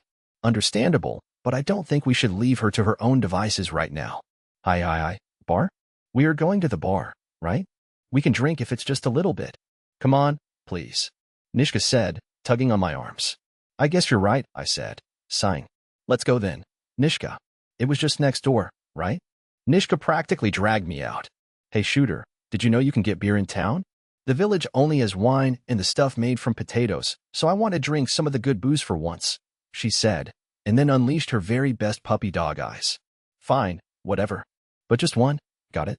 I've got my own expenses, you know, I said, jingling my wallet to emphasize the point. Why yeah, I got it. Just one beer. And maybe something to eat, too. Then I'll be out of your hair. Yeah. But teach me how to use wind magic next time as payment. Which, by the way, doesn't count for the other favor you now owe me. Fine by me, if you can learn to use it, that is. Not that I really needed to buy her this beer for her to teach me. Nishka replaced Wakwakagoro as my hunting instructor after he became leader of the hunters. It was more of a personal favor. Without further ado, we headed to the bar adjoining the guild.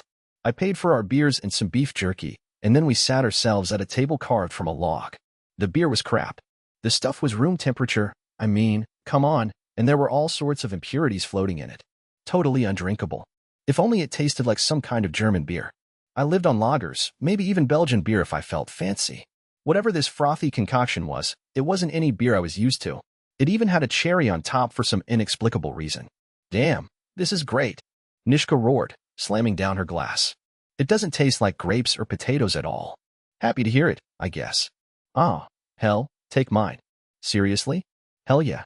Nishka didn't hesitate for even a second before she took my beer and started guzzling as I chewed on a strip of the beef jerky. Even that didn't taste right. It tasted like dried squid? The hell? What a letdown. I grabbed the water bottle Nishka left on the table and took a gulp to clear my palate, but ended up spraying everywhere as I spit it out instead. This is potato vodka. Nishka wasn't called tipsy for nothing. After a while, Gimmel joined our table, his own mug in hand. You finish everything? I asked. Yeah. They pinned up a notice with all the people we're looking to recruit. Well, that's good to hear. Are we heading back to the village then? I'd like to, but I was told that we'd need our own branch of the Adventurers Guild in the village if we wanted to get serious about building the place up. A new branch location in the village? They said it would be more convenient having people there already rather than sending people from town every time, like what happened with the wyvern attack. Gimmel took a few gulps of his beer, wiping the foam from the drink on his sleeve. We ignored Nishka, who, as always, crowed about how great her drink tasted. We could end up running into more wyverns as the village continues to develop, I said. It happened to Cassandra's father, too. I thought of a considerably more sober Nishka telling me how villages developed and displaced wildlife, even butting heads with them from time to time. Exactly, said Gimmel. That's where you come in. Huh. My mother and late father spent the last 30 years building the foundation for the village, expanding it, putting everything into it. If we want to keep pushing, we'll need to recruit more people to come live in the village, and we'll need capable adventurers to protect them. But not just anyone will do. You want me to become an adventurer? That's an option if the village chief gives the okay. More specifically, a warrior of your skill should conduct interviews for potential candidates. I see. By fighting him. Wait, what? I exclaimed. Niska munched her beef jerky obliviously. Fighting who? Them. Whoever you think might do. Pick a fight with somebody, see how they do. Simple. Simple. Easy for you to say. These guys are adventurers. I shouted. Gimmel took a couple swigs of beer. Listen, man, I don't even have the guts to try getting to second base with my wife. My hands? Completely unbooped. And you think I can just swagger on up to an adventurer and pick a fight? I'd be dead in no time flat. Nishka, back me up here. Listen, bud, no matter how much you ask, don't you even try to feel me up. Not happening. You are not going to touch these sweet puppies. Cool. Thanks for the help, Tipsy Nish. Gimmel shook his head. What are you getting all scared for? You beat me with nothing but a laundry pole. Just do that again. The people you're interviewing are going to be coming at you with everything they got, so all you've got to do is take them down. You're serious? A friggin' laundry pole? Can I not use another weapon? Nah. And don't you worry about hurting them. We can just get them healed up by the guild's priest while their wounds are still fresh. Ah, shit. This was revenge for beating him up earlier, wasn't it? You're strong, he said. I know that much. As the #1 warrior in our village, I'm expecting some good things from you. Gimmel grinned. The hell was that supposed to mean? I believe in should a grin? I can't believe I get to see ass-kicked shoulda grin. Ah, hell. There I was, standing alone with only a laundry pole in my hands. Come on, let's do this, shouted a bearded middle-aged guy with one of those fake fantasy Viking vibes to him. He was naked from the waist up, rippling with muscle. Think of a pro wrestler with a Thor vibe and you're on the right track. We stood in an open area behind the guild, me with my laundry pole, my opponent with a goddamn broadaxe. Just a tiny difference. Not like my laundry pole will snap in half, because this is a broadaxe meant for chopping. Oh wait, that's exactly what axes do, never mind. All right, Gimmel shouted. Go get him, shooter. Acting all innocent, like he had nothing to do with this. Like he couldn't be the one holding the laundry pole. And Nishka just kept pounding down beer, not helping at all. If you're not coming to me, the wrestler roared, then I'm coming to you. Raph. He hoisted his broadaxe over his head, and at once this hulking giant was bearing down on me. Way back when, I worked as a trainer and sparring partner for an athlete at this one karate organization. The guy was a beast. He even competed on a national level, but training with him from dusk till dawn was a real pain in the ass. Sometimes literally. Here I was, this nobody who won third place in a regional tournament once, and I specialized in form over combat to boot. Still, the fact that I was so diligent in my form meant that I stayed faithful to the basics. Comparing my own movements to a guy at the national level helped keep his techniques on point. Maybe it was the right choice for me to interview adventurers for our village, see what they were made of. Wasn't hyped about the constant, horrible pain, though. I was so bruised and sore from sparring with that guy back in the day that I constantly needed special ointments to take care of the pain. I'm talking zoo animal strength stuff, that's how bad it got. That was what worried me about this guy too, but the whole mess ended up super anticlimactic. The adventurer was a hulking monster of a man, that much was true. His broadaxe was real, too.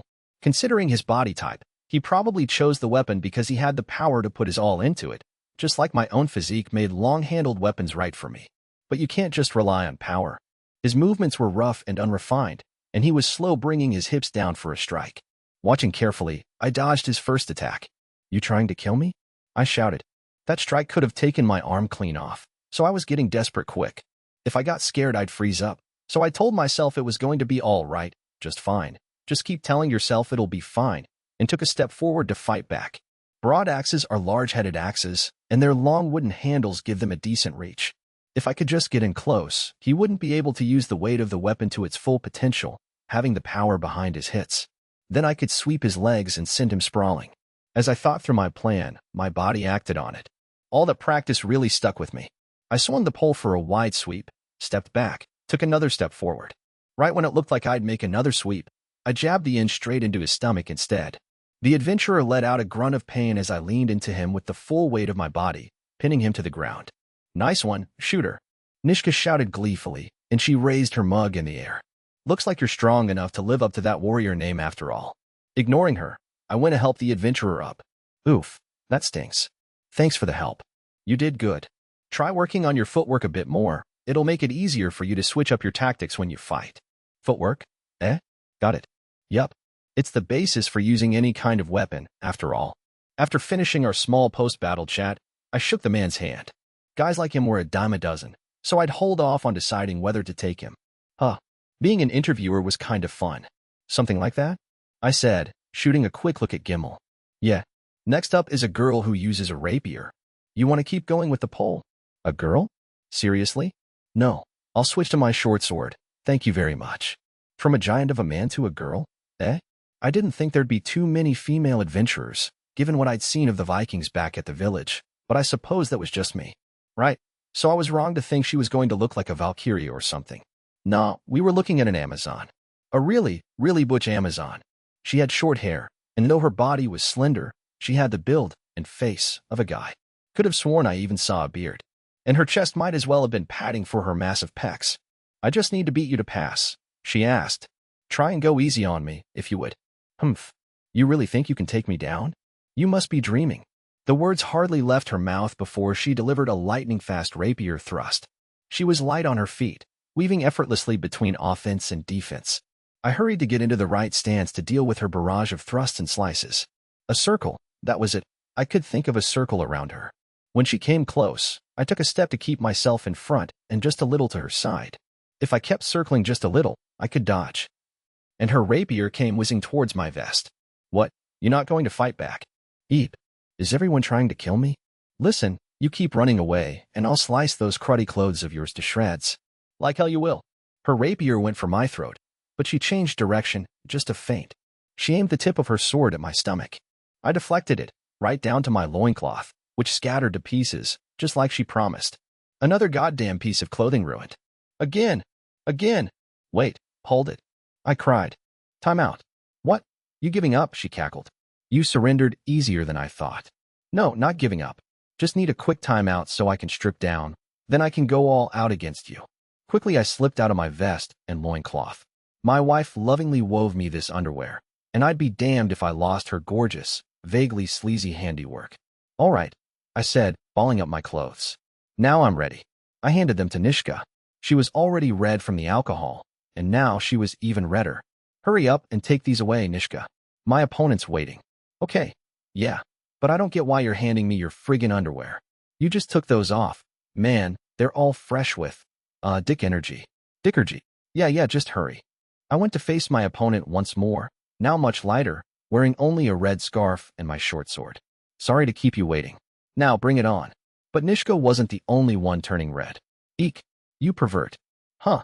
City girls were a lot more sensitive than I thought. And just like that, I'd faced off against the adventurers, all two of them. As we made our way back to the inn, Gimel and I discussed whether we should pick one or keep looking. Let me get this straight. Shooter, you're asking what we're looking for in an adventurer? Right? If we just want someone strong, then that butch girl with the rapier, what's her face? Electra. Yeah, Electra, she was hardcore. I think she'd be the best. Personally, I wasn't so sure about how we were measuring these guys. Fighting one-on-one was one thing. Fighting monsters around the village was something else entirely. Well, if we're going by specific criteria, said Gimel, then we would want to hire someone who won't cause trouble. Nishka cut in. Aren't all adventurers pretty rowdy? I suppose you're right, Gimel grumbled. But beggars can't be choosers. I shrugged. Those two were fairly civilized after I finished interviewing them, so I guess they wouldn't be so bad. True, though Electra seemed a little jumpy after your fight, Gimel added. We were just about back to the Sound of Joy Inn. I'll let those two know they pass come tomorrow. All that's left is to find a few other people we might be able to use. Got it. How much longer are we planning on staying in town? I'd like to buy a present to take back home to Cassandra. Yeah, it's only been a day since we got here, and I haven't done enough sightseeing yet. Nishka sighed and sulked and generally made it blatantly clear that she wasn't ready to leave. I'll head back with the two adventurers, said Gimel. You two can stay here a bit longer. Huh. Like I said, make sure to prioritize finding adventurers. You won't just magically stumble upon new hunters and new residents for the village, so stick to recruiting from the guild. Just don't invite anyone suspicious, you hear me? Really ask yourself who would do well in our village. Why, yeah, of course. If you make any progress, use a messenger bird to let me know. They've got a coop at the guild. All right, but shouldn't I be guarding you? I asked. I'll have those adventurers with me. There shouldn't be any problems. Gimel handed me a heavy hide pouch. It was full of those silver church coins, along with some other silver coins I didn't recognize. There's some money for your stay. If it's not enough, I'm sure you'll find a way to make some more. And if you turn in good work, the village chief will likely give you some kind of reward. Are you sure I can take this? Just don't run away. I'll send people after you if you do. I shivered, remembering Assandra's plan for me to escape the village. This complicated things. I won't. Gimel then turned his attention to Nishka, who lazed at the entrance with her hands folded casually atop her head. What are you planning to do, Tipsy? Think I'll go ahead and soak in the sights a bit more before I head back. What about money? Shooter has some, right? But Gimel said this was my pay. She was going to mooch off me even more then? Really? Figure out a way to pay for yourself, Gimel told her. What, why? This is discrimination. It's because I'm an elf, yeah? How come only Shooter gets some? Those are public funds, Tipsy. Nishka looked devastated. She trudged back to the room we shared as if I'd killed and ate her puppy. Well, let her whine all she wanted. I wasn't going to sympathize, and I definitely wasn't going to buy her a drink. We all headed back to our rooms at the inn. Gimel got the nice spacious room that had a bed, desk, and chairs, the whole shebang. Meanwhile, Nishka and I were stuck in a room the size of a shoebox with double-decker hammocks for beds. We didn't have the luxury of furniture. We didn't even have our own light outside of the open window. It let in the waning city noises of the early evening and just enough streetlight to see the floor. How do you want to handle these hammocks? Asked Nishka. I think I'll top. Whatever, man. I'll be bottom if I gotta. You know, with the hammocks and such. It's not weird. It's not weird. Once upon a time, I lived at one of the restaurants I worked at. The veteran chefs always took the lowest bunks, since climbing up and down the tiny ladders was always a huge pain in the ass after a long day's work. Not to mention, if they went out drinking and got smashed, they couldn't even climb the things properly by the time they got back. So yeah, of course the other chefs immediately requested the lower bunks whenever it came time to change rooms. That, or they'd claim at the instant another veteran chef left and their bunk was up for grabs. The beds at the end didn't even come with a ladder, and you had to hoist yourself up to the top bunk. Definitely easier for me to drink if I was bottom. Then I claim my rightful spot on top. Live your life with the knowledge that I've won, and that I'm always looking down on you, shooter. MWA ha ha ha ha. We had a saying back where I came from. Two things like high places, smoke and the stupid. Hold on, what do you mean stupid? Oops, sorry. Maybe it was idiots. Fools? Morons. Making fun of me? The greatest wyvern slayer Apgut's ever known? You know what they call me. Tipsy. Nishka bobbed her fists against me in frustration. I just stood up, headed out to the hallway, grabbed the barrel of lukewarm water, and brought it inside. What the hell? Why are you taking off your clothes? Because I'm gonna wash up. Earlier, I paid the goblin at the front desk for a bathing set that included a clean cloth, a sponge, and water to wash myself with. I wasn't about to let the bathwater I paid for go to waste. I was always naked in the village, so there was no way it bothered her that much. Plus, I wanted to mess with Nishka a little. You're right, said Nishka. We're gonna get sick if we don't use that water before it goes cold. Yeah. I mean, what? What are you? Because now Nishka was stripping along with me. She threw her vest onto the top hammock before sliding off her hot pants, then undid her blouse button, and by button I mean a small monster thong, whittled down to function as a button. After undoing her blouse knot button, her hands suddenly stopped. Instead of continuing to take it off, she started on her panties. She just tossed them on top of her other clothes. Another thing. So that was just what everyone wore here, huh? How interesting. Finally, the blouse came off. Boing. Now here we were, naked in the same room together. Sit down, said Nishka. And I'll wash your back. But I have a wife. MMHM. And now you'll get home all clean for her. Oh yeah, we should get you some new clothes in town before we leave. Yeah, some new clothes for me and a present for Cassandra. But right now. I mean, is this really okay? This isn't exactly chaste, you know? Just sit your ass down already. The water's gonna go cold. There weren't any chairs in our tiny room, so I sat on the edge of the barrel, gritting my teeth and bearing it as the hardwood dug into my butt. When Nishka lifted up her arms to fasten her hair with a pin, I got an eyeful of her armpits and the forest of hair there. Looks like people in this world didn't shave their underarm hair. And, well, damn, I guess I was developing a new fetish. You're on your own washing your front, she said. Yeah, I got it. I wrung the water out of the sponge and handed it over to Nishka. She started scrubbing. I swallowed. You're going awful gentle on me. If you keep that up, I'll, feel good, you know? Well, duh. Everyone feels good after getting clean. You're just gonna have to put up with it if it tickles. And why are you just focusing on the same spot? To get all the dirt off, doofus. Your back is stupid huge though, shooter. Well, yeah. That's just a guy thing, right? Thank goodness the room was dark. Would have gotten way too excited if it was brighter, but then again, things were already getting pretty wild down there, and maybe that was because it was dark. I wondered if this was the norm in this world. I'll admit it, I never spent time messing around with girls I didn't know too well back in my world. You shouldn't play around with women, honestly, and entertaining friends seemed expensive to boot. Part-timers like me didn't have that kind of money. All right, she said, and I heard a quick splish time to switch. I scrub your back, you scrub mine. You sure? I mean, I'll do my best and all, but course I'm sure. After all I did for you, you're not gonna scrub my back? Come on, man. I turned around, and there they were, Nishka's hulking knockers in the dimness of the room. The accursed darkness. I raged against it. Raged, I say. Even if I wasn't quite sure. Nishka, what is this, even? I've never even touched my wife, and yet here I am washing your back. Up and down, up and down. Nah, this stuff's normal. It's not like we're doing anything lewd, and anyway, you're the one who walks around naked all the time. YUVE got me all wrong. I don't want to be naked. I just want to see naked. Women, that is. When I finished washing Nishka's back, we dipped our feet into the water and started to scrub them clean. Then came the knock. I could hardly prepare before it flew open, and whoever it was saw the both of us, completely naked. Which, I mean, was fine for me, but Nishka. I panicked and turned to see the intruder, What kind of ass would be so lacking in any semblance of privacy? Gee, Gimmel. Hey, I need a word with you, Shooter. Yo, Gimmel. We're in the middle of a bath right now, so if you'll just give us a minute. Sure. Come to my room when you're finished. The door creaked shut, and Gimmel left the room as if nothing at all had happened. Why, you don't think he's got the wrong idea about us, do you? I stammered. I have a wife, after all. I don't get it. Is there some kind of problem? Of course there is. How could there not be? Overwhelmed, just thoroughly done, I jumped out of the barrel and hurried to get my clothes back on. With my surreal bath extravaganza behind me, I went to visit Gimmel's room. I couldn't say what time it was exactly, since there were no clocks I knew of in this world, but my gut told me that since the sun had set about an hour or two ago, it was probably around 8 in the evening. I knocked. Enter, came a reply from the other side, so inside I went. Hey there. I've been waiting for you. I'm sorry you had to see that earlier. You walk around in the nude all the time. I didn't think you could get embarrassed. I just felt a little, guilty about the whole thing, I suppose, I said, and awkwardly shut the door behind me. Gimmel hunched over a small desk, on top of which was a candle and some paper.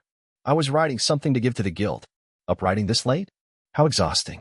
Is it about those 2 adventurers we're accepting? No, we can just tell them in person. Take a seat, said Gimmel, gesturing at the bed. I sat myself down and listened. This is a recommendation letter for you to give to the guild. Huh? Don't we need the village chief's permission first? If you're staying here, you need a way to make money. If you're going to be recruiting adventurers, I figured it would be better for you to experience what it's like to be one. I'll be sure to tell the village chief as well, so no need to worry about that. Yeah, that makes sense. Thanks for doing all this. Letters are how small communities like our village stay in contact with the guild. I'm used to it. Gimmel handed me the sheet. Considering this was a fantasy world, I kind of expected it to be written on sheepskin or whatever, but it was more like some crappy recycled paper made out of hemp. In fact, I think it was somehow even worse quality than recycled paper. I remembered reading somewhere that the process to make papyrus back in Egypt was too complicated for it to be mass-produced, so I wondered what this could even be. There was something else I noticed as I looked at the words on the paper. I can't read this. What does it say? It says that I'm leaving a hunter named Shooter and a girl named Nishka in the guild's care, and that they're both away on work. As such, they'll need a way to earn money for themselves while they're here in Bolka. I'm really putting my reputation on the line here for you, you realize, so make sure you don't do anything stupid. Why, yeah, of course. We'll be sure not to cause any trouble for you, I said with a nervous smile. Actually, since you're headed back and all, I was hoping you would pass on a message to my wife for me. HM? Let's hear it, then. But, can she read? I asked, fidgeting uncomfortably. You don't even know that about your own wife? Of course she can't read. We are just newlyweds, after all. TCH, illiterate hicks, the both of you. Despite the vitriol in his words, Gimmel took out a new piece of paper and dipped his pen in the inkwell on his desk before turning back to me. Tell me what you want to say. I'll write it for you. But she can't read, right?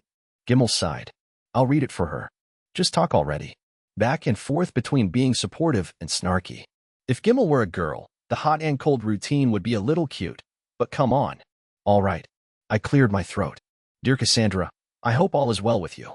Bolka is a regular metropolis, dotted with faint midnight street lamps, and though the city can overwhelm the senses and leave one flailing in uncertainty, at times I recall the comfort that your magnificent cooking brings me after a hard day's work. Upon Gimmel's orders, I have agreed to stay longer here. So, too long. Paper is precious. Shorter. Oh, okay. Now, to my beloved wife, my stay here is going to be longer than I expected. I want to see you again, but this is part of my duty to the village. How's that? It's all right. Good. I'm going to buy her a present tomorrow, so could you give it to her when you read it out? What do you think would make a good souvenir? Asked Nishka. Gimmel set the letter aside for the ink to dry, then pulled out a bottle of booze. Now then, I said I needed a word with you. Why, yeah? What is it? Gimmel looked so profoundly serious. Freaked me out. I was half expecting him to tell me how he'd always hated me or something. I mean, sometimes it felt like he had it out for me ever since I arrived, and that he might not have been happy about me catching the village chief's eye. Now would be the perfect time for him to make that clear. Drink? Sure. I took your wine back then. I'm sure you recall. Well, this is my apology. Drink as much as you want. Yeah, I remember. I just figured we were even after you got hit in the face. We both know that wasn't enough. He offered the bottle of wine to me.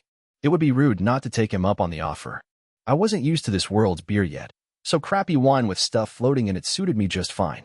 As Gimel watched me drink, he began to speak. Our village has grown over the course of 30 backbreaking years thanks to my father, and then due to the efforts of my mother after his passing. Yeah, I remember hearing something about that. As long as things stay the course, it'll either be me or one of my siblings who take the reins and continue that work. Yeah, that seems about right. You have siblings, Gimel? I don't, for now. It may not always be that way. Huh? I'm sorry if this comes off as rude, but isn't the village chief? I swallowed, made myself finish the sentence, and fertile. Did my mother tell you that? I shrunk back from Gimel's withering glare. The goblin from the trading company said it earlier, and Wakwakaro knew about it, too, so I thought it was fairly common knowledge. Gimel's face hardened when I looked away from him. That damn ape-man couldn't keep his mouth shut, could he? I examined my hands. Doesn't matter, said Gimel finally. What does matter is that it isn't the truth. My mother probably spread that rumor herself to keep potential suitors away. So you're saying that she can actually have children? Gimel snorted. Of course she can. If she couldn't, she could have just gone to the church to be healed. He paused, took a drink, let out a long sigh. Let me be frank with you. I hate outsiders. What could I say? He continued. The village was where I was raised, and the villagers there were my family. Outsiders have only ever sought to steal that away from us. He spoke with a quiet fury. I could only imagine what could have happened to him to fuel that rage. My mother is still young, he said, and so there were other governors, other village chiefs, all trying to court her. There was even an idiot that called himself a knight who tried to get in close. I disposed of that vulture. Gimel may have been an amateur at sword fighting, but he was still absolutely ripped. Some fake knight would have been nothing. So, I said, swallowing dryly. That's why you were so wary of me. I do feel sorry for that. You were just, what? Some naked man wandering around back then. Yeah, and just wandering aimlessly around the forest. Shooter, I won't tell you to help me. I don't know if you would. What I want is for you to help my mother. There's no one I love or respect more than my parents. We have to be the ones to build up the village, and I have no intention of letting anyone else have it. And there we go. There's that Oedipus complex. But hey, I could hardly blame him. She was a quick-witted and gorgeous woman, and still probably more like his older stepsister than mother. He wanted me to help her, huh? What was I even good at? Hunting, maybe. Teaching karate? I squirmed under Gimel's intense gaze, when all of a sudden, hey, doof shit, really? If you really want to help out your mom, then get yourself a wife. Make a grandkid or 2, or 9, or whatever. Ah, hell. There she was, flinging the door open, waltzing in. Tipsy Nish, flushed to hell and back again to hell a few more times. She was in full-on casual mode, wearing nothing but her yellowed blouse and panties. What are you saying? Gimel roared. And why are you here? This is a man-to-man conversation. Maybe you do better with the wife and if you got that stick out of your ass. Yo, shooter. This is a guinea pig dumpling I got from the restaurant downstairs. And beer, too. Paid for by who? Was that all on her tab, with me footing the bill? Nishka brought her spoils from the restaurant over to the bed and plunked herself down on it. Y'all, she groaned, are being unfair.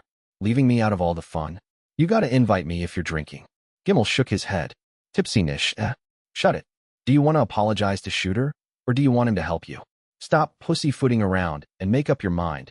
Damn it. Nishka winked at me and flashed a smile. Oh, wink. Hold up, what about that eye patch? Didn't she have an eye patch?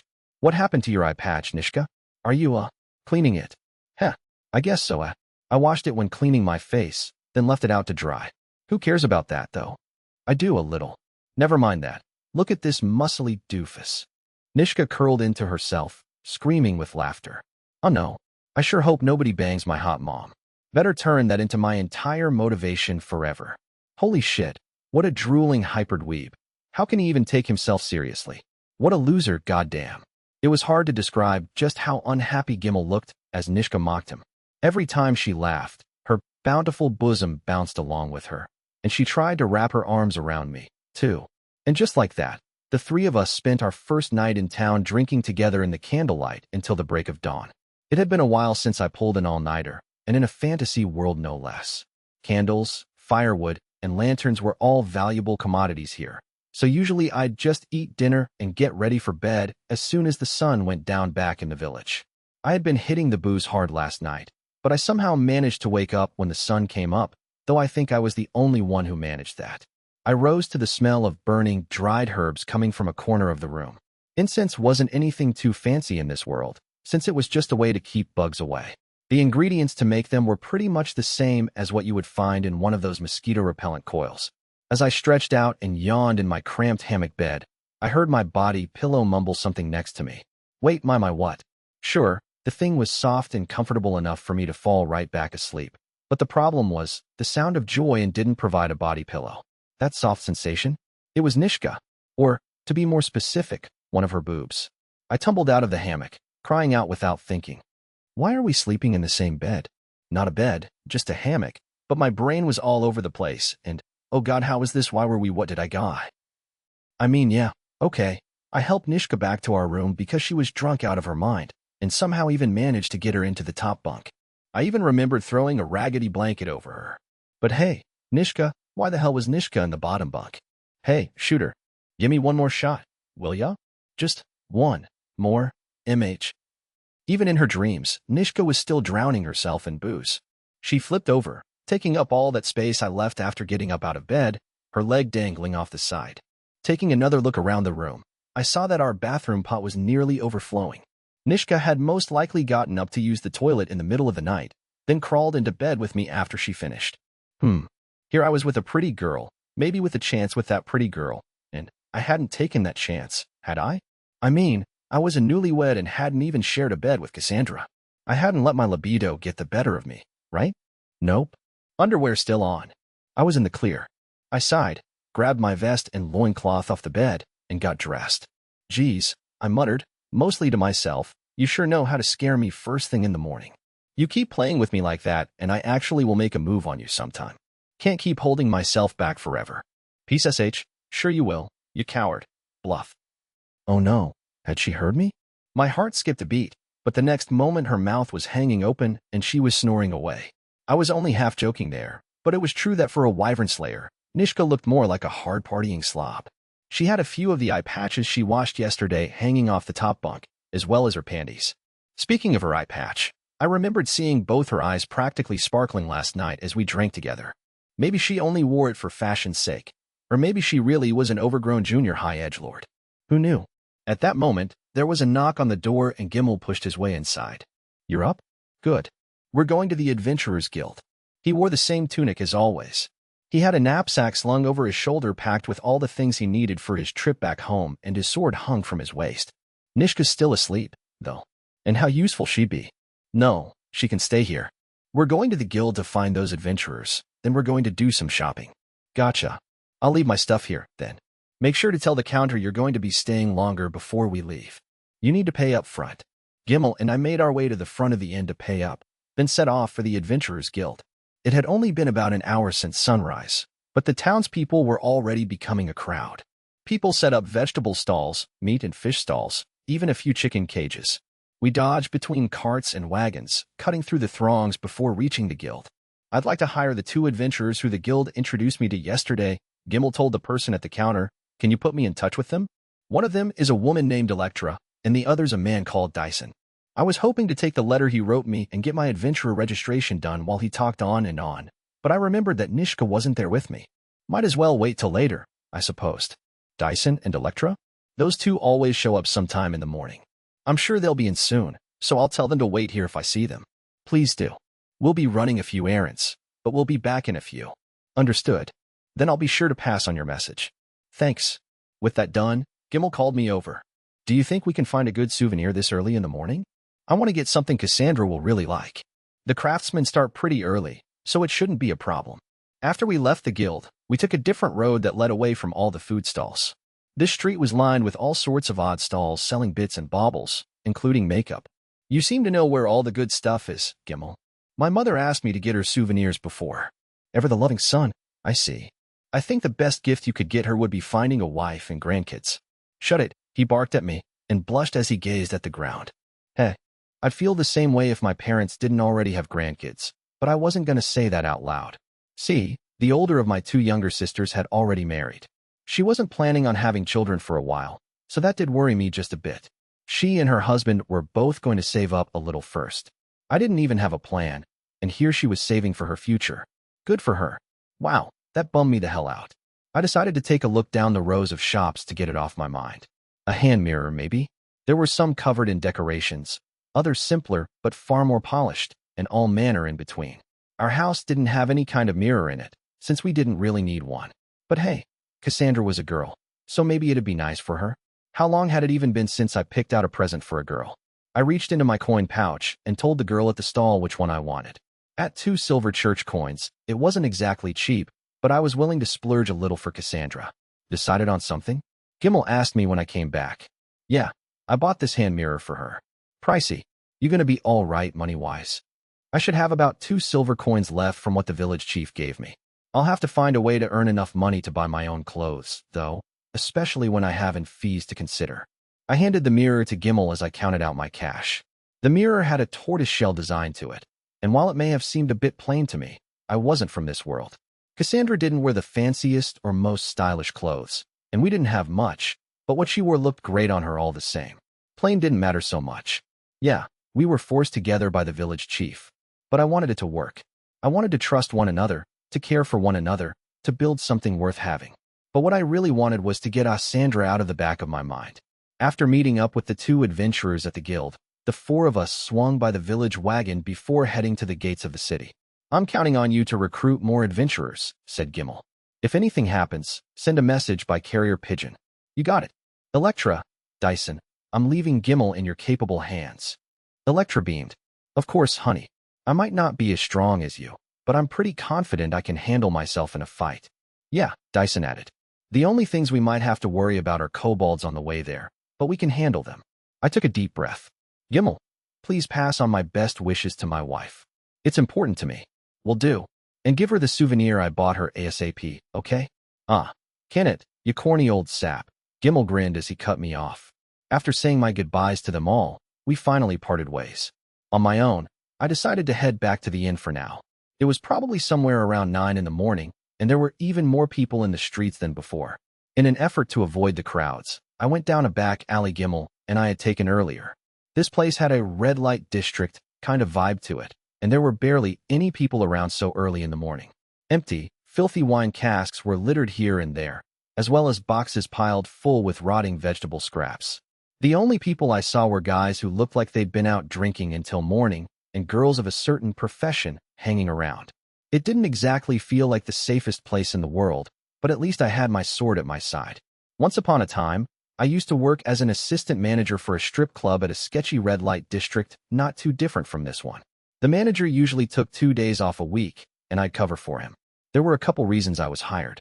One was because of my customer service background, and another was because of my experience with karate. I was pretty sure they picked me because they thought I could handle any customers who got violent. My first night on the job, there was this young guy who was kind enough to pick up another customer's dropped wallet and try to give it back.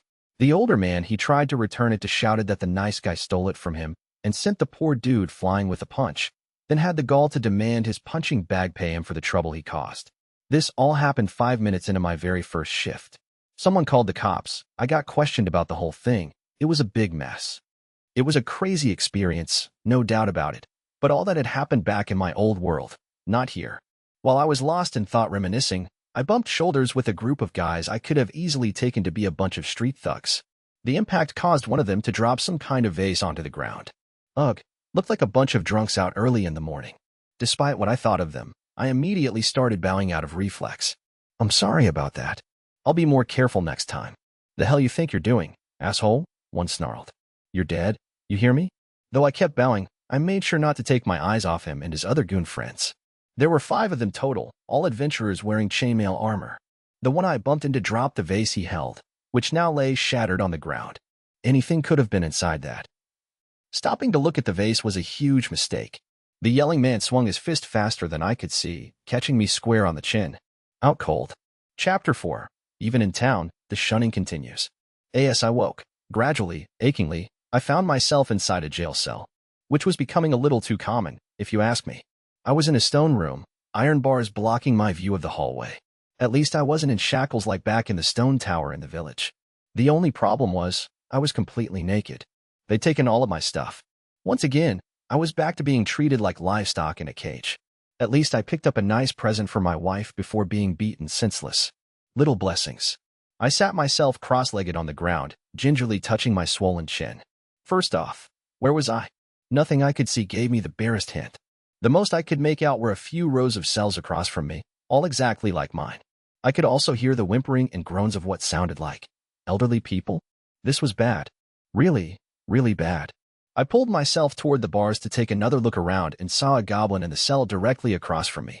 He wore dirty rags and was sprawled out on the ground, asleep.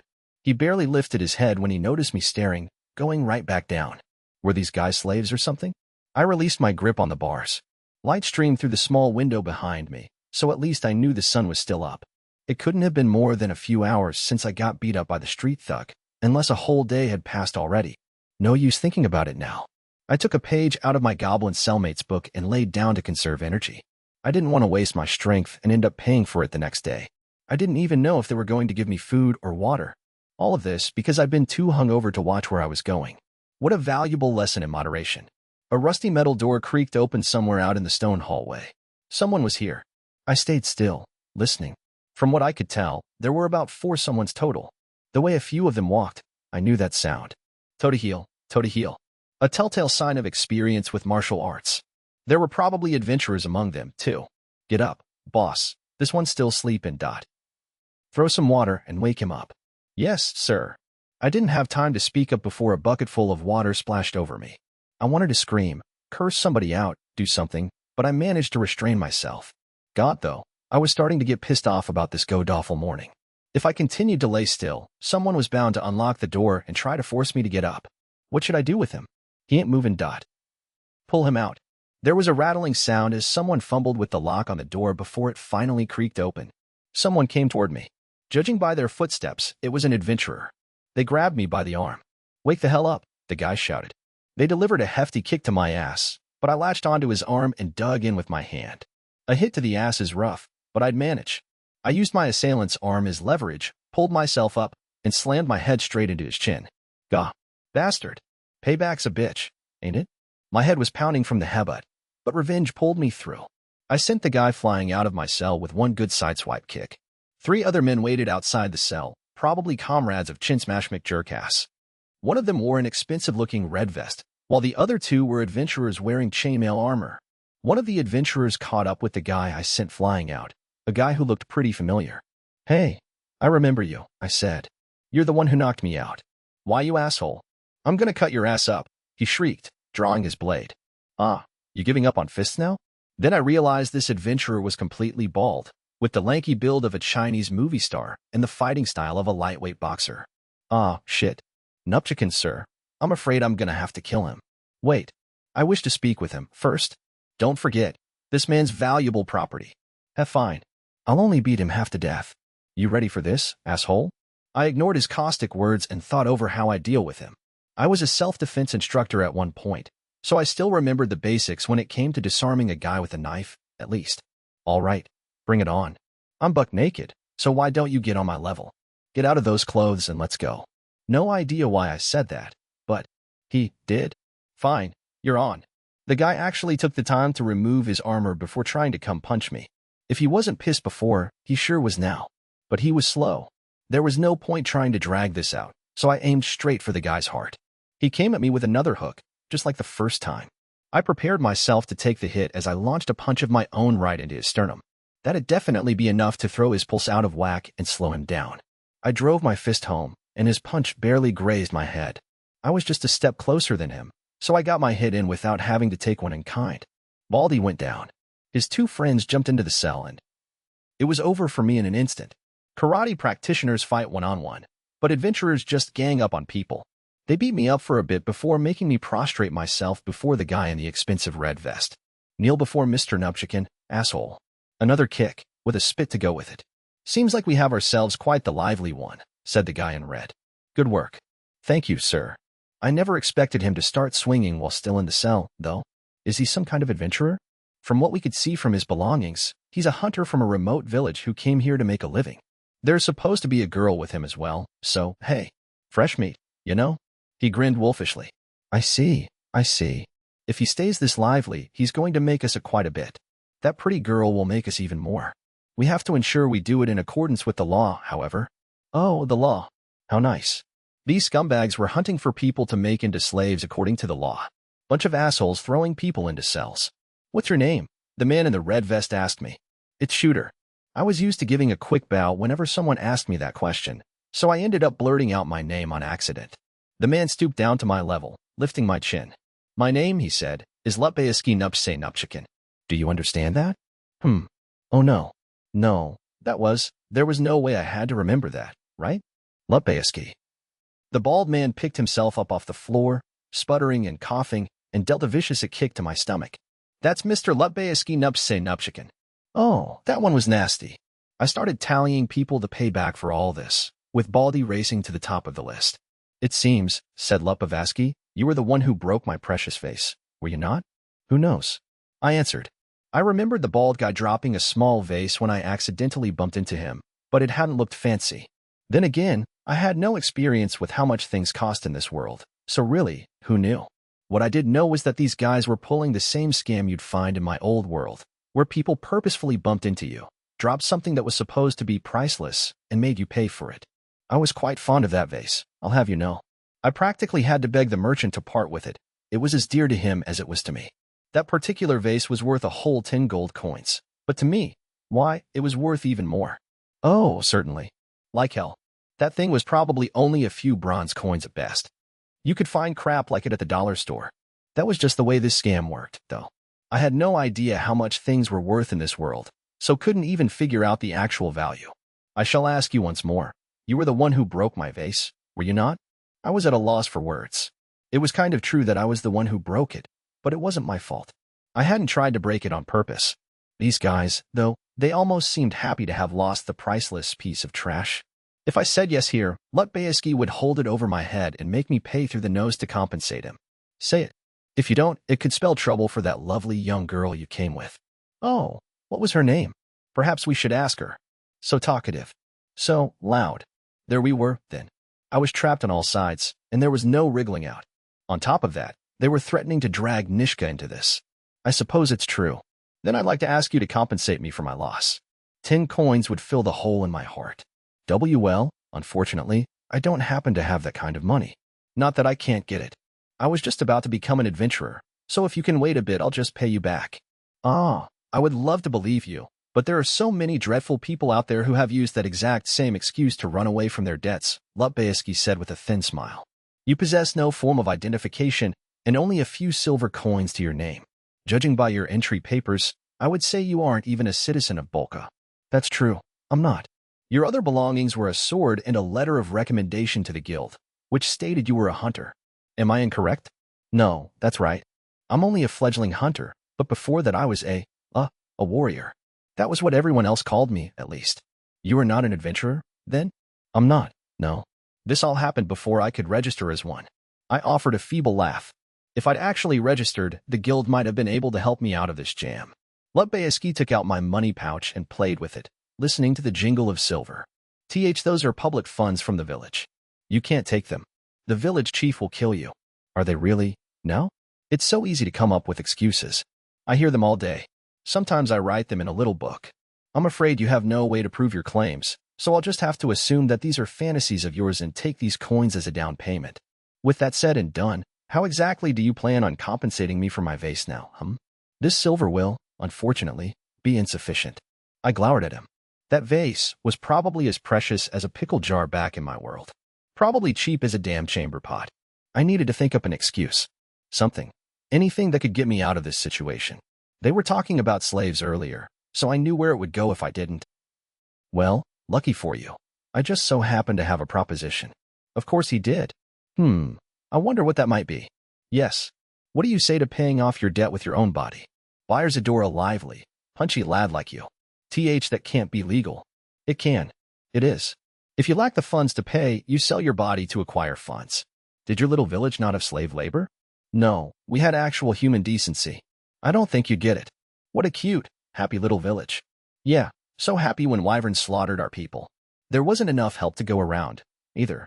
So if we really got into this Class A awful messed up institution, I guess we'd be more in the business of buying slaves than selling them. Lutbayaski sneered at me. If you gallantly refuse to become a slave, then I suppose the debt must fall on the girl that came with you. Yes? Like hell. Unfortunately for you, we ended up separated once we arrived in town. I was looking for her when I happened to run into your pack of oafs. I mean, adventurers. Oh, is that so? Oh yeah. And she isn't even a big fan of me, even though we're from the same village. She's a cold one, so? Sorry. Wouldn't do a thing to help me, haha. Lutbayeski scrutinized me, and I yammered on. I didn't want to drag Nishka into any of this, but I was more afraid of news getting back to the village and causing trouble for Cassandra. This was probably all part of Lutbayeski's plan to make me give in. Just keep me freaked out, talking and justifying and lying till I wore down. And it worked. All right, fine. Make me into a slave. I'll pay back what I owe with my body. I had no choice. These guys had to be pros at hunting down people from the countryside to turn into slaves. Nishka didn't even know any other places outside of isekai'd, so I could easily see her getting forced into slavery as well, or even ending up captured by the authorities if she made a scene. Then the deal is struck. I shall provide a slave contract as proof you agreed to compensate me for my vase. Sign right here if you would. Sorry, never learned how to goddamn read. No need for that. All I require is your thumb.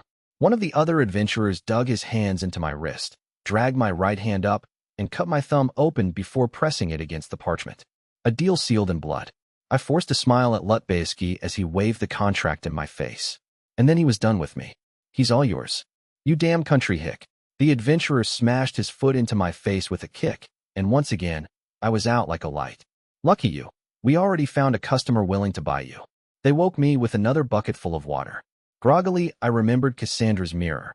I could only imagine just how handsome I looked after my latest beating. I was in chains, thanks to the ruckus I caused. They dragged me out of my cell now, forcing me down the hall and outside. I could feel the stares from my fellow slaves as my captors led me. Weird that I was selling so quickly, what with me showing up so recently. All the others, who'd been imprisoned so much longer than me, stared back with looks of heartbreaking pity. When I made it outside to an open yard, the guards dumped yet another huge bucket of water over me. They kicked me to the ground and cleaned me off with mops. Then they tied me to a pillar and had someone forcibly shave off my beard. My body wasn't even dry before they dragged me to a room to meet my lucky buyer. Back when I was registered at a temp agency, I used to work a job where I lugged packages around all day at different distribution centers. They held on to packages briefly before sending them to their final destination, and I ended up working a lot of yearly holiday rushes. No one got paid well, but you couldn't complain about it. Try, and the company would file their own complaint with the temp agency and get you fired.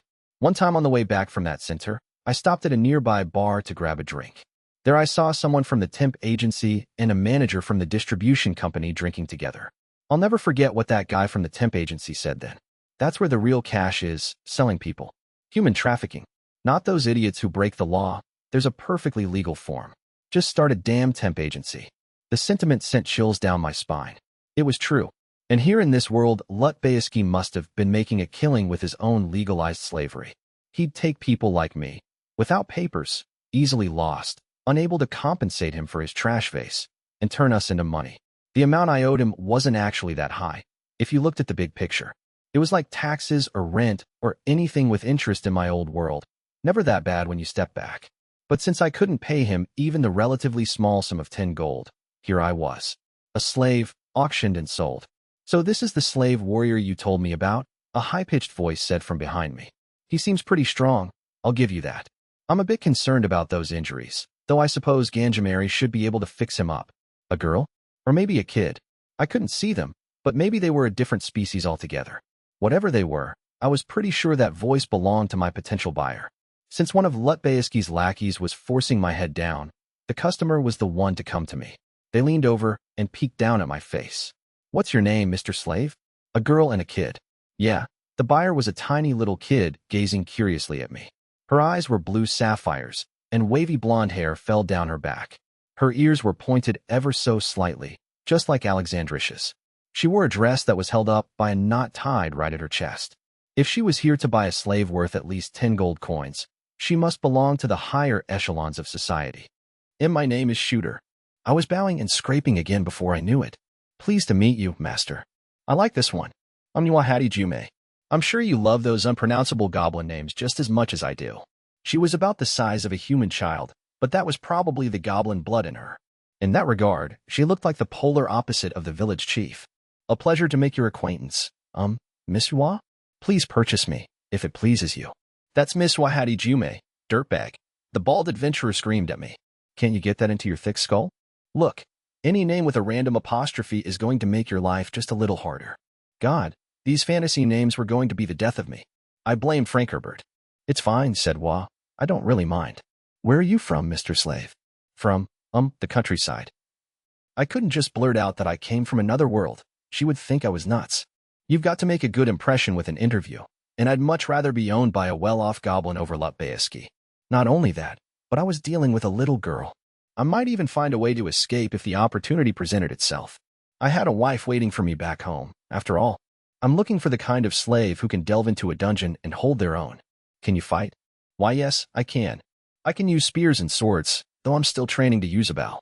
Smiling, Yuan turned to Lutbayski. It's true he's a warrior then, right? How much for him? What exquisite taste you have, Miss Wahadi Jume, Lutbayski purred. Unctuous little shit. He can be yours for the exceedingly low price of 20 gold coins and 18 silver pieces. Twice the price of my vase. Temp agencies, am I right? Not bad, I suppose. But it's a bit expensive. Yua wasn't exactly jumping at the price he gave her. You've got to sell yourself in any good interview. All the more when you really need to sell yourself to get out of a hellish alternate universe slave market. Yeah, all right. She mentioned dungeons. Fine. I could panic about that part later. Miss Yua, please buy me so I may be a faithful, humble servant to you. I will do anything you ask of me. Anything, you say? Anything. As stated, I'm planning on going into dungeons. You would have your work cut out for you, and lots of it. That won't be a problem at all. I've done plenty of jobs that required physical labor, I said, stretching my smile wide as I could manage without bleeding much. My face screamed in pain from all my injuries, but I had no choice but to put up with it. She batted her eyelashes. Are you sure you can't cut me a better deal on him, Mr. Slave Trader? Well, let's see. He's damaged, I'll admit. I suppose I could let him go for 19 gold and 18 silver pieces. I want a good warrior, but do you have anyone else? I have plenty of young goblin males in stock. You could buy 2 of them instead, and at half the price I'm asking for this one. No, she snapped suddenly, goblins won't cut it. They're cheap, and they're goblins. Come now. She cleared her throat, smiled girlishly. Not fond of goblins then. And not just because they so disappointingly didn't even fetch a high price at the goddamn slave market. If goblins aren't to your liking, said Lutbayski, I have a 30-year-old man who used to work as an adventurer. There's that 3-decade discount, 12 gold coins and 5 silver pieces. Guys that age are so sickly. I'll pass. The retired adventurer wasn't her type either. Per guy, already. 30? Wait, come on. 30 wasn't that bad, right? I pretended not to hear any of this, obviously. I think Wakwakaro brought it up before, but apparently I looked much younger than I really was in this world. Being clean-shaven must have helped. Yua frowned. Very well, 18 gold coins and 2 silver pieces. How does that sound? How reasonable. I'll take it. Give me his slave contract, please. A pleasure doing business with you. With a wide grin, Lutbayski snapped his fingers and sent one of his lackeys to fetch my contract. I had been sold for a grand total of 18 gold and 2 silver pieces. Looks like you're coming home with me, Mr. Slave. Thank you so much, Miss Yua. Still fully in the nude, I prostrated myself before the young girl. Listen, context is extremely important here. There I was, shit at age 32, you know the drill, walking around the town of Bulkabuk naked. Or I guess, wearing only a collar around my neck, with a young girl who legally owned me holding the end of the chain attached to it. I was a dog. I was an honest-to-God dog being taken for a walk around town. I had a knapsack slung over my back with my short sword and cloak in it, but Lutbayski's goons shredded my vest to pieces. As for my wife's lovingly knitted underwear? Missing. Damn it. I thought that the slave contract stuff would have been more complicated, but Lutbayski handed the contract to Yua. I was once again forced to use my blood to press my thumbprint on the paper, and that was that. There was no magic to it. There didn't need to be magic. If a slave killed their owner, they'd be charged with murder. If they tried to run away, people would come after them and kill them on sight. Even so, I was sure there had to be ways to make an escape where they wouldn't be able to catch me. There was this piercing on my belly button too, unfortunately, irremovable proof that I was a slave. Here I was at the ripe old age of 32, and now I had my first belly button piercing. Extremely punk. Guess what? Said Wah. I'm actually an adventurer. Oh, an adventurer, Miss Yua. That's right. I'm gonna be trying to tackle a dungeon, so I need an adventurer slave who can protect me, carry my stuff, and even be my shield if the situation calls for it. I'd be more than happy to carry your belongings, and I've had experience acting as an armed escort before. As for being a shield, I haven't experienced anything like that yet, but I'll do my best to fulfill the role. I wasn't exactly sure what you meant by dungeon, but the first things I imagined were old ruins or labyrinthine natural cave systems or something. You know, fantasy stuff. I was probably close enough. Before all that, we're going to the Adventurers Guild to get you registered as an adventurer. Oh, my adventurer registration. We'll go buy your weapons and gear after we get that done. Then I can go introduce you to my partner in crime. Thank you so much, Miss Yua. Weird. Here I was, ending up exactly where I intended to go anyway with Nishka. But where was she? I paid our room 10 days in advance, but she didn't have a coin to her name. Once she ran out of her food, she'd be in trouble. Selling off eye patches and thongs wouldn't be enough. The thought of a penniless Nishka wandering around the back alleys of the shopping district gnawed at me. But I couldn't do anything about that just yet, and there was something else I noticed while wandering around town. Every once in a while, I'd see goblins just as naked as I was. The slaves Gimel was telling me about, I guessed. While most of them were goblins, I spotted some naked men and women as well, all either carrying sacks packed to the brim with goods and produce or following after fancy nobility types. I may have been naked too, but I was also armed to the teeth. It was a little surreal. Though I hadn't really noticed it when I first arrived in Bolka, it was hard to overlook the fact that there were so many fabulously well-to-do people around here, and in this one particular neighborhood. Compared to the chaos and squalor in the parts of Bolka I'd already seen, this place seemed fairly orderly and clean, though it was just as busy. Rows of stone buildings there might be, but they all rose much higher than 3 stories. I'm terribly sorry if this comes off as rude, Miss Yua, but I was hoping to ask you a question. What is it, Mr. Slave? Would you happen to be part of the nobility? You paid quite a lot for me, after all. Do you really make that much from being an adventurer? Oh dear, no, I'm actually a spellcaster. A spellcaster? Yup. Spellcasters are pretty rare, so they never have trouble finding work. If they can make it as adventurers, then they can make tons of money from it, too. Would that make Nishka a spellcaster as well? She could use that wind magic, after all. But then, that was all she could cast. Maybe you needed to be able to use a ton of different spells if you wanted to be called a spellcaster, or whatever. Does that mean you can use all sorts of magic, Miss Yua? MHM. My specialty is earth magic, but I can use fire and water magic as well. What about wind magic, if I may ask? If Nishka could use it, maybe it was commonplace in this world, and maybe I could learn it. I'm not as good with it as earth magic, but I can use it. Oh, I see. That's wonderful. Sure is. And so I'm always the main firepower of any adventurer party. Hee hee. She stopped walking and put her hands on her hips, puffing out her, practically non-existent, chest. Air. I'd expect nothing less from someone as great as you, Miss Yua. I would be grateful to have you teach me wind magic too. If you would so, deign at me with all that stuff. We'll see, she said curtly. I was her slave, so what was I expecting? What time would there be for me to learn anything at all? Oh, I really was a slave, wasn't I? Huh. I wondered how horrible life was for slaves in this world. From what I read, slavery took many forms throughout history. Slaves in ancient Rome were supposed to have had a decent amount of freedom despite their status, sort of like temp workers. On the other hand, there had also been chattel slavery, when they worked all those people to death back in the Age of Discovery and Industrial Revolution. There was a simple reason for the difference. In the Roman Empire, prisoners of war or people who went broke were relatively common and could easily be forced into servitude. But during the Age of Discovery, slaves were brought to North and South America from faraway places like Africa and Asia and had been treated more like things than unfortunate people. They had been made to perform backbreaking labor, like being put to work in mines or making their owner's property profitable, with no chance of ever winning back their freedom. I wasn't going to be put to work in the coal mines or anything, so perhaps I had a chance at a decent life as a slave in this world, or as decent a life as one could get as a slave. All I had to do was carry stuff, after all, or maybe get used as a sacrifice so Yua and her friend could escape. How nice. Usually it's just me and my partner who go into dungeons, but that limits what kinds of dungeons we can go to and how far we can go into them. But with you here, we're sure to get better results. Of course, whether it's carrying luggage or taking up my sword, I'll put my all into it.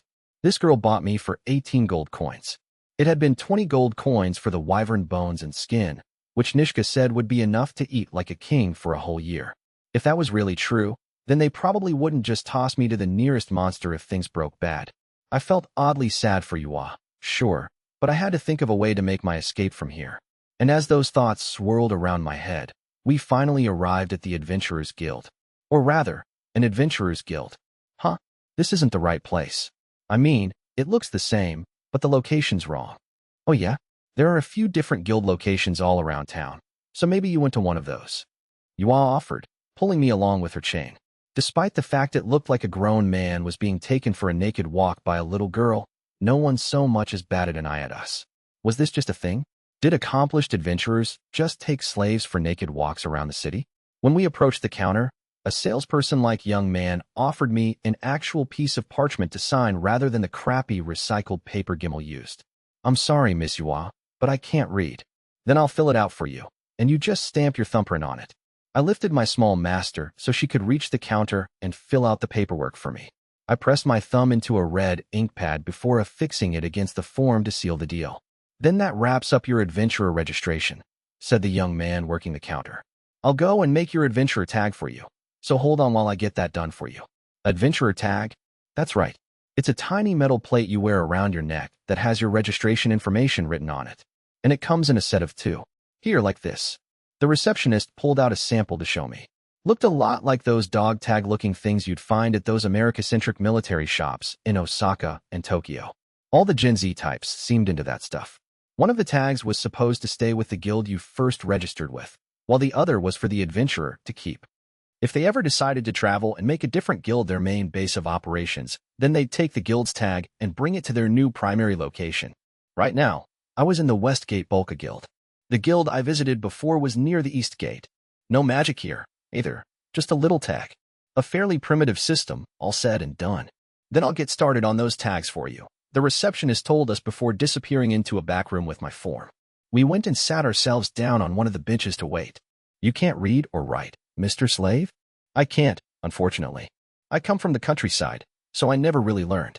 I think you should practice until you can write your own name, at least. I'll do just that, then. It really was a good idea, if I was going to keep living in this world. According to Gimel, Cassandra didn't know how to read or write either. If this world was somewhere around the Middle Ages in terms of culture, then the literacy rate probably wasn't all that high. It might take more time for a 30-something-year-old like me to learn new things, but I at least wanted to get to the point where I could write my own name and maybe read some simple sentences. If I was going to be an adventurer, I needed to at least read bulletin boards, otherwise somebody might try to pull a fast one on me. Every world's got its own horde of Lepbeskis. That said, there was one thing I could read now. Adventurer's Guild. This was the 3rd time I'd come to one of the guilds, so I'd come to recognize this sign. Maybe you can teach an old dog new tricks, I thought, taking a seat on the bench. Right when I did, though. Hey, what do you think you're doing, huh? A girl's voice shouted that before sending me sprawling with a swift, nasty kick. Didn't lay me out completely. I rolled a little and reached into my knapsack for my sword. More adventurers trying to pick a fight with me. Cool. I kept my guard up as I looked to see who that kick had come from, and I saw a girl. Hell's your problem, lady? That should be my line. What's a slave like you trying to sit down without permission from his master, The girl placed a hand on her hip as she glared at me. She had long, straight black hair, eyes that reminded me of acorns, and glasses too, the first I'd seen in this world. She wore leather armor over her sleeveless dress, a cloak, and a longsword hung at her waist. That was my mistake, then. I'm sorry, Miss Yua. Yua smiled. It's okay. I don't mind. But what was up with the glasses chick? She kicked me before I even said my name. Girls in this world were really all over the place. She folded her arms. If Yua says it's fine, then I guess it's fine. Be more careful next time. Yes, of course. Thank you for your kind consideration. Ganjamari, when did you get here? Yua asked the girl. We promised to meet at the guild in the afternoon, remember? It looks like you managed to get your slave just fine. He's a hunter from the countryside who used to be a warrior. It sounds like he can use all sorts of close-range weapons, and even bows. I'm still learning with the bow, actually, I cut in. This other girl looked surprisingly Japanese to me. She had a button nose and round eyes, too. Mr. Slave, said Yua, this is my partner in crime. She's part of the Templars here, and an adventurer, too. Yes. I'm Ganjamari, slave. I suppose I should say it's nice to meet you. Pleased to make your acquaintance as well. I'm Shooter, I said, bowing. Ganja, Mary? Top-tier stoner name. Might as well give her the last name Jane, or perhaps Jaina. Shooter, huh. Her lips twitched. Give me a break. Just looking at your dumb face makes me think you're Japanese. I bet your real name is something lame like Shoulda. You're not close to my type, either. And what's that down there? Is that phimosis? Nasty, dude. I wasn't sure if she meant to say all that under her breath or not, but it was definitely loud enough for me to pick up on. Wait, did you just say Japanese? I definitely heard it, clear as day. Ganjamari took her hand off her hip. Then she put the full weight of her body behind her fist and smashed it into my face with an audible crunch. I couldn't fight back, and it made me furious. My experience with karate helped me minimize the damage I took, but I pretended that I was reeling after her punch. Which, great, cool, but hold on, Japanese what? You don't seem to know how to talk to your superiors despite the fact you're a slave, she spat. Wait, just hear me out. You said I looked Japanese, right? Then I bet your name isn't Ganjamari. Maybe something more like Ganjimari, right? So what, slave? Yours is probably something stupid like shoulda. What's your last name then, huh? Ow. Stop with the punching. And the kicking, just the whole scene now. It's Yoshida. My family name is Yoshida. I'm Yoshida shoulda. See? You're Japanese too, aren't you? She snorted haughtily, adjusting her glasses as all of her blows, the punches and kicks, sunk into me. I glared back, wiping the blood from my cheek with my arm. This violent glasses-wearing wench. Yua cleared her throat lightly. Mr. Slave, do you and Ganjamari know each other? Well, I started. How should I explain this? No, Ganjamari interrupted. We don't know each other. It just looks like we're both from the same place. Oh, you mean that other world you were born in? Yua responded, completely unfazed. Oh, that other what? I was at a loss. And just like that, for the first time I met another Japanese person in this new world. How did you end up here, anyway? Mari asked me. I was on my way back from work and was going to grab a drink at a nearby bar. Everything after that gets a bit hazy. Before I knew it, I was wandering around a forest in this world before being caught by a woodcutter from the village I've been staying in. Interesting. What about you? I was going home from school, and then poof. I was in some church here. Everyone had been praying super hard when I suddenly showed up. They all freaked out, called me some kind of holy maiden, all kinds of stuff. Were you naked? Buck naked. I did still have my glasses, at least. No idea why. While Yua went to pick up my finished adventurer tags, Mari and I traded stories of how we arrived. We sat on the bench, the chain to my collar firmly in her grasp. Uh-huh. So your glasses are just another part of your body then? Mari's eye twitched. How dare you? She didn't like that one at all, balling up her fist to punch me in the face. No thanks. I cleanly dodged the hit. I grew up in Saitama, she said, moving on. I was 15 years old and in my first year of high school when I got sent here. I'm 19 now. You've already been here for years? Dang. I guess that makes you the expert on this place. I'm 32, and I was hopping between part-time jobs back in Kyoto before this all happened. I grew up way out in the sticks. Hopping between jobs? Funny. Trash back home, and trash in this world, too, she remarked, eyes full of scorn. Oh, give it a rest, I snapped. Am I wrong? How did you end up as a slave? Did that village sell you off after they caught you? Nah, I was actually here in town on business for the village. I ended up caught in a scam involving a stupidly expensive vase and some adventurers who were working for a slave trader. One thing led to another, and well, here I am. Humph. Bad luck, I suppose. There's someone else that came with me here, a girl. I was the one with the money, so she's probably wandering the streets alone right about now. I also have a wife waiting for me back at the village. I don't know if you could. I didn't know what I was going to even ask, and it didn't matter. She couldn't. She was barely listening, after all. Mari yawned. I don't really care, to be honest. You're Yua's slave right now, so don't even think about running away. They'll catch you, you'll die, and we'll move on. Come on, don't be like that. We're both kindred souls from the same homeland, right? Oh no, what a tragedy. What a terrible injustice. You gonna take it up with the police? What police? Gonna talk to the guards? They'll probably claim it's none of their business. My heart sank like a rock as Mari said exactly everything I didn't want to hear. Hey, Mr. Slave. I got your adventurer tags. Yua came trotting back from the counter and looped my tags around my neck for me. The future seemed gone. Let's go buy your weapons and go home. It was early in the afternoon when we left the guild and made our way to the weapon shop. I felt everyone's eyes on me and my chains as we walked. This was normal for slaves, right? Right? Well, I wasn't about to let myself die a horrible death in some dungeon. No, I'd give you all my best puppy dog eyes and get myself some decent equipment, and then I'd hope it'd be enough for whatever lay ahead. Side story. Weapon shopping. While I was all smiles as she pulled me along the road by the collar around my neck, wagons and carts passing us by. Suddenly, though, we changed course and turned down an alleyway. A cramped shopping district awaited us, located in the shadows of the other tall, imposing buildings lining the main road. Although the entrances to the shops were all tiny and narrow, they led to long, snaking passages that stretched back deep into the stores. There were all sorts of weapons and armor on display, and the stores were cramped enough that some of the products jutted out into the road. All these weapons and junk in a narrow side street. Weird, I mumbled. I thought for sure we would have hit up a shop on the main road. You had turned around at that. This is where all new adventurers get what they need to get started. Oh, I see. I turned to Mari. So these shops are all geared to novice adventurers, then? Mari seemed annoyed that I asked her, but she still answered. They have some new equipment here, but most of it is second-hand. It's not a problem, polish it up, and it works well enough, so it's perfect for newbie adventurers. I went here too when I started out, she added, folding her arms. With such a flat chest, folding her arms did nothing to emphasize what little Mari had to work with. Mari glared back at me as I marveled at her sheer boobless cliff face. Where the hell do you think you're looking? She snapped. Sorry, I was, just dumbfounded by all the news sites. You're not some country yokel on vacation, so stop looking like one. It's embarrassing. Mari landed an open-handed slap on my bare ass with all her might, and I tried very hard not to let out a little shriek.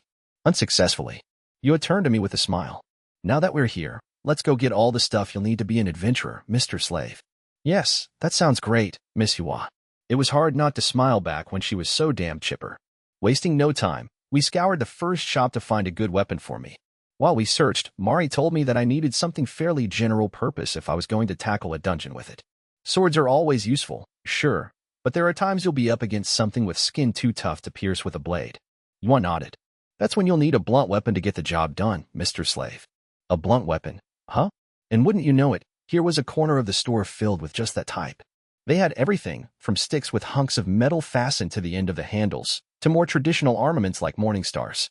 I picked one out and hoisted it up. Yeah, a mace had to be the most basic of your basic blunt weapons. Maces were an evolution of crude clubs and cudgels, and you could use them without worrying about upkeep. Also, any lack of sharpness was more than balanced out by their ability to deal impact damage through even the toughest armor. You ever use one of those? Mari asked. No, but I did get used to swinging a bat around back when I was playing a two-bit thug for this TV show I worked on.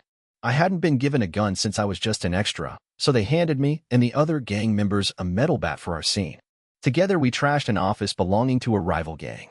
That particular role ended with me getting shot by the rival gang leader.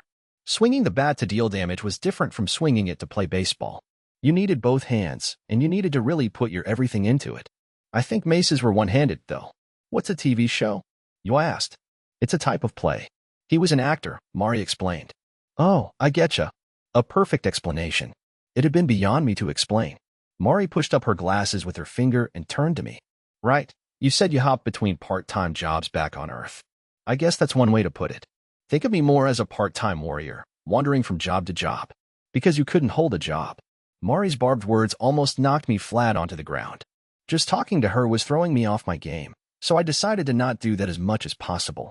Which weapon do you think would be a good fit for you, Mr. Slave? It's hard to choose with so many options, but I think for me, simple works best. I would be honored if I could have this one, Miss Yua. I picked one that felt good to hold and bowed over and over to my little master as I made my request. "'Kay, go and get this paid for, partner in crime," she said to Mari. The mace I picked out cost a whopping 3 silver pieces, but Yua paid for it like it was nothing at all. Well, if she was willing to pay that much for me, I'd be sure to put in the sort of work she deserved. "Then we're done here," said Mari. "Yua and I have everything we need for camping outdoors, so we're good on that front. Aren't we still forgetting something?" Mari sighed. "What? We'd just gone back out into the narrow alleyway after purchasing my mace, and Yua had already run on ahead of us. If we're going to be camping outdoors, shouldn't I have something to wear?" "No, you're a slave. What do you expect? Slaves are supposed to be naked, idiot. We'll take your chains off, though. Can't have you work as an adventurer for us while you're all tied up." With another haughty snort, she gave my chain a suffocating yank. If this was where I ended up, I had to make the best of it. The harder I worked, the better I'd be rewarded, right? Well, I was going to become the kind of slave to earn his own shiny pair of underwear. Chapter 5, Dungeon and Slave Part 1. Hey, everyone. So I guess I've washed a little girl's underwear now. That sure is a thing, scrubbing the front part of a tiny thong, but I swear it's not like a sex crime thing. I currently worked as a slave for Yua, the young girl I called master, and did all the chores that needed doing in her day-to-day life. My name is Yoshida Shuda, but these days people mostly called me Shooter or Mr. Slave. I've worked all sorts of part-time jobs starting from back in high school, but I've never worked at a cleaner's, unfortunately. It wasn't like this was the first time I was stuck on laundry duty, though. Back when I lived with my old karate instructor in Okinawa, I ended up doing laundry for him and his family quite a bit. One of those family members happened to be his high schooler granddaughter, who was pretty fussy when it came to her things. It was always, put that in a net, or you have to wash that by hand, with her, but her underwear obsession took the cake. She eventually got so tired of nitpicking that she told me she'd just do it herself. Her face got weirdly red when she yelled at me, but I think that's just a puberty thing. Extra face blood? Look, I've never worked as a biologist either.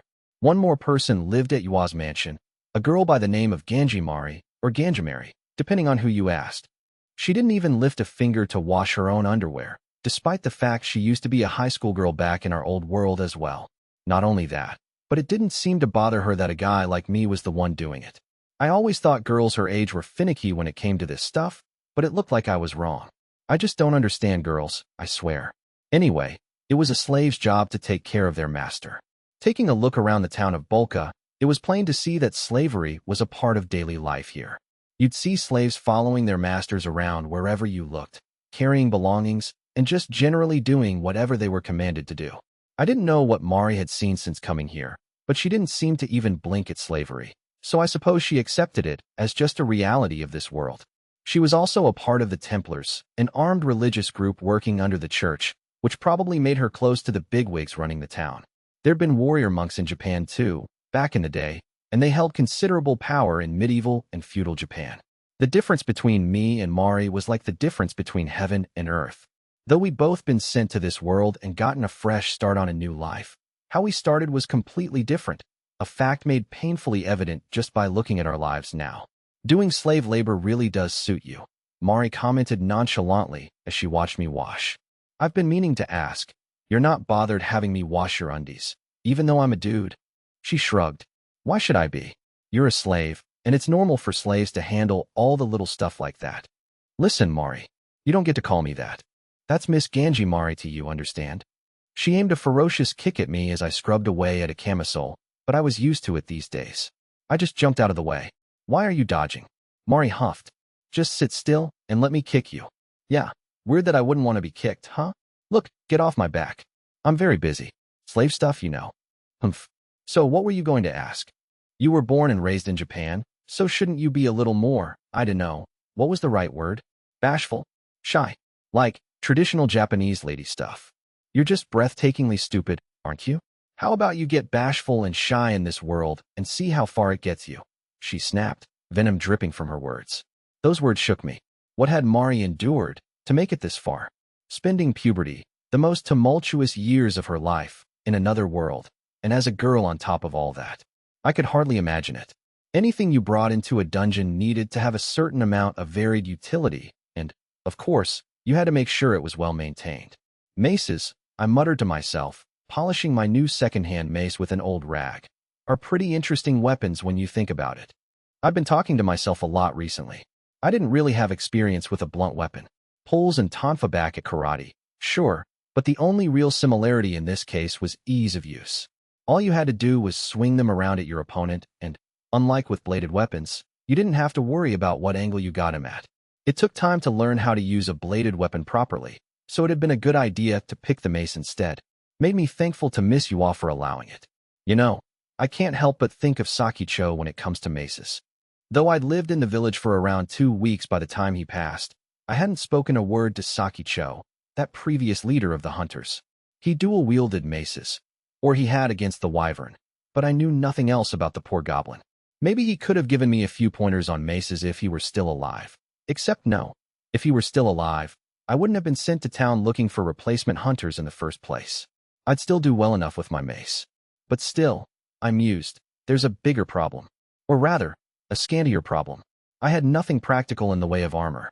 Yua didn't need anything too heavy because she was a spellcaster, and Mari was decked out with her own set of armor to hold the front line. Me? I was just the pack mule of the group. I had to get by with a pair of shoes and a cloak. From the adventurers I'd seen back in the village, I thought they all wore chainmail and cosplayed Vikings. But at the very least, Yua and Mari were exceptions to that rule. In order to keep myself from breaking out in blisters, I started wearing boots. Naked with nothing but boots on gave me enough bad vibes, but it really crystallized when I pulled on my cloak. I was dressed like a flasher. A real top-tier, balls-out kind of flasher too. A dark-cloaked sausage unveiling, alley-lurking helpervert. They look great on you, Mr. Slave. Isekai'd. Thank you, hooray. Well, whatever. Shoes and a cloak, count your blessings. Besides, it was the norm for slaves to be naked. Even a sweet little girl like you wouldn't think to give me clothes. Even so, our party felt a wee bit light compared to other adventurers. Wonder why? I may have been naked pretty much the whole time since I got to this world, but this was the first time I was worried about a lack of protection. The worries swirled in my head, but time marched forward. With Yua and Mari's things in hand, the three of us headed off to the dungeon together. As we walked along a country road after leaving Bolka, Yua began to explain dungeons to me. There are two types of dungeons: ruins that our ancestors left behind, and big webs of connected cave systems. Yua was much wiser and more learned than her youthful appearance suggested. She had mountains of books back at her luxurious mansion, and it was a good bet that they were magical grimoires, given her occupation. It was all fine and dandy for her to stay up studying, but it felt like a waste of lantern oil for anyone to stay up that late. So I hoped she'd learn to go to bed earlier here on the road. Even just the previous night, she drifted off and fell asleep into her open book. Not only that, but while she slept, she had a slight accident. Which, by the way, is why I was taking extra care to scrub that underwear of hers. Comes with the territory, all right? Dungeons come in all different sizes, too. The one we're going to, for instance, is a little base of ruins just out of town. People say the whole thing's pretty small, though. I adjusted the baggage on my back. Would that be classified as a naturally formed dungeon? Or would it fall under the ruins archetype? Yua put a finger to her lips as she pondered. A little bit of both, I guess. Really? Now. MHM. Most of the dungeons Ganjamari and I have visited lately have been smaller ruins. The one we're going to this time used to be a cave, but people long ago built stuff on top of it, and now they're ruins. So if you think about it, they're kinda like naturally formed ruins. They don't go that deep either, but then again, we haven't gone that far inside. I nodded. So it's a combination of both. It doesn't seem like there would be many you could clearly say fall into one category or the other, if you put it like that. That's right. Then may I ask one more question? What is it, Mr. Slave? Gah. What a cute kid. What, exactly, is the definition of a dungeon? Definition? She asked, cocking her head to the side. Too cute. It was ridiculous. Mari answered. It depends on whether or not it has a master. I was expecting it to be all about treasure or magic or something. Also, I wasn't asking Mari. Well, it was an answer. A master? You mean the only difference between ancient ruins, caves and such, or a dungeon is a boss monster? Yeah, basically. Huge monsters might make a deserted ruins its new home, or some weird monsters might just naturally migrate there. For caves, we're usually looking at ogres. Would it be overly presumptuous to assume that these are big, but ugly monsters? No, she said, ignoring my brilliant comedy. They're pretty much the same as the folklore versions in our world. Got it. You're so smart, Mr. Slave. You're gleefully exclaimed. You think? Yeah. She hopped to her tiptoes and reached up with her hands. Oh, head pats? I crouched down and bowed my head. Good boy. Thank you so much, Miss Yua. Wait. No. Nope. I was being trained like a dog by a goddamn kid. No to Stockholm Syndrome, yes to my waiting wife. Mari looked down on me with a gaze that was half scorn, half eye roll. He went to school, so he should at least know that much. You graduate college? No, I dropped out. You really are the scum of society, aren't you? Cold. Murderous. Rage. I don't think I'd ever been that angry at her before, but I had no choice but to grin and bear it for now. Here I was thinking that we were starting to understand each other a little more, but it always ended like this. Oh, I'd wipe that smug look off her face sooner or later, let her goddamn wait. I guess we'd both have to wait, come to think of it, because we were heading into dangerous territory. Couldn't lose focus, not now. Now then, everyone, Yua cried. Let's get off the road and head to the base by the dungeon. Our destination was already in sight. We arrived at the remains of a small abandoned settlement after about a half-day's trek from Bolka. There were only about 12 houses here total, and an ancient building bigger than anything else in the area. The roof was caved in, but its sturdy stone walls still stood. Small as the rest of the settlement was, this old building was far more impressive than any of the clay and dirt houses back home. I mean, back at isekai'd. The surrounding area was coated in thick shrubbery and dotted with enormous, overgrown trees. As humans vanished, nature came to reclaim all of her shit, just the whole scene, with big trees and stuff. This village has been here since long before the governor of Bolka came to rule over these lands, I explained as we entered the dilapidated stone building. There couldn't have been more than 100 people living here, though, judging by the number of houses. Anyway, the dungeon is further inside. It looked like Mari and Yua had been using this area as a base of operations. We were close to the dungeon now, so they were getting cautious. As a spellcaster, the only melee weapon Yua had was a knife for self-defense. Her true weapon was a rather extravagant grimoire that looked a little ridiculous in her tiny hands, which I assumed was a medium for her magic. Aside from that, she held a small, odd lantern as we prepared to delve into the dungeon. What would that be? A magic lantern. It uses mana to keep the flame burning. There's an incantation engraved inside it that ignites once you add a teensy bit of blood.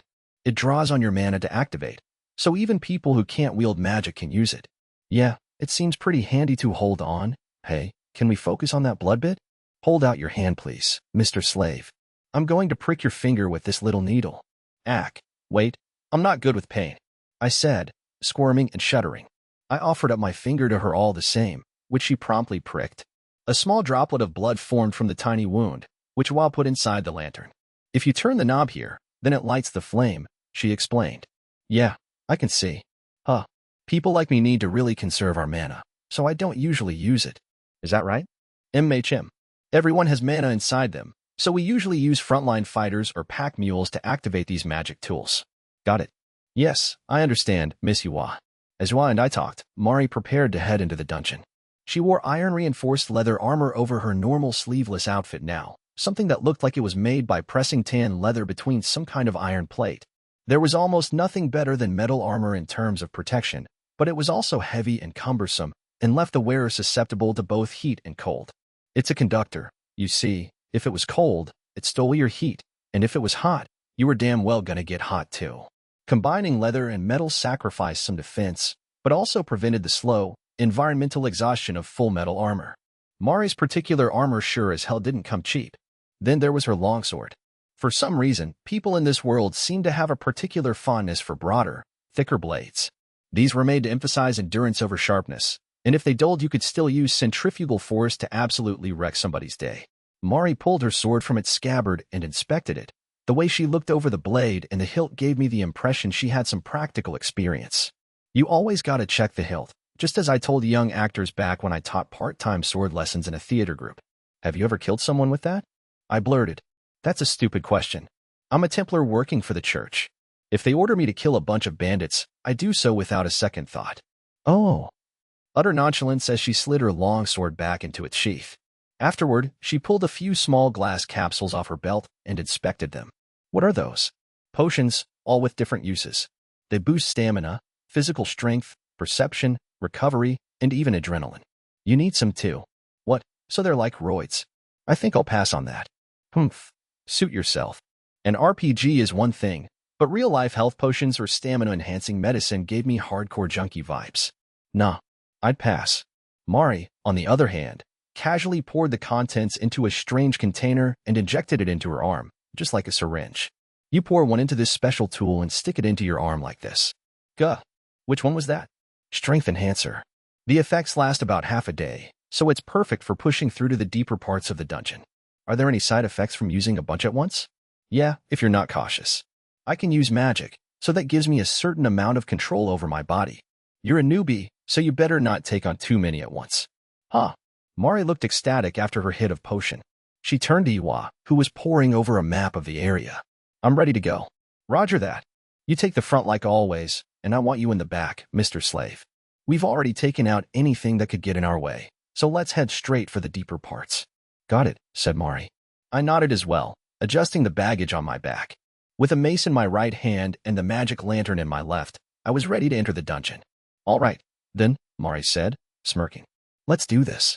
Just like you'd expect from a cave, the entrance to the dungeon proper was fairly wide. Imagine the entrance hall of a fancy apartment building, and you're on the right track. The walls were meticulously carved from stone to be proper walls, and the people who once lived here probably intended it to be a residence, or a warehouse, or maybe even some kind of shrine. We're going to lose sunlight the moment we go deeper inside, said Mari. I'll be making my own light using my mana. You make sure to hold that lantern carefully so Iwa can see using yours. Will do. You can use magic even though you're not from this world. I trained my ass off to do it. It took 4 long years of blood, sweat, and tears to get to where I am now. Sounded rough, but at least I'd be able to use magic too if I just trained hard enough. I was already powering the lantern with my own mana, so maybe I just had to learn the theory. The 4 years of blood, sweat, and tears part was a bit concerning, admittedly.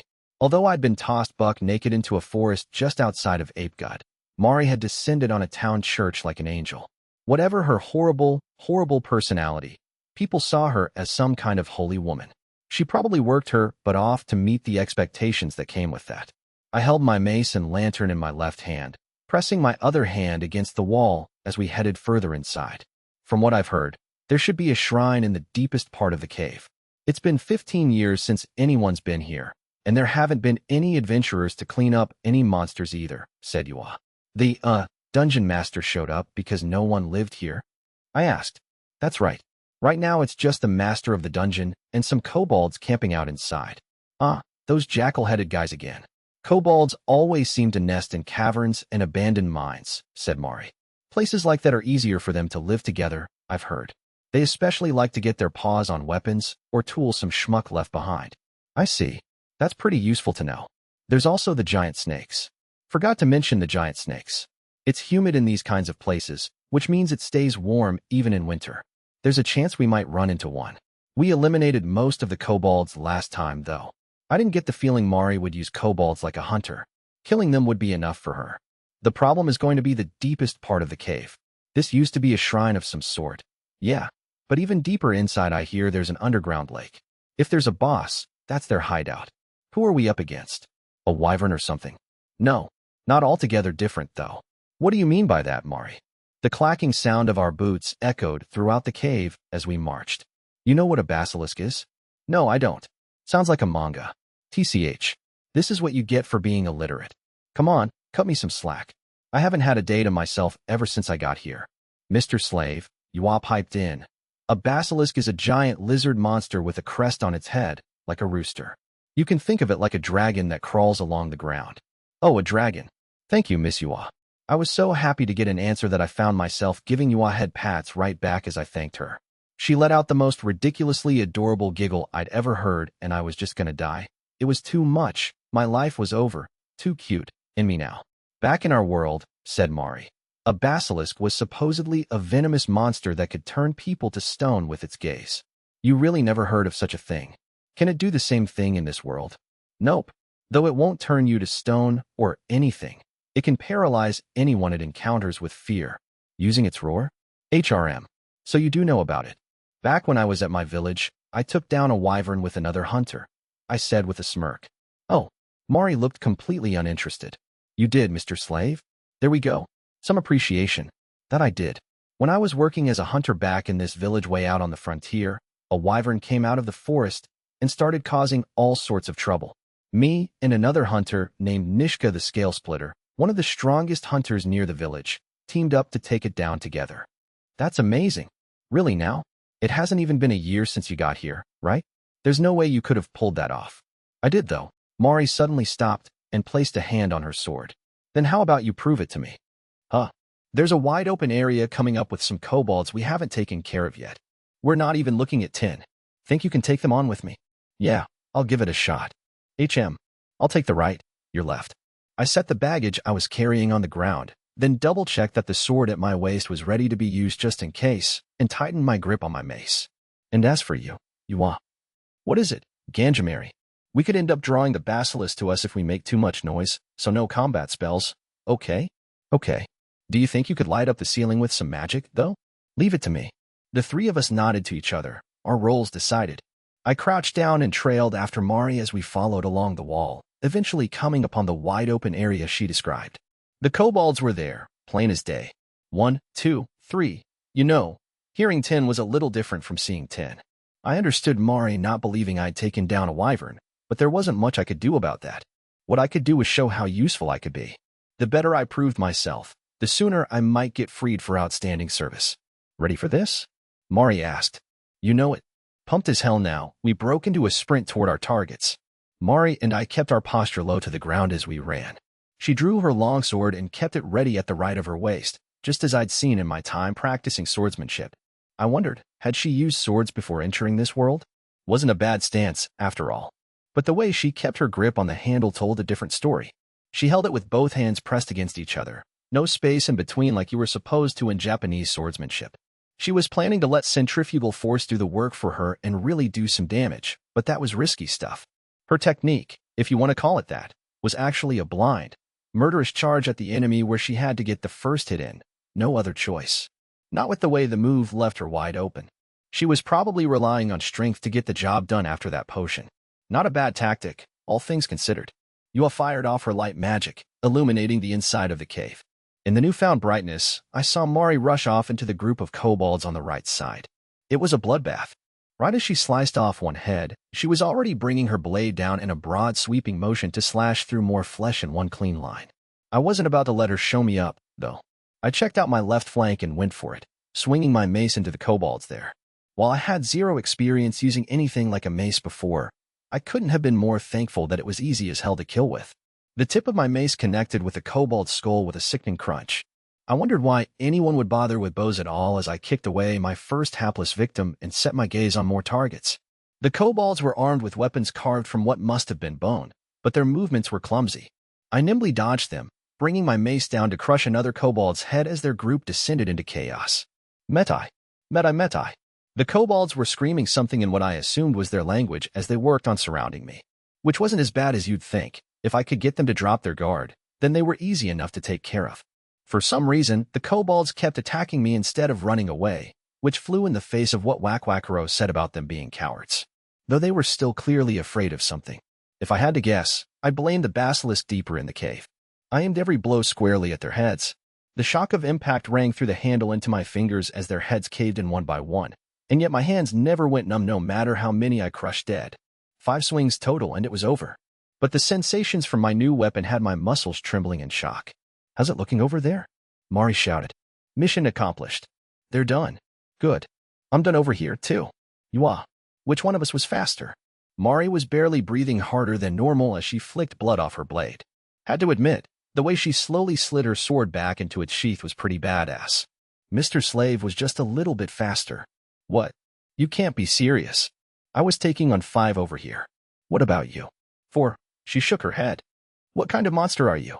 Hey, man. I do karate, okay. Cheater, Mari said, glaring and pouting. I just smiled. I've never killed anyone before, though.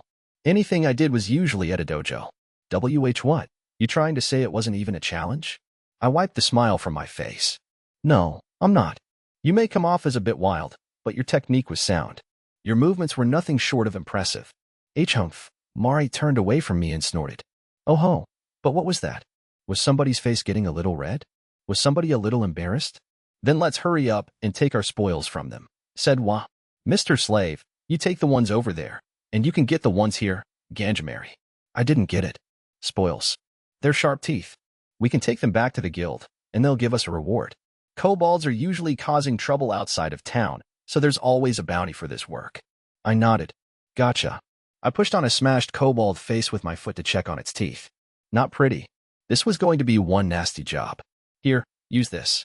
Mari handed me a thick carving knife, holding on to the sheath while offering me the handle. Thanks. First you bash their gums with the handle, she said. Then you dig out the tooth with the blade. Looks like you're already a pro. Taking care of pests is another part of a Templar's job. When it gets really bad, they send a whole squad of us to deal with it. I followed her example and started collecting the kobold's canine teeth. I used some water from the canteen to prepare a damp cloth for me, which I used to wipe the blood from my face and hands. You have my humblest gratitude, Miss Yua. Of course. It's a master's job to take care of their slave, she said, proudly puffing out her chest. I patted her on the head again, and in a millisecond her proud demeanor crumbled into contentment. Mari sighed. What do you two think you're doing? Come on, we have to keep moving. There was something strange about these kobolds. Yes, ma'am. Mari, meanwhile, still had some blood splattered on her face. Aside from that, she barely had any blood on her elsewhere. Just wanted to show how skilled she was at doing this. I could learn a thing or two from her. I hoisted our baggage onto my back once more, holding hands with Yua as we followed Mari into the depths of the dungeon. It's starting to smell pretty rank down here. I noted. Mari nodded. We made it about this far the last time we came. The mark I left on the wall is still here, too. I think I'll go ahead and carve it again to make it clearer. She took out the same knife she used to dig out kobold teeth and dug it into an X-shaped mark on the wall. How much farther do we have left? According to the old building plans I saw, Yua offered, I'm guessing around 1,000 steps to the deepest part. It's not that far if we make a beeline for it, but there's always the chance we'll run into some scary monster. This is supposed to be one of the smaller scale dungeons, right? Does that mean the bigger ones take days to get through? Yeah, something like that, Mari said slowly, thinking it over. There are some ancient ruins with complex layouts that take more time, and the abandoned mines definitely take a few days to get through. For a place like this, you're usually in and out in 2 or 3 days if nothing happens. The problem for us is going to be the basilisk. But monsters as huge as basilisks need to eat tons of prey in order to survive, right? How do they survive if they stay holed up in a dungeon? There are 2 ways to explain that, Mr. Slave. Oh, please enlighten me, Miss Hua. The 2 of us still held hands as we followed behind Mari, the latter keeping her attention on the forward search and spilling magic light from her hands. First, it could be there's another entrance to this dungeon, and it uses that to head out into the rest of its territory. That, or it could just be asleep. Asleep? Huh? That makes sense. Back when I took care of the wyvern, we waited for it to go back and rest at its cave before finishing it off. Well, you're so clever, Mr. Slave. Well, I was a hunter, after all. That, and I had a skilled partner with me. Partner? You asked, laying a finger on her cheek. That's right. Her name was Nishka the Scale Splitter, and she was famous to the point that everyone near our village and the neighboring settlements knew her name. She was a fierce warrior who had hunted as many wyverns as she'd spent winters being a hunter. She did happen to have one more, not-so-impressive name. Not so impressive. Emimichem. They also called her Tipsy Nish, 'cause she drank like a fish. Even in town, she kept bugging me to take her to the bar. Haha, Tipsy Nish the drinking fish. It's true that she's a skilled hunter, though. Even back when I used a longbow, badly, I might add, she made it so I hit the wyvern's weak spot in just one shot. She's the strongest hunter in all of Apegut, no doubt about it. Yua had a big smile on her face as she listened to me talk. But Mari, she stopped moving forward and turned around to face me. Humph, she's a girl. What? Is there a problem with that? Look at you. You've barely done anything since you got here, and you already found yourself a wife and some side bitch hussy. What a lucky creep you are. Okay, 1, you've got it all wrong. 2, I'm a slave right now, remember? I fired back. Doing well, my ass. Nishka was a girl, sure, but there wasn't anything weird going on between us. Mari's eyes narrowed as she glared. I work for myself, you understand? I work myself half to death, and her words trailed off, almost as if she didn't want to finish that sentence. Maybe something had happened to her in the past that she thought I wouldn't be able to understand. Maybe something kept her from telling me. Mari stopped, turned her attention to the ground. It looked like she'd found something. Now then, she said slowly, I'll tell you a third possible reason. A third what? Yua asked.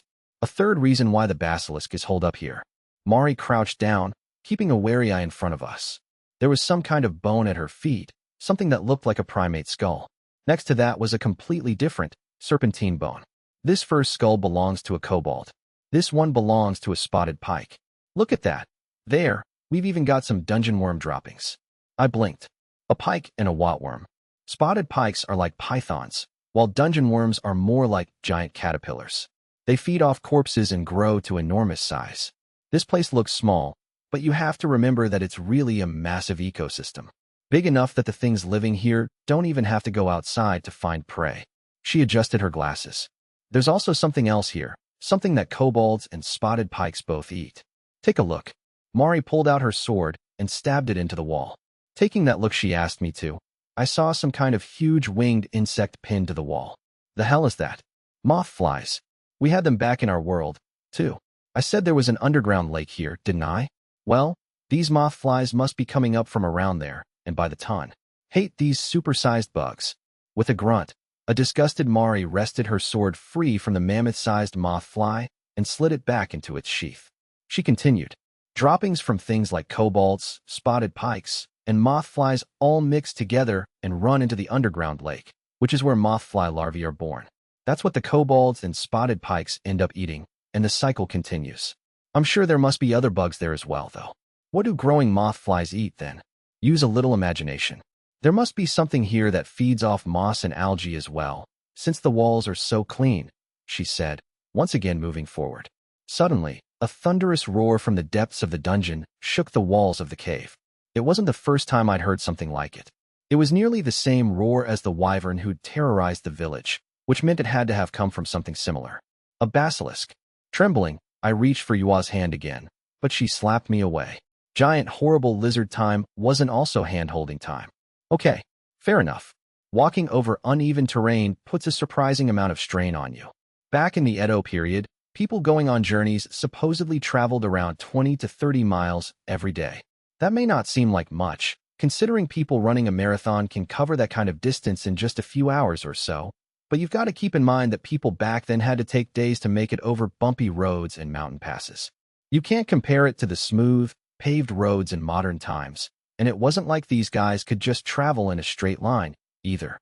So people back then would mostly cut their progress short to save energy in case of any unforeseen inconveniences. It was the same idea as we journeyed toward the heart of the dungeon. We'd head straight for a while, have a quick bite to eat, check our equipment, then continue on. After cleaning up the remaining kobolds, we found a nice hollow area off the beaten path where we could keep ourselves hidden. That was going to be our base camp for the day. Usually you have several parties moving forward together when tackling the bigger dungeons, Mari explained as she turned the lamp into a makeshift stove by removing the outer case, grabbing some cooking utensils for us too. For ruins, you search every nook and cranny and eliminate any monster nest you find. Once you secure a safe path, the stronger parties have a straight shot at the center of the dungeon. Her explanation reminded me of what mountain climbers did when trying to reach the summit of Everest. Similar principles, I guess, but you climb down and kill stuff. Why try to explore dungeons in the first place, though? I mused as we cooked the night's meal. We're making our way through a place other people have already been through before, right? Treasure isn't going to respawn or something. Or are you going to tell me money just pops in out of nowhere? Well, Mr. Slave, our ultimate goal is to beat the masters of these dungeons. Beating the master of the dungeon, huh? Understood, Miss Hua. There's also the Earl's commitment to protecting the territory, Mari added. In exchange for collecting taxes, the Earl of Bolka has a duty to protect their subjects. Fat lot of help they did for me, I snapped. I got forced into slavery, so what's this guy doing? Something's messed up if he's letting slave traders and their idiot adventurers do whatever they want. I'm not being protected at all. There's nothing strange about that. You're not a citizen of Bolka, after all. What? I could barely muster words. Wasn't the village chief supposed to work under him or something? You said you came from some remote village called isekai'd, right? Asked Mari. There would be a completely different governor over there. I mean, you're not wrong. I rubbed my temples. Hold on. I need you to explain this to me. The village chief may be the governor of our area, but she only holds the rank of a knight. That's a lot lower than an earl, right? How is she not working for whoever's in charge of Bolka? That's where it gets a bit tricky. There's actually multiple governors who all work together to control a single, larger territory. The one in charge of all those governors would be the earl. Then what does that make the village chief at isekai'd? An assistant to the earl, more or less, said Mari. Don't think of it like an employer-employee relationship. It's more like a freshman-senior thing. Or, no, she frowned, maybe it's closer to a captain of a sports team and the rest of the players on that team. Not a sports guy, but I got the gist. This Earl guy's the leader then. Yua added ground wheat to the portable cookware as we talked, along with some dried vegetables and bacon. Beside her I peeled potatoes, cutting them into smaller pieces and throwing them in the pot as well. Then wouldn't that lead to a confrontation between the different leaders? The number of people under your control shows the kind of power you have, so shouldn't the village chief be trying to get me back as one of her subjects? Mari shook her head. Interfering in territories outside of your own is a crime. As long as the leader of that particular area doesn't give the go-ahead, there's nothing another leader can do, not to mention the power difference between the leader of some remote village and the earl. We're talking the difference between the captain of a sports team and some no-name player who just got on the team. Mari stirred the contents of our portable cooking pot as she gave me another weird sporty explanation. I understood it well enough. After the pot come to a boil, I turned down the heat and put a lid on it. So even though they're both governors, it's more like a peerage system than anything. Yeah, that's about right. I bet the whole reason you became a slave in the first place was because you didn't have anything to prove who you were. Fresh meat to those types. Would it have been any different if I'd been registered at the Adventurers Guild? Nah, probably not, Mari said as she stretched out. Adventurers are pretty loose with their money. and plenty of them end up selling themselves as slaves anyway to pay off loans they took out to get started. She cracked her neck. This world isn't a kind one. You've got your ferocious beasts lurking outside of civilization, and your greedy rulers lording over you if you do stay. It may seem like only the powerful rule here, but really it's even worse than that. If you don't have authority, you don't get to be human. You became a slave before you realized what was going on. That's all. You won't get any sympathy from me. I nodded. I see. But it's not all bad, Mr. Slave. Yuan chimed in. What do you mean? You're a contractual slave, not a criminal or war prisoner turned slave.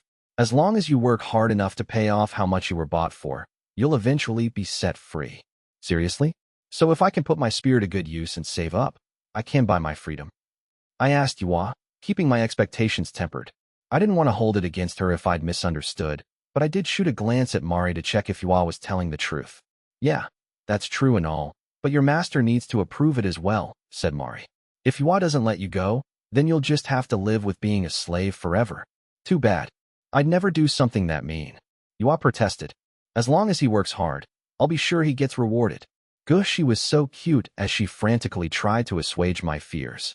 Mari, on the other hand, just stuck her tongue out at me. What a dick. Just about everything she did pissed me off, so I made a promise to myself that I'd get her back somehow. I wasn't going with the revenge as a dish best served cold route either. I wanted to get payback as soon and nastily as possible. With palpable tension in the air, we took turns eating the soup from the pot and taking swigs from the bottle of wine we passed around.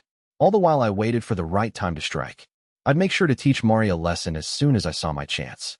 It was probably about 6 in the evening, in a world where time got measured by hours. The sun would be moving behind the mountains on the horizon. It was a bit too early to go to sleep, but my body was exhausted from all my work. I think it's about sleepy time for me, Mr. Slave. Understood, Miss Yuan. You're still young, so it's important that you rest up. You brushed your teeth? You went pee. You're treating me like a kid. Humph. Fine, I didn't pee yet, but I'll do it now, okay? Yuan acted like she was mad to hear me nagging her, but she still got up to take care of her business. She left our little alcove to head to the main road. I'm thoroughly against monsters murdering pissing kids, so I hastily grabbed my mace and stood guard until she finished up. I arranged some of our baggage as a makeshift cushion for Yuan before tucking her in with a cloak. With Yuan asleep, Mari was first on lookout duty, followed by me. Then Yuan once she woke up. This was a golden opportunity for me, though, and I wasn't about to let it pass me by. I got up, calling out to Mari as she played with her hair. Hey, Ganji Mari, don't call me by my full name. Then how about you start using mine? It's Shooter, in case you forgot. Pass. I get not making an effort to be cute for some stranger, I guess. But do you have to be downright nasty? I don't need for you to think I'm cute, she paused. Shooter. Look at that. She actually bothered with my name.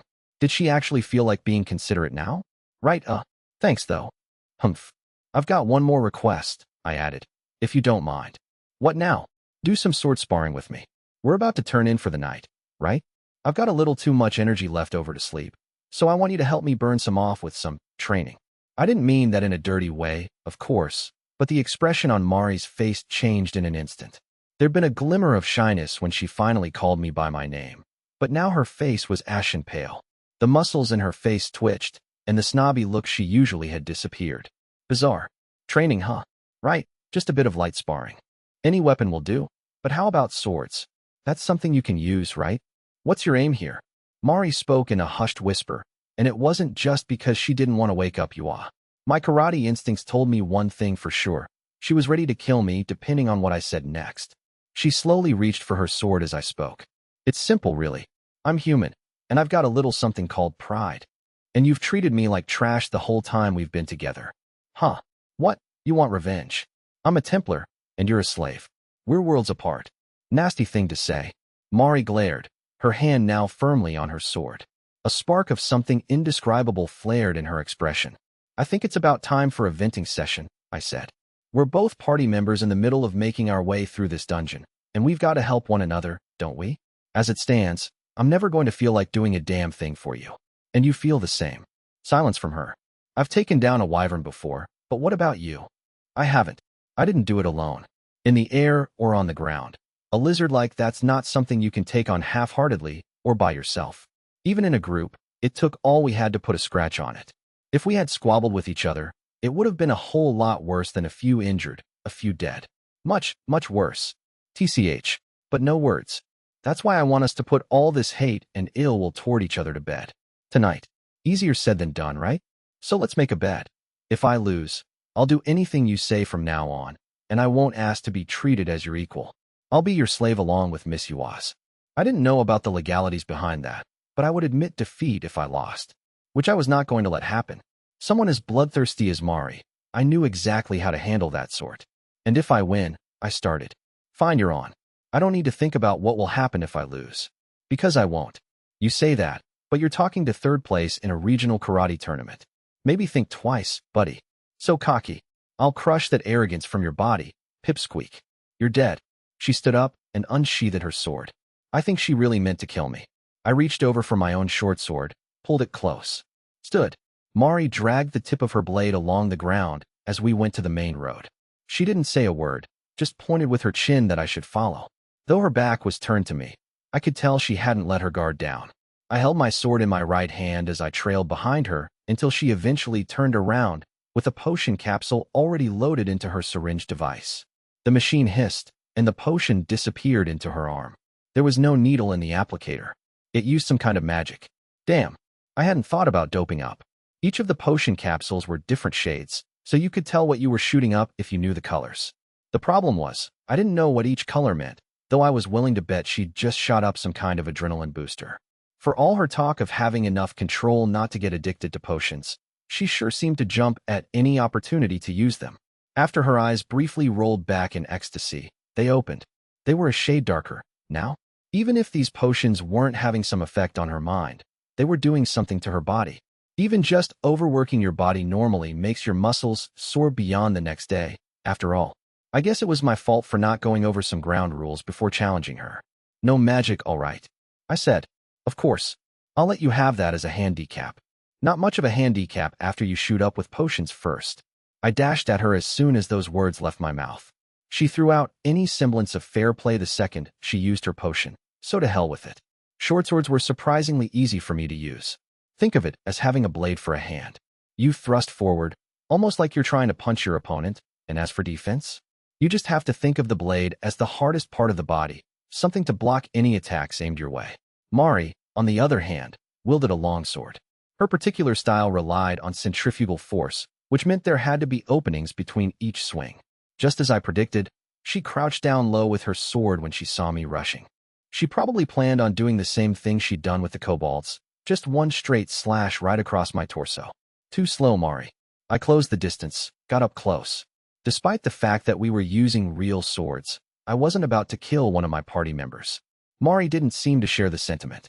Her shoulders were tense with rage, and her movements even more wild than when we faced the kobolds. I didn't want this to be over before it really got started, so I thrust my sword with the intent to graze her neck. My blade sliced clean through part of Mari's hair. The expression on her face changed in an instant as she backed off, raising her sword.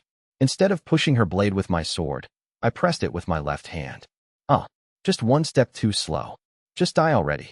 Mari moved quick, fueled by potion, and aimed a slash that could slice me in half like a paper doll.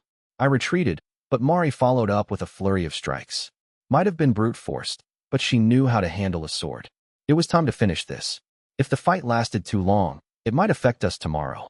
I took an open, lazy stance to lure her in, tempt her into using all that raw strength. She happily obliged. Sword raised high above her head, she rushed at me. At the last second I dodged to the side, tripping her up, and sent her crashing to the ground. My sword clattered to the ground a few feet away, but now wasn't the time to care about that. We grappled one another on the dungeon floor, each trying to get into a mount position, battling for scraps of dominance. Finally, I pinned her arms and legs with my own. Victory for me, and an overwhelming one to boot. Too bad, Mari. I'll let go of me. Nah, you'll just start flailing around again. What are you planning to do with me, she spat. She was frantically trying to fight me off, practically trying to bite me. Do you give up, Mari? No. Kill me. Wow, that was intense. I'm not going to kill you. Now stop struggling. It's over. What? Are you planning to do, ravish me? Like a big ape man or something? No. What? Oh man, of course not. Then what are you planning to do? I want to be done. I just wanted us to work off our stress and get rid of the bad blood between us. I wanted a fellow Japanese person to see me as an ally. I'm so sick of this. Silence. Can't we just stop this already? You really do treat me like some giant ape man. So can you just stop? Please. Humph. Mari stopped struggling beneath me. Once I was sure she wasn't going to start thrashing me the moment I let go, I loosened my hold. We're equals from now on, I said. Two members of the same party. Sound good? Yeah, party members. I stood up and offered Mari a hand. Equal party members. TCH, don't get carried away, she spat back. Right. Then that's all I wanted as my reward for winning. You serious? Yup, that's it. I'm satisfied with having you see me as a proper ally, I shrugged. For now, at least. What do you mean? You planning on asking me for something later? Maybe we'll see. But that aside, Mari. I watched as she kept her gaze on the ground. What? This thing about a giant ape man. What's that about? The murderous glare Mari shot back told me everything I needed to know. It looked like I was right on the money. There's nothing to talk about. Yeah, of course there isn't. Of course there was. Some high school girl stuck in another world with no way to defend herself, young and weak and desperate to find strength. Horrible things happened first. Then came the endless potions, the constant rage, the reliance on strength above all things. Forget what you heard, said Mari quietly. All of it. Don't know what you're talking about. We were just training, that's all. The awkwardness in the air was palpable. Mari picked up her sword before heading back to the alcove where Yua was sleeping. After watching her go, I went to collect my own short sword as well. What an awful world this was. If Mari didn't rely on potions to protect herself, to become stronger, then she'd live and die as a high school girl. She could wait for death or pick it on her terms, with the slow creep of potions through her veins. Those were the thoughts going through my head as I crushed her empty potion capsule under my foot. Side story, what happened with Nishka? When I woke up, I found out I didn't have a coin to my name. Ugh, I feel awful. I batted at the air. Be a pal and grab me some water, Shooter.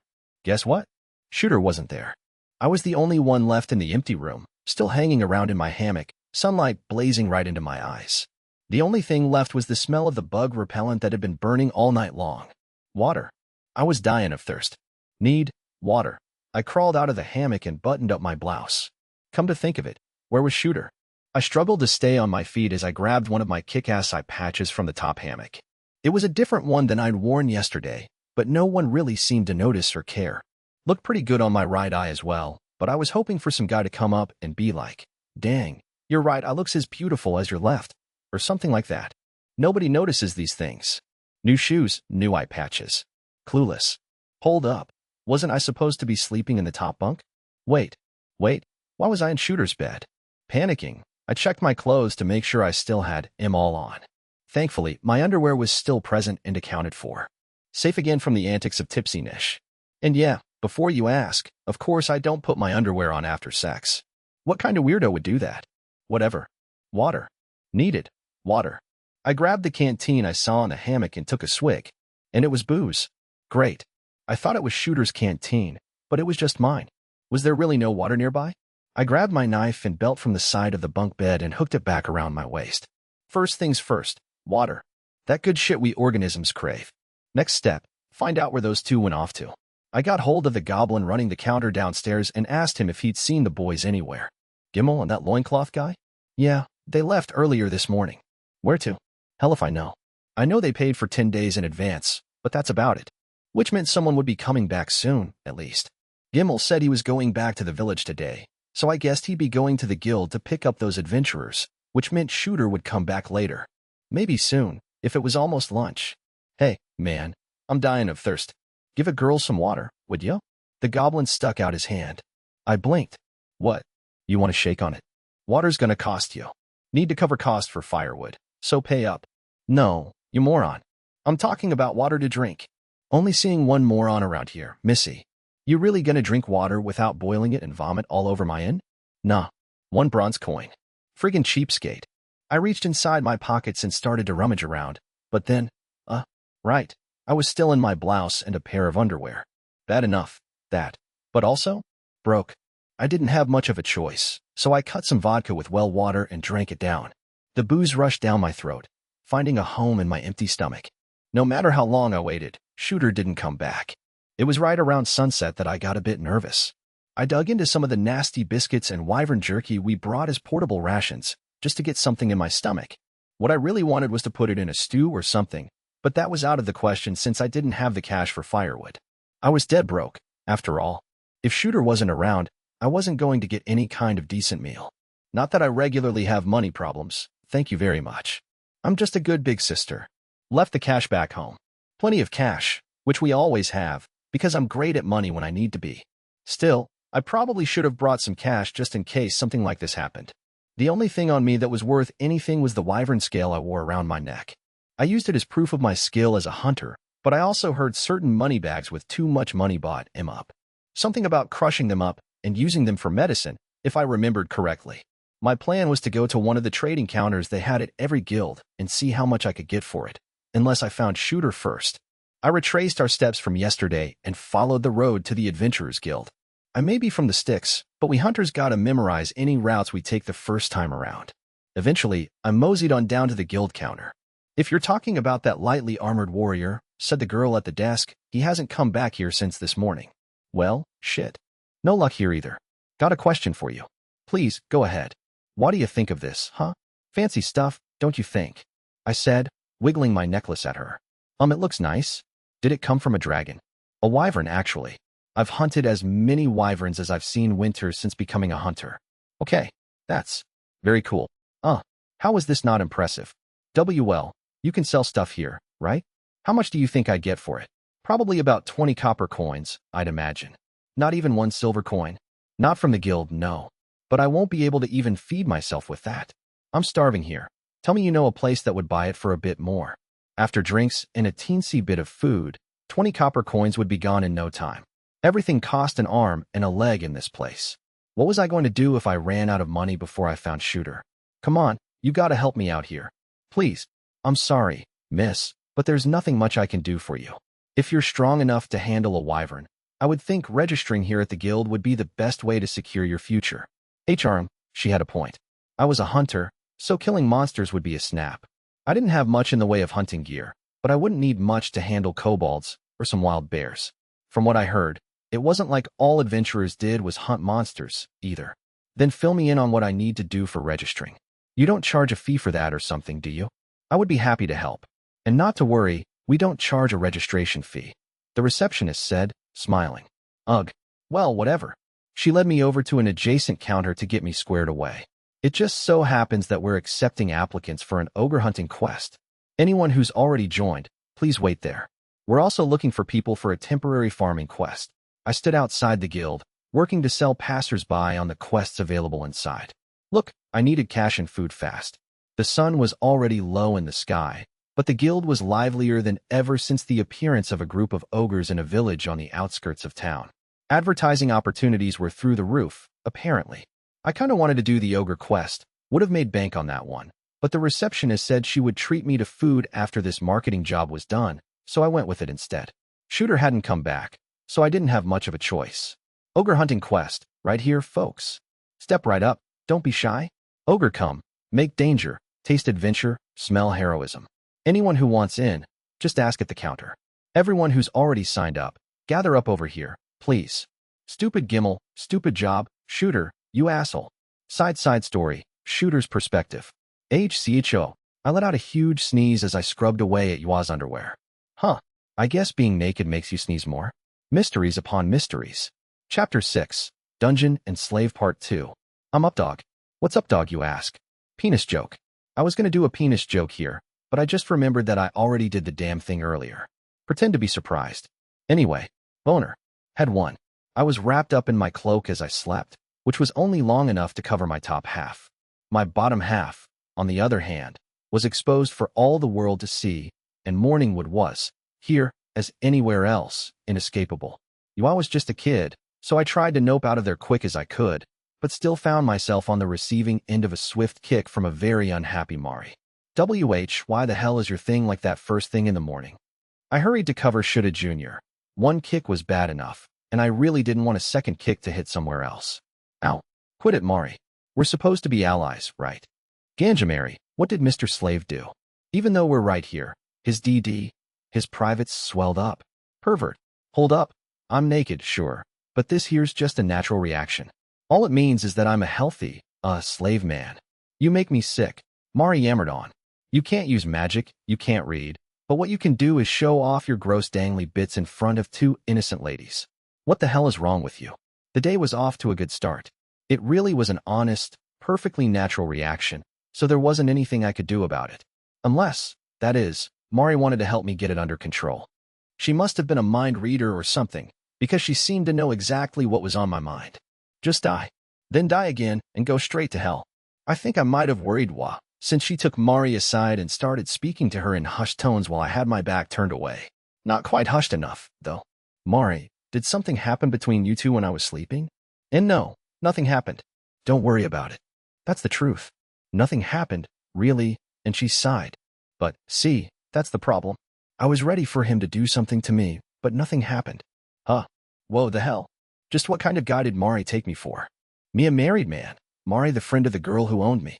Did she really think I thought he was just the worst kind of guy, and I was going to treat him that way, but then he has the nerve to be nice. Ugh, now I don't know what to think. Tell me, do you like him or hate him?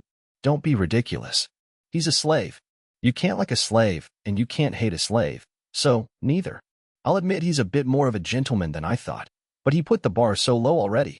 I mean, he's buck naked. That hit me like a ton of bricks. I almost fell over on the spot. I finally managed to get Shuda Jr. calmed down and turned around to face the girls once more, looking as innocent as I could, but Mari didn't continue that line of thought. We started getting ready to trek further into the dungeon. Mari took me aside and whispered, was that really supposed to be a natural reaction? Yeah. They say us guys get like that in life-threatening situations. You're not messing with me, right? I mean, I'm no scientist, so I can't say for sure. But if we're going to go up against a basilisk, then yeah, I think I consider that a threat to my life. I guess you've got a point there, she admitted. But please keep that thing out of your sight. Yeah, I didn't mean for it to turn out like this. You're still a young woman, too, so you seeing it wasn't exactly proper either. I am fine, really. Her face now a nice bright scarlet, and getting redder, Mari quickly shoved her face into the map. With our hardest problem out of the way, it was time to get back to the dangerous one, tackling the rest of this dungeon. We were past the point Yua and Mari got to last time, and were somewhere toward the middle of the whole thing. Just as Yua explained, this dungeon was small enough to clear out in just a few days. That was how it looked on the map, at least. But our map was a copy made by explorers who last visited 15 years ago. Yua was creating a whole new one as we made our way deeper inside. When I asked why, Mari answered, sometimes we run across dungeons that have some kind of magic-powered mechanism that changes the layout of the place each time you go there. Ancient technology built by forgotten civilizations. I wish she'd given me a second to digest that. Absolutely insane. They're few and far between, though. But if you don't take that kind of risk into account, you can lose your whole party to a monster attack. I know from experience. That actually happened to you? It was back when we were clearing this dungeon in the south, swarming with giant ape men. That's where I first met Yua. That would explain why they were so diligent about making the map then. And, wait, was that dungeon where Mari? Oh, shit. No, best not to think about it. We don't have to worry about this dungeon though, Mr. Slave. It's not the kind of place with those devices. The fact a basilisk is here proves it. Good to hear, I said, beaming. You're so clever, Miss Yua. You're always on top of these things. Hee. She broke out into a dreamy smile as I gave her a couple of head pats. But for the naturally formed dungeons, she continued, you have to worry about cave-ins. That's why it's important to keep maps as up-to-date as you can. It's a wonderful sentiment, Miss Yua. Let's make sure to turn ours into the guild once we finish up here. Okie dokie, Mr. Slave. Just stupidly, ridiculously cute. Yeah. Back in college, I took care of an older karate compatriot's son every once in a while. I wasn't babysitting him or anything. I think the kid was already 3 or so years old at the time. I would just give him piggyback rides and take naps with him, stuff like that. It was kinda nice. I got all the fun parts of having a kid without all the work, kind of like what was happening with you right now. She really was a smart girl, so it brought me no small joy to be with her. And by the way, just in case you're a certain kind of reader, I don't have a lolicon thing. That doesn't mean I have a little boy thing, either. Kids are just goddamn cute, and that's all there is to it. Mari, on the other hand, looked absolutely disgusted with the mushy faces I was making at Yua. Let's get going. You too, she called back as she started to walk away, the pool of light magic shining around her.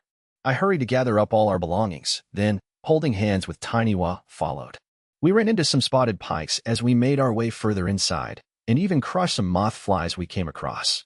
We checked out a few side roads along the way too, but most of them were swarming with monsters. We marked those places on our map, then took them out before we delved deeper.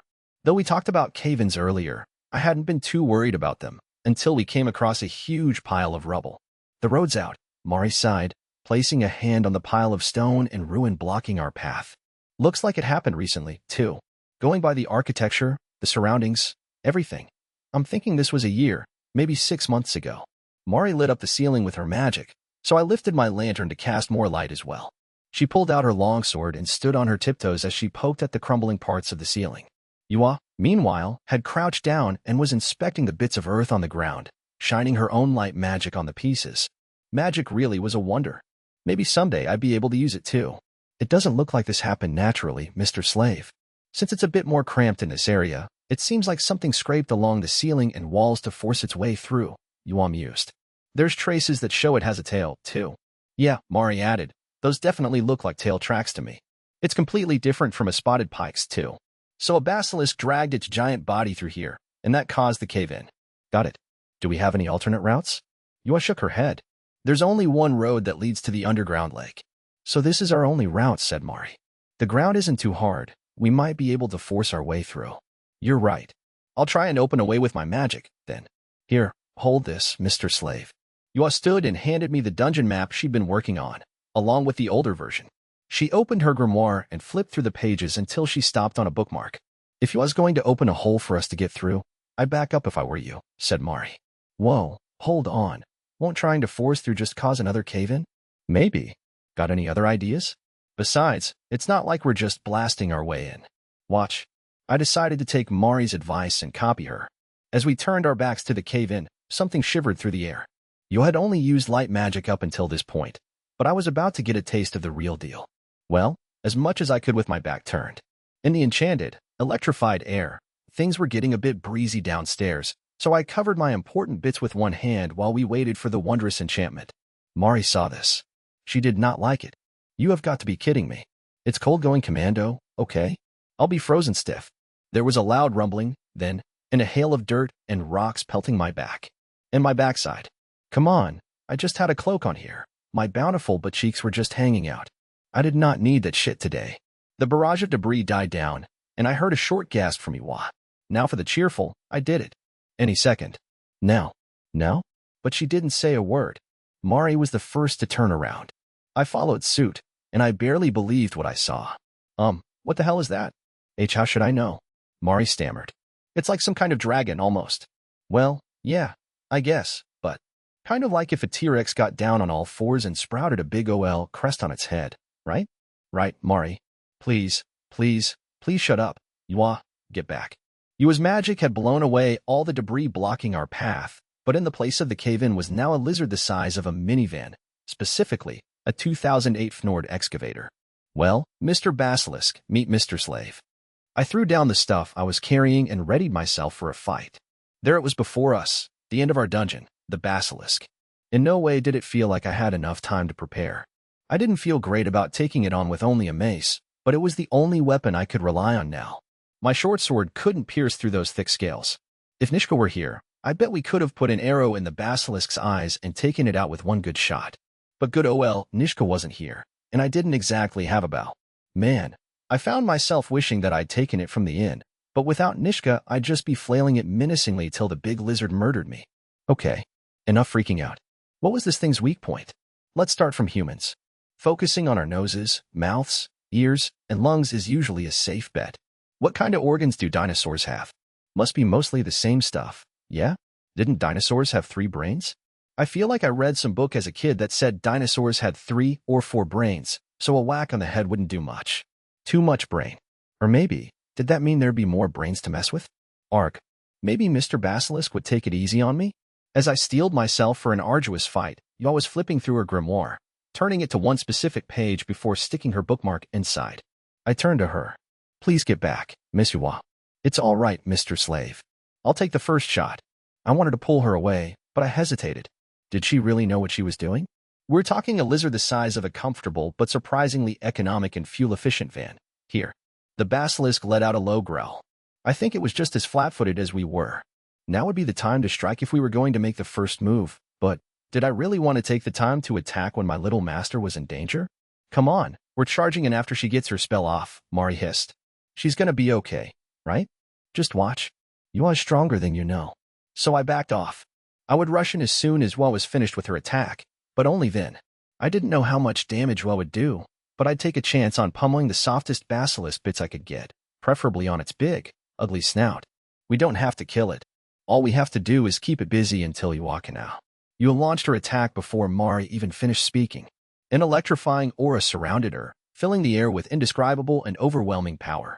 She drew a symbol in the air with her hand before shouting an incantation. Physical, magical, kaboom. Countless tentacles burst forth from the walls. Before the bewildered basilisk could react, the attack began. Not only that, but Yua's magic summoned hundreds of sharp spikes, driving into the monster's underbelly as the tentacles lashed. Now's our chance, Yua cried. Let's attack it from both sides. With no plan beyond whatever that was, I prepared myself to fulfill my role in the attack with Mari. I didn't know if she trusted me now or what, but she sure didn't hesitate as she sprang into action. A good number of the spikes pierced the basilisk's stomach. It tried to rear up and escape, but there was no room for it to move in the cramped cavern. Several of the tentacles wrapped around the monster's legs and tore it down to the earth. Let's do this. Beside me, the tennis ball-sized orb of light Mari used to light her way burst into flames, and she hurled it right into the basilisk's face. Didn't know how powerful it was, but the basilisk roared in pain, so it clearly did something. The fear-inducing roar, the thing that all species of dragon shared, reverberated throughout the small cavern. I did all I could to resist, but I still ended up screeching to a halt right in front of the basilisk. Mari, however, was unaffected. Right after loosing her fireball, she popped some kind of potion capsule to nullify the basilisk's roar. She kicked me out of the way of danger before switching to an underhand grip with her sword and shoving it into the monster's cheek. Take that, she roared, and the beast roared right back. And shit. As soon as I was freed from my temporary paralysis, I started sprinting toward the basilisk. I said T-Rex before, I know, and I'm sorry for making you rethink the whole visual layout here, but we were looking at more of a bear. Taking a blow from one of its not remotely vestigial front legs would be instant death for Mari. With a running tackle, I shoved her away from a swipe that would have taken her head. We tumbled to the floor together, rolled, pulled ourselves up. I unsheathed my short sword and stabbed it into the ground. Here, I cried, use this. Mari's sword was still lodged into the basilisk's cheek. She was only alive right now because she let go of it, but I wasn't about to leave her without a weapon. As for me, I still had my mace, and the only option left to me was to find a place to whack the basilisk with it. It was tied down thanks to Yua's magic, sure, but its struggles were violent, and the spell looked like it wasn't going to hold much longer. Yua shot me a desperate look. Can you buy us some more time, Mr. Slave? I'll try. It wasn't going to be easy, though. The eyes were too difficult to hit, so it had to be something else. Ears? Yeah, the ears. Just before the tentacles loosened their hold on the basilisk, I rushed forward to land one solid blow right on its ear hole. It let out an enraged howl of pain that sent shockwaves of magic flying. But I couldn't run away. I couldn't. Nope. I'd stand up. Yeah, stand up. I could see Mari sprinting behind the monster out of the corner of my eye. Maybe it was because of her experience in battle, but she could fight through the roar with the best of them. No minor setbacks would break her spirit. At the monster's back, she slashed the tip of its tail lightly, just enough to get its attention. It whirled around. Now that it was free of the writhing magic tentacles that once bound it, the basilisk seemed torn. Me or Mari? Turning around was a fatal mistake. This wasn't a dungeon built by people, but a naturally formed cave. The size of the passageways weren't uniform, which was perfect for humans like us. We can navigate uneven terrain. We can turn it to our advantage. Yua stood in a narrower part of the cavern, and while my area had a bit more room, it was still small enough that the huge basilisk had some problems turning. The area Mari was standing in was just as narrow as Yua's. One last mistake for a big, dumb lizard. I'll get its legs, I cried, and I'll slice open its neck. Mari shouted back. The basilisk wiggled its front left leg in the air, frantically trying to twist its body to face Mari. I threw everything I had behind my mace and smashed the raised limb. Painful, and right in the goddamn pinky toe. Big or small, tough or weak, cramped spaces made it hard for any monster to be on the defensive. Which was cool, but I had no idea what to do after landing the hit. I'd have to dodge. But there was no room to do it. Mari was supposed to be a Templar. Maybe she prayed to the same goddess that let the priests in isekai'd heal me up. I was going to need it after this. I completely shattered the bones in the basilisk's pinky toe with my mace, and shit, that must have hurt. The monster shot straight up in agony despite the low ceiling. Mari popped another potion and went into full-on berserker mode. Swish, one decisive slash across the monster's neck. The basilisk thrashed in pain, sending Mari flying with one swipe of its front legs. I couldn't get over to protect her, either, unless I wanted to die as well. Run, Mr. Slave. Yua came to our rescue. A burning spear of earth burst from her grimoire, and she sent it hurtling at the basilisk. It pierced the monster in the left side of its chest, and as the arcane weapon ruptured its heart, it collapsed instantly. I desperately crawled away to avoid the basilisk's crumpling corpse. Holy crap. To think such a cute little goblin master could be so strong. Wild. If I had pulled off this kind of attack at the very beginning, Mari and I would have just been standing over the sizzling corpse twiddling our thumbs. I was a little worried when I saw Mari wasn't moving, but it turned out she was still alive. Whoa. You okay? Potion, she said hoarsely. Light blue potion. She barely got the words out of her mouth as she lay spread eagle. I did as she told me and picked out a light blue potion from the stock she kept in her belt, then searched around for wherever her syringe device had ended up in the heat of battle. Once I found it, it was simple enough to load the capsule that even someone like me could do it. I don't know how it worked, but at least I could get it working. Once I pressed the applicator against Mari's upper arm and pushed, the contents of the capsule disappeared inside her. Oh, Mari beamed. That's the stuff. I never bought her excuse that she wasn't a druggie, but with a look like that on her face? Yeah, come on. Once upon a time, I worked a part-time job as a waiter at a cross-dressing bar, just one part of a mini-mall sort of building. The owner of that particular bar wore his beard nearly as well as his skimpy outfits. Now that's power. Anyway, I remembered we were cleaning up after the place closed, and he suddenly let out a low-pitched scream. He'd found a syringe in the public bathroom right outside our shop, and we were pretty damn sure it wasn't from a diabetic. Sure enough, some poor schmuck had collapsed on the stairwell outside, and the look on their face was pretty much the same as Mari's. I'll be fine after a bit, she said with a dreamy sigh. That was a health potion. That was enough for me, at least. You all looked decidedly more worried, and cradled Mari's head in her lap. No going overboard like that, Ganjamari. Heh, nah, that's what I'm here for. I keep the bad guys at bay so you can line up the shot. It would have been different if we had more space to fight the thing, but we didn't really have a choice. True, we hadn't had much choice, since the thing came at us out of nowhere. Mari might have been able to keep the basilisk pinned down with fireballs from a distance, but the smoke from the explosions would have obscured our line of sight. Knowing when and how to use spells was a lot more complicated than I initially thought. Aside from that, you look like you're all right, Mr. Slave, but are you? I'm pretty much fine, Miss Yua. Somehow, I'd earned a few bumps and scrapes, sure, but nothing serious. Then we'll wait for Ganjamari to recover and just head straight for the underground lake. We'll update the rest of the map some other time. Makes sense. We can't force Mari to push herself, so let's just wrap it up. I glanced back at the collapsed basilisk. There couldn't be much to worry about after taking out the dungeon master. Everyone's at their most vulnerable after a battle. Not that I'd really experienced anything like that in my old world, but it happened all the time in those monster hunting games. In fact, it happened more times than I could count when I was freeloading at my karate teacher's house in Okinawa. There was no greater joy than taking out a monster within the time limit. Me and his granddaughter plugging away at the thing, sitting in front of the TV without a care in the world. But of course, just when I landed a clean hit on the monster and broke part of it with my hammer, one of his huge buddies would wander onto the map and wreck us. This was real life, though, and I couldn't afford to let my guard down. It was like those movies where if you die in the game, you die in real life, except this was no game.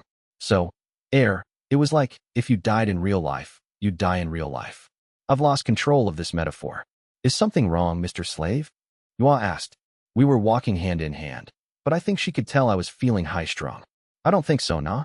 I'm just trying not to let my guard down till we're out of here, even with that thing dead. Never assume it's over till you're home. That's what you learn as a hunter and a warrior. You're amazing. I really got lucky when I bought you. Trust me, those words are really cute when it's a little girl saying them. But if you keep doing this much work, Yua continued, we'll have to say goodbye to each other a lot faster than I thought. Don't go away yet, Mr. Slave. Of course not. I'll be around to watch you grow into a fine young woman, Miss Yua. Except I wanted to get back to the village, right? But who could say no to that cute little kid?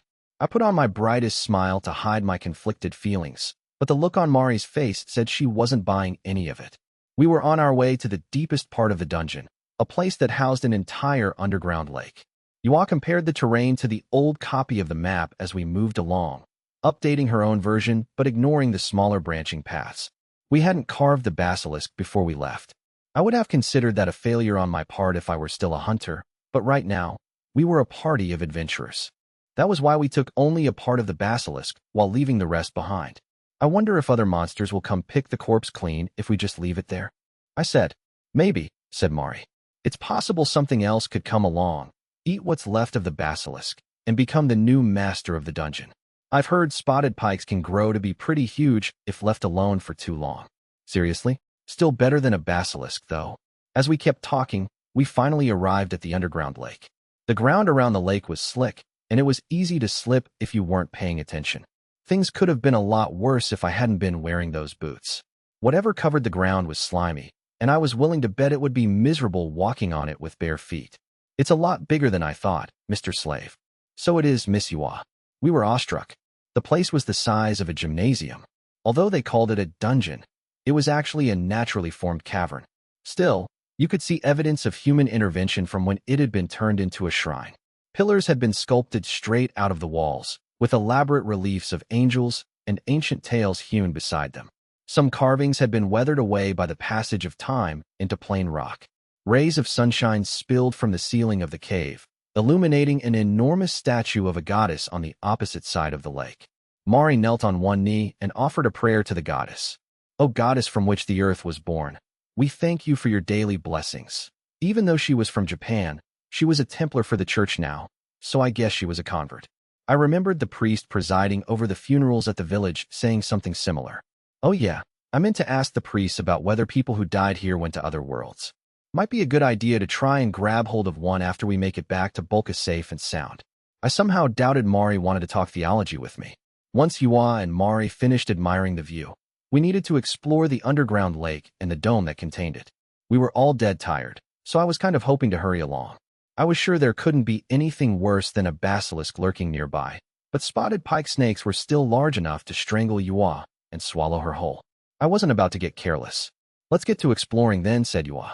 Somewhere down here we'll find the basilisk's nest. Right, let's split up and get this over with as fast as possible. Shooter, you head over there with Yua. I'll go check out the other side. Hey, she'd actually called me by my name. Ah, little victories. What should we do about the other side of the lake? We'll have to have someone swim over there and look. And would you look at that?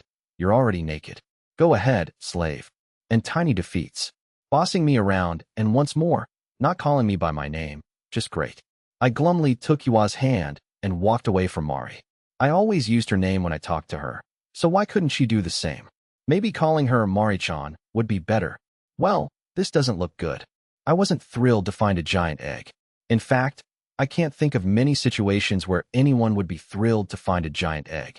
It was about the size of a half-deflated basketball, but molded into a vague oval. It wasn't similar to regular chicken eggs either, those being more elongated than this was. Eerily, it reminded me of something from a book I read back in elementary school, a book about dinosaurs, no less. In fact, it looked exactly like the book's picture of a fossilized dinosaur egg. And Mr. Slave, what's that? A basilisk egg, I'd wager. That, or a spotted pike egg. Yuan nodded. That was the first time I've even seen a basilisk, so I don't know either. There were 3, what I assumed to be, basilisk eggs here, with the third one being nothing more than an empty shell. Had it already hatched? And if that was the case, where had the hatchling gone? Yua crouched and began inspecting the empty eggshell, and all I could do was hope she'd figure something out. There was already one problem even someone like me could see. If there were eggs here, then there had been parents to lay them. The basilisk had a mate. What's wrong? Mari called out from behind me. So, hate to say it, but we've got a problem here. A really serious problem. She snorted dismissively, and then she saw the basilisk eggs. And froze. One of them is already broken, she said, her voice trembling. If it hatched, then that means the others could hatch at any second. As long as they're fertilized, I added. And if that one did hatch, then where did it go? It seemed like fear was keeping Mari from saying any more than that. There's a chance the other parent is around, I said. She nodded. Yeah. Do you think the one we fought before was the mother or the father? That was the million-dollar question. If basilisks were anything similar to wyverns, and the size difference between males and females was night and day, We could have a big problem on our hands, literally. If the basilisk from before was a female, it wouldn't be a stretch to assume the male would dwarf it in size. Either way, said Mari finally, we can't just leave these eggs like this. Agreed. If we left them alone, we'd be responsible for unleashing dungeon-bred basilisks upon the world. They could easily reach villages near Bolka and cause all sorts of chaos and destruction. Mari and I nodded to each other, then I picked up my mace. Please back away, Miss Yua. I'm going to smash these eggs. Okay. Right as I was about to bring my mace down with extreme prejudice. Crack. Oh. Something was starting to break through the egg from the inside. The tip of a beak wriggled through the hole it made in the shell. Next it managed to get its hands through, then finally pushed all the way out, tail swishing back and forth. Kui. I found myself face to face with a newborn basilisk hatchling. I was speechless. I couldn't bring my mace down on it now. If I'd only done it a few moments earlier, I probably wouldn't be feeling these pangs of guilt. Yeah, pretty much anything looks cuter as a baby, but even worse, I looked it right in the eyes. If I maced it now, I was gonna have nightmares. What are we gonna do about this? Mari hissed. I gulped. I have no idea. If we don't hurry and think of something, the other parent could come back, Yua interjected. Let's just get away from it for now. Where to? Could you show me the map? There's a stone room in the shrine on the other side of the lake. We could hide there. We'd have to swim for it, then, I said. I can manage, but what about you two? I can make do if I get rid of my armor, said Mari. Yua swallowed. I can't swim. Kui. The three of us hunched over the dungeon map, considering our options. Every few seconds, Mari looked up to scan our surroundings for potential danger. If it came down to it, I could bring you all along with me and make it across the lake together, but I was worried about Mari casting aside her armor. If we ran into trouble, she was going to need it. Not to mention that we'd have to abandon the rest of our belongings on the shore if we wanted to make it to the opposite side of the lake. See? I wasn't even thinking about wanting to see Mari's sleeveless dress cling to her fit warrior's body after it got all wet. Not at all. Any other options? We might be able to hurry and go back the way we came. How much faster could we go if we took a strength potion, Ganjamari? Kui. It wouldn't make any difference, really, she answered, checking the capsules on her belt. It takes a while for the effects to kick in if you're not used to taking them. It still sounded like a better option than trying to swim the lake, though. I say we go with potions. It's better than not trying at all. Are there any side effects that keep you from moving after using it? Don't worry, it starts to feel good after a few seconds. Yeah, don't worry, Mr. Slave. The Templars use them all the time. So it wasn't just a religious cult. It was a junky religious cult. Great. Mari set a potion capsule into her applicator and pressed it against her skin before popping another one into me. The muscles in our faces relaxed as the effects of the potions hit our systems, but Mari recovered quickly. She scooped up one into her arms. Yua blinked. Huh? Do I get one? You're still a kid, so you're not ready for this yet. As for you, Mari said as she turned to me, you've got our stuff to carry, so I'll handle Yua. If things get dicey, drop everything and get out of there. Got it. I can at least slow down anything that comes after us. If that happens, I want you both to leave the dungeon as fast as you can. I've got a duty to protect my master, after all. Kui. The infant basilisk had wrapped itself around my leg at some point as we talked. Was the little guy warming up to me or something? For now, let's just focus on getting out of here, I said. We'll try taking on this place again once we get some backup. You don't have to tell me twice. Roger that. We broke into a sprint, but it looked like our escape just wasn't meant to be. A mass the size of a garbage truck appeared before us, seemingly out of thin air. A basilisk-shaped garbage truck. Welp, I said, it was nice meeting you all. Brewer. The beast's deafening magical roar froze us in our tracks. Mari recovered from the basilisk's roar first, probably thanks to having built up a resistance to magical effects after using so many potions. Yua started to slip from her arms while she was frozen from the roar, so Mari readjusted her hold and gave me a swift kick to snap me out of my stupor. Usually I'd resent that, but I had no problem this time, not with her hands so full. Finally free from my paralysis, I hoisted our stuff onto my back and got ready to make a break for it. But right then, the baby, Yua shouted. What are you doing? Mari yelled. We can't just leave it here. We have to report it to the guild. Never mind that. I shouted. We have to get going. Now. When Yua had almost fallen out of Mari's grasp earlier, she scooped up the cat-sized basilisk hatchling in her arms as well. The basilisk looming over us completely outclassed the one we defeated earlier. There was a smaller basilisk by its feet, likely a sibling to the hatchling in Yua's arms. I'll force this guy to back off, Mari shouted. She conjured up another tennis ball-sized fireball in her free hand and hurled it right into the basilisk's face. There were only about 100 feet between us and the basilisk, but the absolute size of the thing made it seem so much closer. I didn't even stick around to finish watching Mari before breaking off at a sprint toward the narrow path we'd originally taken. I was torn between whether or not to abandon our belongings, but I didn't have the luxury to think it over now. In the end, I decided to leave it all behind. "Pass Misua over to me," I shouted. "I'm already doped up. I've got her." "You keep the thing at bay with those fireballs, Mari." "Fine by me."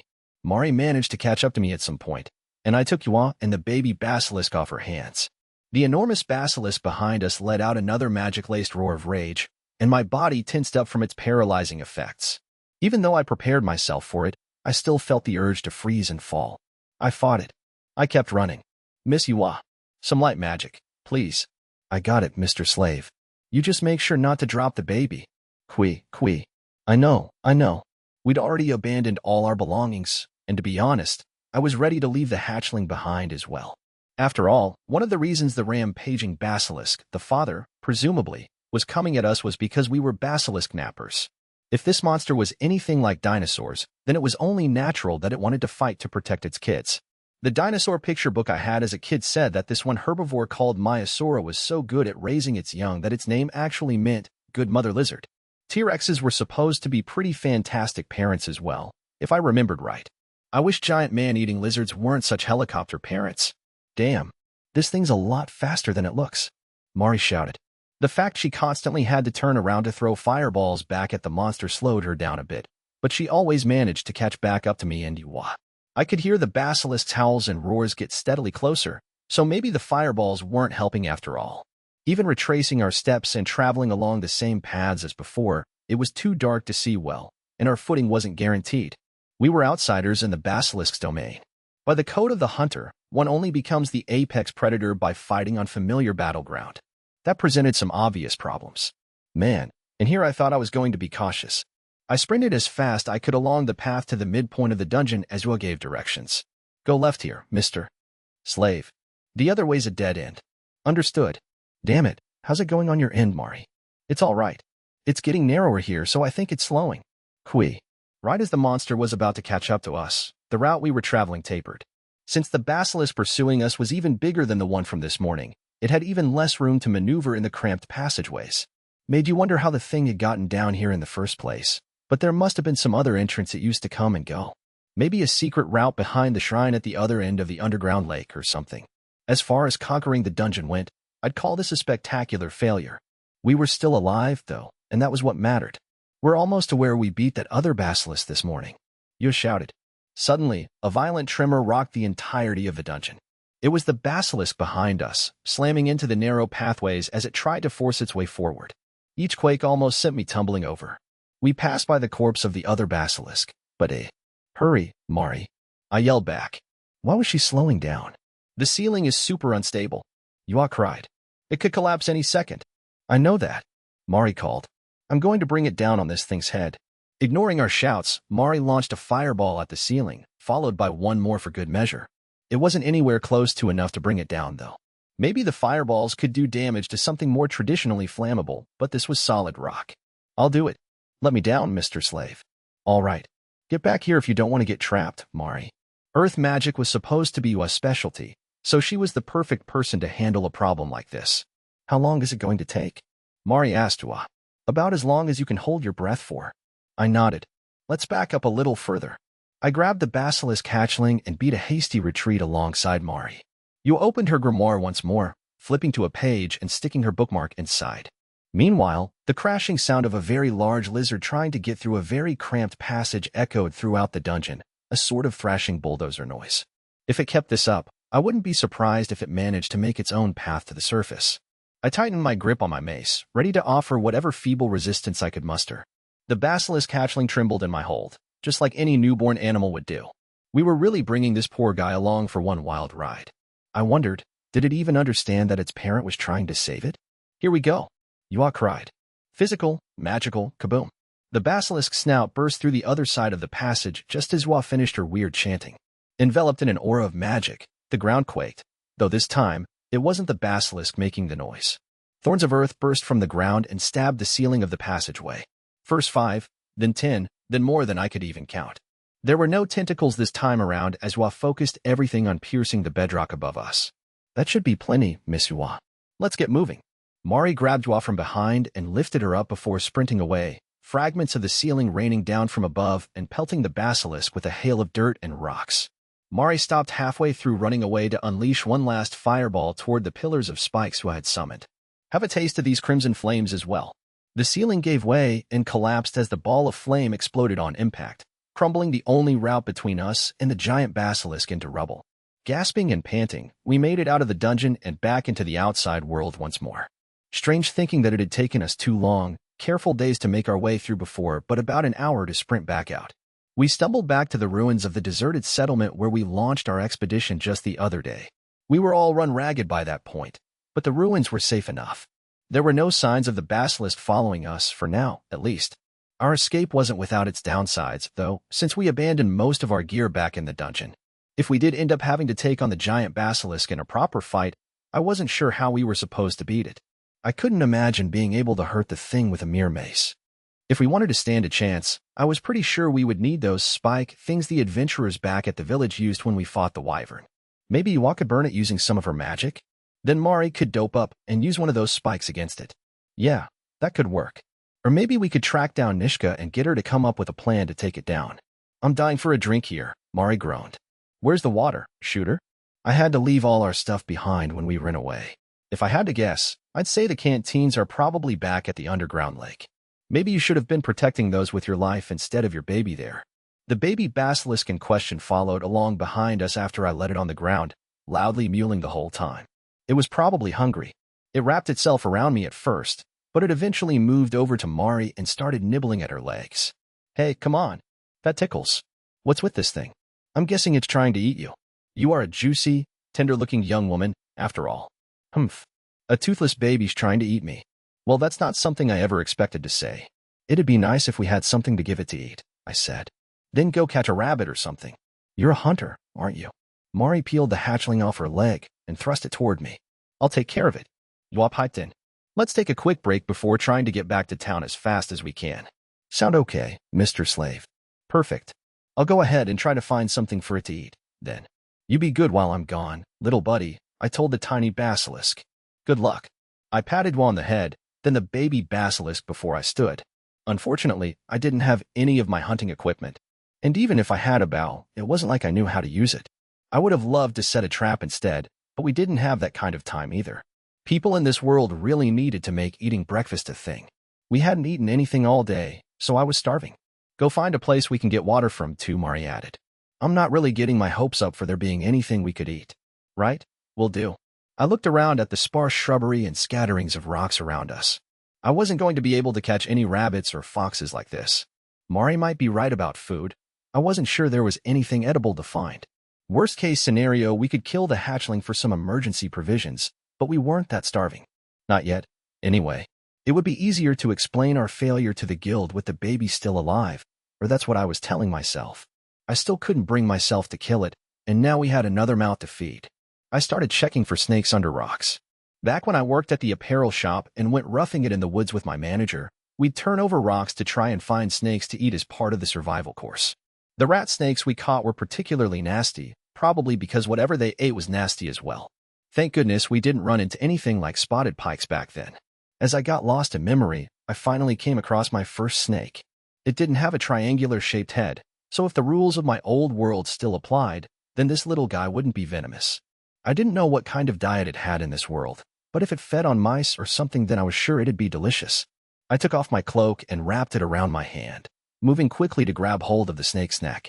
It attempted to warp around my arm before I pulled it off and, grateful to my boots, placed my foot on its head. Then I whipped out my short sword and sliced the snake's head clean off. Now I had something to feed the baby basilisk, but I still had to find some water for my master and her partner in crime. Snakes were edible if you cooked them, so I guess it counted as people food, too. I let the corpse dangle in my hand as I waited for the blood to drain, scanning the area to see if I could find a stream or something.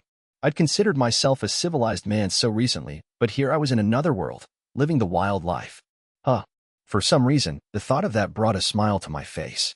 Extra story, a letter from my husband. My husband is a very kind person. Yes, he's always naked, and yes, he looks quite cold, but he has never once complained since coming to live with me. I want him to wear nice clothes, but what could I give him with my lifestyle? The way he stares at me from time to time can be quite frightening, I'll confess. Like when I'm sleeping, changing, bathing, or even using the toilet. Perhaps everything I do seems new and strange to him, customs unfamiliar to his people's ways. That look still frightens me, though. I married him in the first place at the village chief's behest. I still remember when she called me to her manor in the early afternoon and had me brought to her waiting room for the meeting. She cut right to the chase. Why you're saying that I'm going to be betrothed to I could hardly believe it. A naked warrior. Correct. I've heard you've been struggling ever since your father passed away last winter. If you were to get married now, it would surely make your life easier. And so, young Cassandra, I would like to congratulate you on your marriage. A naked warrior? He was apparently part of some naked tribe from a faraway land and had gotten lost in the isekai'd forest. He was also completely nude when he was found, as was the custom of his strange people. The entire village was suspicious of him, and now this mysterious man was to become my husband. Do I have any right to say no? You are aware that marriages are decided upon by me and the other adults of the village, are you not? Or are you saying you are unhappy with my decision? The village chief's eyes narrowed. And no, I would never say that. I'm thankful for your concern for me, but, this is all happening so fast, don't you think? I don't know if my heart can handle it. She smiled. Then I want you to try taking deep breaths. Don't you want to be nice and calm for this momentous occasion? Inhale in, exhale slowly out. The tone of her voice left no room to protest, so I did as she ordered, inhaled deeply in, exhaled slowly out. Like that. Perfect. Well, now that your heart is calm and ready for it, congratulations on your marriage, Cassandra. She clapped 3 times to celebrate my forced nuptials and moved promptly on, a look of great satisfaction on her face. Back to business. According to the older texts, it's said that tribes of people in the nude flourished in the East. I suspect that Shooter is a descendant of those people. Shooter. Yes, that's right. That would be what your husband is called. An odd name. It meant archer in the past, she continued, so we can assume his skills with a bow are unmatched. You're very lucky to find a husband like that, ha ha ha. Naked, completely naked. The words alone made my head spin. It was true I was the only daughter of a hunter, and my father often told me that I'd likely end up marrying another hunter someday. Still, I never expected to tie the knot with some naked warrior wandering the forest. This warrior ended up having a bit of a scuffle with my son Gimel, so at the moment he's in the cell below the watchtower. He wasn't at fault, mind you. It was all an unfortunate misunderstanding. And my husband was in jail? Innocent or not, any warrior would surely find being stuck in a cell the greatest disgrace. Now Cassandra, he might be a touch indignant that he was thrown under the watchtower despite his innocence. That's where you come in. What do you mean? You will head to where Shooter is being held and pacify him until I come to explain the rest. That will be your first job as his wife. I blinked. All right, run along, now. I said, run along, now. The village chief was, of course, the ruler of the village, so what could a young village girl do to resist her orders? The prospect of suddenly getting married was surprising enough, but to a nudist from who knew where? Thoroughly shocking. When I finally arrived at the underground cell of the watchtower, I saw a man lying unconscious on the floor. One of the goblins working for the village chief let me into the cell, then locked the door behind me and left without saying a word. Pardon me, then. The village chief truly was a cruel person for ordering me to take care of this man for the rest of my life. His face is horribly swollen, but he's still breathing, at least. I guess that's good. I was terrified he'd look like a giant ape man when I heard he was completely naked. Thankfully, he was human. Should I wake him up? Or would it be better to wait for him to wake naturally? I wonder. It was difficult to discern whether he was asleep or just knocked out. Unable to make up my mind on what to do, I took a long, deep breath. He really isn't wearing anything at all. He's also much brawnier than my father was. Wounds all over his arms and stomach, too. Perhaps being nude all the time helped show it all off? Some sign of warrior status. It wasn't like he was answering. I know I may not be the most desirable wife as the daughter of a hunter, but I'm not sure how I'll be able to handle being married to a naked barbarian. The barbarian lay motionless on the cell floor. Nakedly. I can't hold a grudge against the village chief for doing this to me, but my heart really isn't ready for this.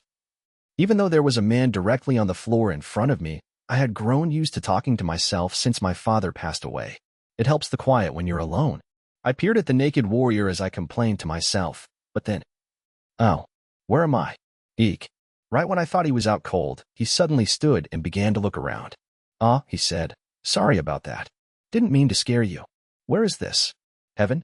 This is the cell below the village watchtower. Oh yeah? Dang. Guess that meant I was overpowered when I was duking it out with Gimel. Oof, that's smarts. That meathead really let me have it. Cleaned my clock, I'll tell ya. I must have been out of it for a while. I watched my new husband raise himself into a sitting position. All I could think was how strange and uncomfortable being around him made me feel. If we're talking about a watchtower, he said, I guess that means the big stone tower on the hill I saw. First I get slammed, and now I'm in the slammer. Hey. That's not even funny. Eek. What was he going on about? Sorry, my bad. Got a little carried away. You must have had it pretty rough too, being locked away in this dingy place. Well, I'm also stuck here now, so I guess we should just try to get along as fellow prisoners. That's what the shooter thought, did he? He sat cross-legged on the straw on the ground, glancing toward me every now and then. Where was I supposed to look when I talked to him? He was naked. Still, this was the man who was supposed to become my husband, so I stole peeks at him. Maybe that would help me figure out what sort of person he was. He had short, jet black hair and dark brown eyes to match. And he had a rugged face with an unkempt beard, but I do believe I saw kindness in his eyes. That village chief sure is a nasty piece of work, locking up a girl like you here, he said, laughing as he looked at me. And that's how I met my husband. Thinking back on it, I could see a hint of lecherousness in his eyes when he was sneaking peeks at me, but he always worked hard and was unfailingly kind. Cassandra, he said, I know you must be pretty shaken about being married off to me all of a sudden. Those were his words on our first night together under the same roof. I know we can't just act like husband and wife right off the bat or anything, so let's try and get to know each other better a bit. Maybe someday we'll be the real deal. I remember being grateful that he wasn't a more aggressive man. But still, the fact that this nude man stared at me so intensely made me so uncomfortable that I could hardly look in his direction. What else could I do but look away, with such an odd distance between us? My newlywed days with Shooter were so strange. It was common for the men in hunter families to stay in bed until late in the morning to make sure their bodies were well rested. It was different when they had to hunt that day, of course, but on their days off they wouldn't start helping out with chores or tending to the fields until the sun was high in the sky. Shooter was different. I should have been the one waking up early, but he woke up when the sun peeked over the forest and immediately tended to the vegetable patch out front. I would rush to get up as well, and by the time I finished watering the plants and cutting the grass, he'd welcome me back with a smile. As soon as Asandra heard I had been married, he rushed over to comfort me. I heard that he's some outsider from a tribe of people who stay naked all the time. I'm going straight to the village chief. We need to call this whole thing off. No, you can't. You're all I've got left. I don't want anything to happen to you. Nothing to worry about. I'll find a way to get him away from you, to divorce you, whatever I can. But I'd always thought of my cousin Asandra as a big brother, especially since we were almost the same age. There was something off about him now, though. Ever since my father passed away, he kept talking about how inconvenient it must be for me to be on my own. I was happy for his concern, of course, but he went above and beyond what most relatives did for each other. I always received strange looks from the neighbors when he was around. Now that I had a husband, those stares were getting even worse. One day when Wakwakaro was visiting the house to drop off some gifts, he gave a warning to Asandra. Listen, man, it's time for you to stop hanging around Cassandra all the time. But, she doesn't have any family, so I'm here for support. No family? What are you thick? Cassandra's got Shooter. They're married, man. Cassandra and I have been with each other since we were little. We're way closer than some guy she just met the other day. Asandra tried standing his ground, but Wakwakaro grabbed him by the beard and gave him a good chewing out. I didn't want any more trouble from Wakwakaro or anyone else, so I told my cousin not to come around anymore. I could see the utter despair in his face after I said that. Eventually, he stopped coming to visit me altogether. Then I'm off. I'll bag us a big one. Just you wait. Be careful, okay? That day, Shooter had gone off with Wakwakaro to the forest in order to capture a lynx. Lynxes weren't the only big game in the forest, though. It was also home to things like bears and wyverns. My father had gone after a wyvern the previous winter and never came back out. There were so many little risks in a hunter's life. Perhaps my husband would come back empty-handed or even injured.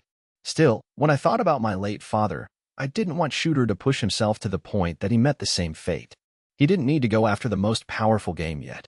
If he just worked on building his skills as a hunter, then that would be more than enough for me. Or, well, I knew he was from a clan of nudists, but in this village it was normal to at least wear clothes. All I could offer him was my father's old vest, unfortunately. Perhaps the reason Shooter wanted to hunt something big was to sell it off and get enough money to buy his own clothes as soon as possible. Or maybe he was concerned about our poverty, and he wanted to do something about it. As I watched my husband and Wakwakaro disappear into the distance, I started to head home to do my housework for the day when I heard a voice behind me. So that's the famous naked hunter I've been hearing so much about then? And Nishka? The voice belonged to Nishka, a long-eared girl living in one of the settlements nearby. She was also from a hunter family and had grown up alongside Asandra, Wakwakaro, and I. Wow, Wakwakaro wasn't kidding.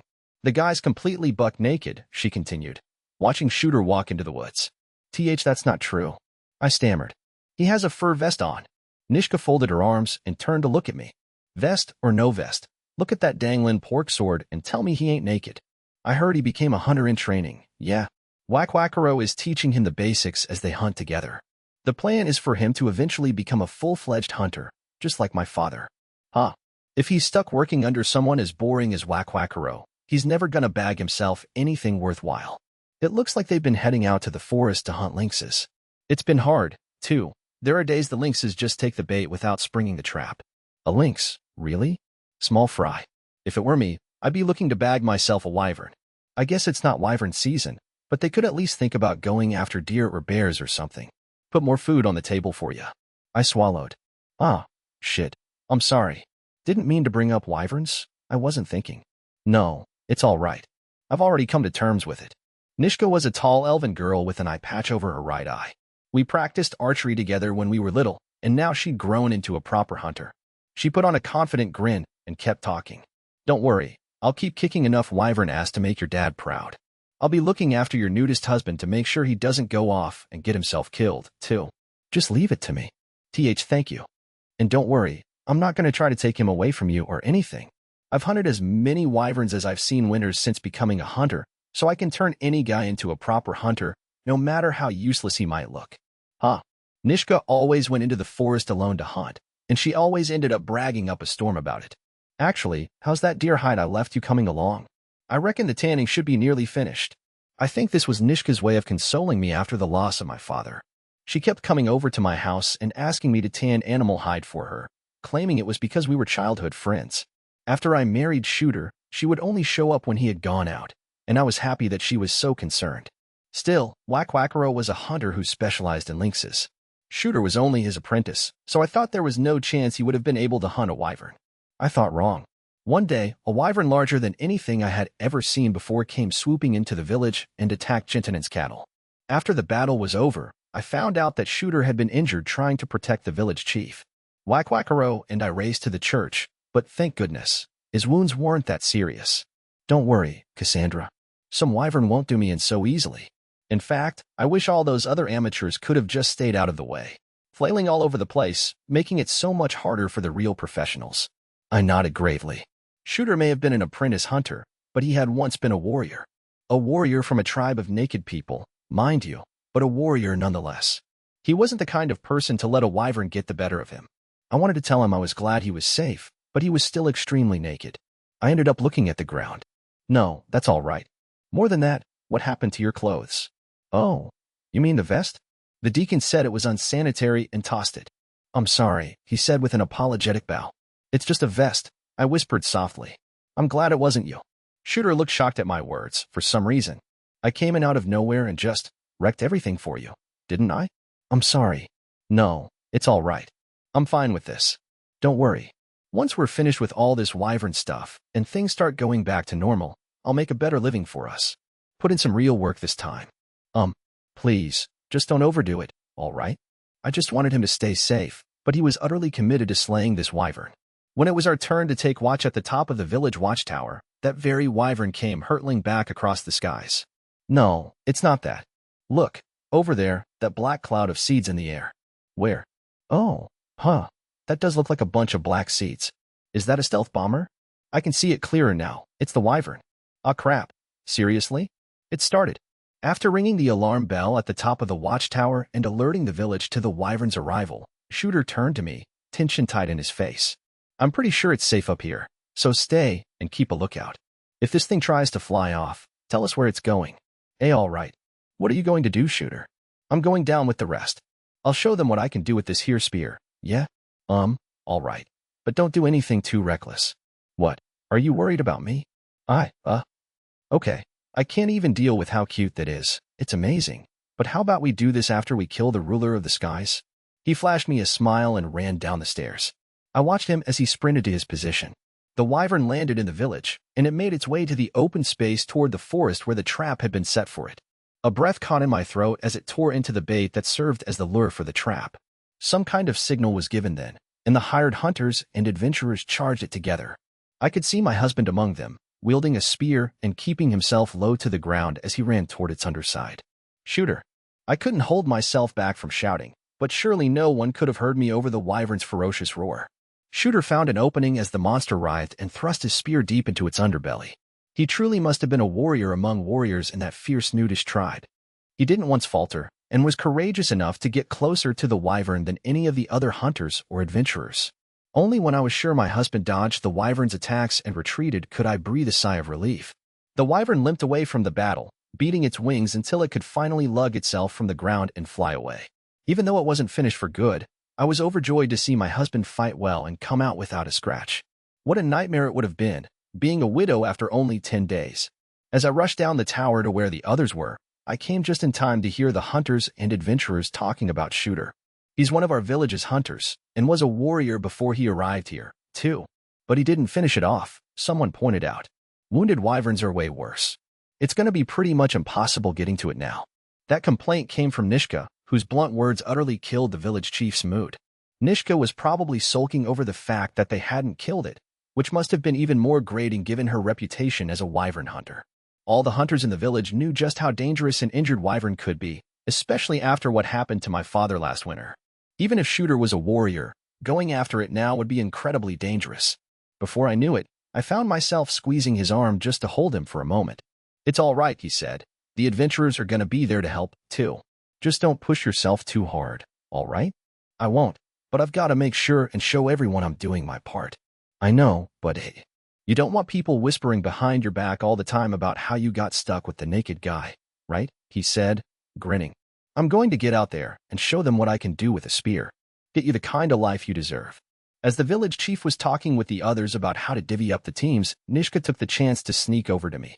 "Hey, Cassandra, can I borrow ol' pork sword for a bit?" What do you mean? The wyvern's injured.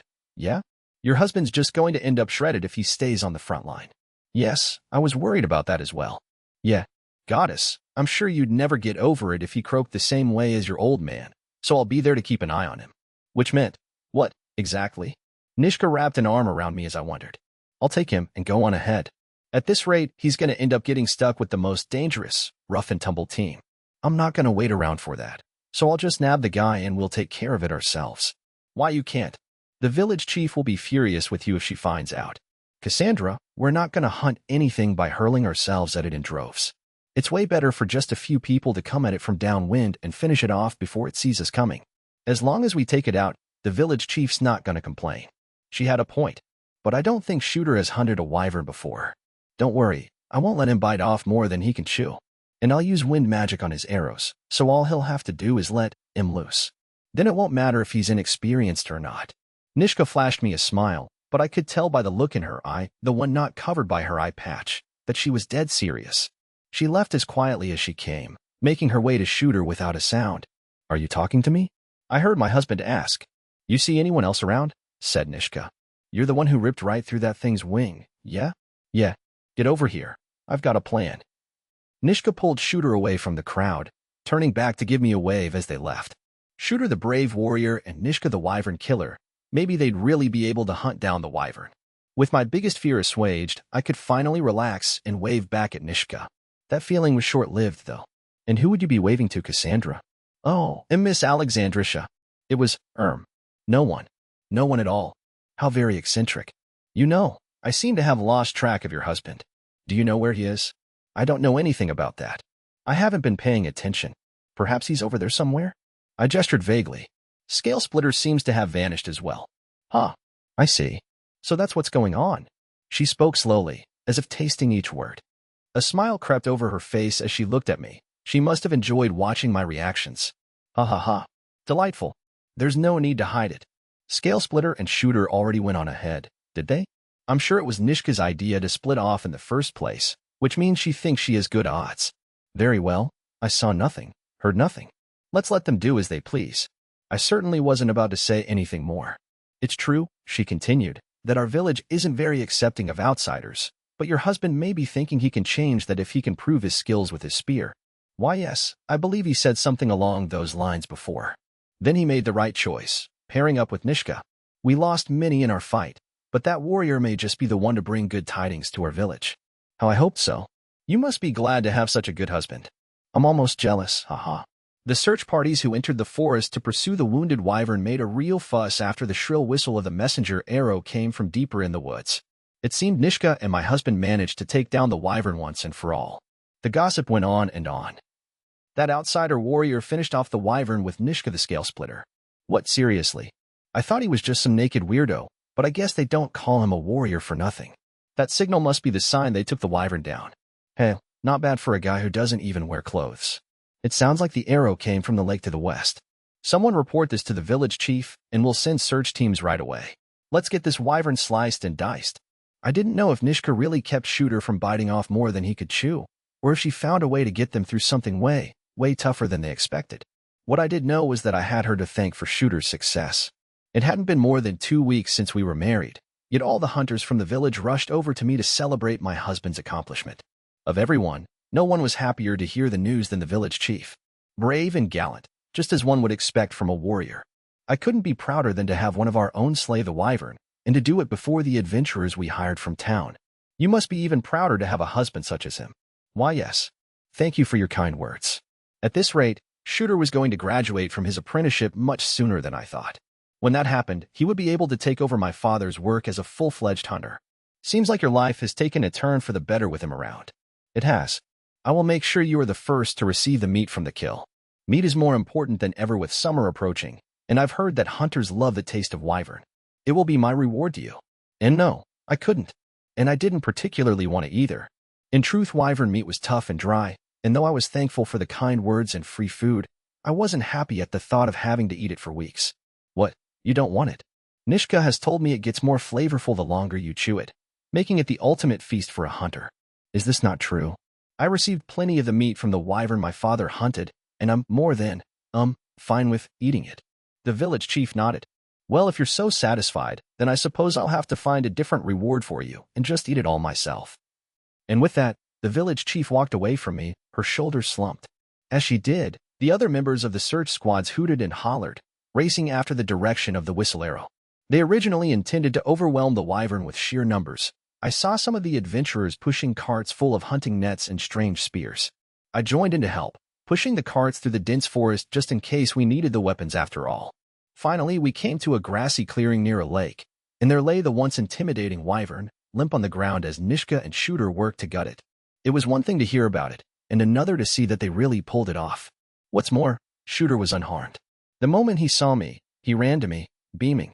Before I knew it, I had taken my hands off the cart and started running toward him too. Shooter. Hey, Cassandra. Over here. All the other villagers around me gave me sly grins as they heard me shout out to my husband. It flustered me. When I finally caught up to him on that grassy field, though, I could see the gentle smile on his face. Though I could feel my cheeks getting hotter, I checked him over from head to toe and found that he had truly made it through this ordeal without a scratch. No need to rush over like that. As you can see, I'm still fit as a fiddle. Our eyes met, and I hurried to look away. I could see Nishka grinning at us out of the corner of my eye, much to my chagrin. There was something I needed to say to Shooter first, though. I was afraid you might have been hurt, I said. Huh? Oh, yeah. Sorry, I didn't mean to worry you. Thanks to Nishka, we took that wyvern down clean and quick. Maybe that means I got revenge for your dad as well? Hey, I don't care about that. I'm just glad you're all right. Welcome back, Shooter. Yeah, glad to be back. More waves of embarrassment flooded over me. I fought them off and looked up at him. My husband smiled right back at me. Just when things were finally calming down after the battle against the wyvern, my husband was to be sent to town by order of the village chief. We'd been married for a couple weeks, and I still didn't know how to act around him. I was prepared for whatever marital duties I had to take on now, but none had yet happened. Maybe he was just as unhappy with the village chief telling us to marry as I initially had been. Though he told me that we should take our time trying to become husband and wife, he was so worked up when we first met that I was terrified he might actually try and push me down and have his way with me, then and there. But he never did, and never even tried to lay his hands on me. If anything, I worked hard to close the gap between my husband and I. Before Shooter left for town, on a day he had gone out to hunt, I asked Nishka for advice on the matter. She said, it's not like it's all that unusual for a hunter to head out by themselves into the forest for a long hunt, just married or not. I stopped cleaning the beast hide I was holding and turned to face her. That's true, but he's not going hunting this time. He'll be heading to a huge town. Oh yeah, that's right. I've never been, but I know Gimel goes tons of times throughout the year to buy gifts, party, all that fun stuff. Does Gimel party? I simply couldn't picture it, and I was sure Gimel would have yelled his head off at the accusation. Come on, don't be dumb. You know that Mama's boy is always buying presents for the village chief. Nishka crept in closer and whispered to me. Back when we were kids, I stole some box from him, right? He came back from town with it, and he was treating it like a puppy, a baby puppy. When I looked inside, he bought some fancy scarf for the village chief, something you could only get in town. It was a fun enough story. I didn't feel much better. Hey, Cassandra. If you're that worried about him, how about I go along with him to make sure he stays safe? Oh, no. I couldn't ask you to do that. If the village chief found out, you'd get far more than a scolding. Don't sweat it. There isn't anything worth hunting in the summer, anyway. I've still got enough savings tucked away to keep my sister fed, too. Keep it a secret from Shooter and the village chief, though. Got that? I'll tell him all sneaky-like and force them to let me come along for the ride. A mischievous grin crept over Nishka's face, the same look I had seen her make when we were kids and she had come up with a new prank. And so my husband left me again on a journey to town, a brave warrior acting as Gimel's escort. Together they were to sell the parts of the slain wyvern. All very well, but despite my husband's strength, I still worried. He didn't know this place. No one knew, either, that Nishka would be stealthily following them, but I could tell she could hardly wait to go to the big city. Once the day of departure was decided, Wakwakaro dropped by the house to give us some potatoes and clean cloth.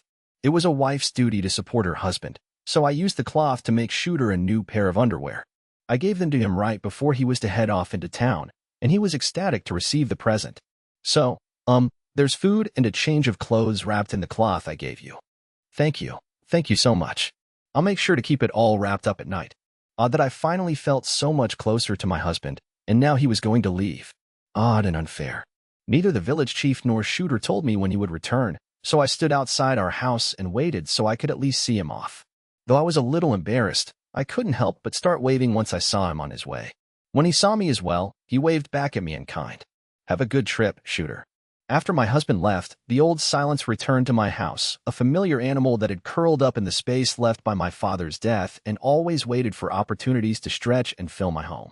Though I may have been the daughter of a hunter, I didn't have the strength of one, which left me with limited things to do.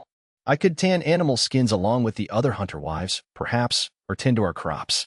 At the very least, I wasn't going to let Shooter's vegetable patch wilt. I could do that much by myself. Despite my best efforts, though, I piled my limited options too high and wore myself out, winding up with a hurt back and an earful from Wakwakaro as I lay in bed recovering. You don't have to do everything, all right? I can have my dumb brothers take care of stuff like this, so just let me know anytime and I'll send them over. Thank you. Thank you so much. Hey, you're starting to sound a bit like Shooter there. Wonder if he's doing all right, he said with a grin. Huh, I hadn't noticed. Yes, he does tend to go overboard when he's gracious, doesn't he? I smiled at the thought. One day, for the first time in a long while, Isandra came to pay me a visit. He'd heard about my back, and apparently couldn't keep himself away. I was happy to see him, of course, but things were different now. Relative or no, it was strange for an unmarried man to pay me a visit when my husband was gone. People could get the wrong idea. I tried my best to gently persuade him to leave, but to no avail. I heard from Shooter that you were running low on apple cider vinegar, so I came to bring you some more. Vinegar makes for good medicine as well, so drink up and feel better. You have to understand, Isandra, I don't want any strange rumors spreading among the neighbors. This is a little, you know. Go on, you can tell me anything. We're family, aren't we? Why yes, and you're dear to me, but we're only cousins. Isandra's lips tightened. Something felt wrong. He was starting to scare me. I'm coming in. Gee, Gimel. At that moment, the village chief's son Gimel just happened to stop by. Isandra, said Gimel. He looked at him, looked at me. What, exactly, are you doing? I'm Cassandra's cousin. She's family. This is a visit. Nothing more. Gimel nodded. Then he unsheathed the sword he kept on his waist. For a second he stood there, pointing the blade at Isandra, and then Isandra ran.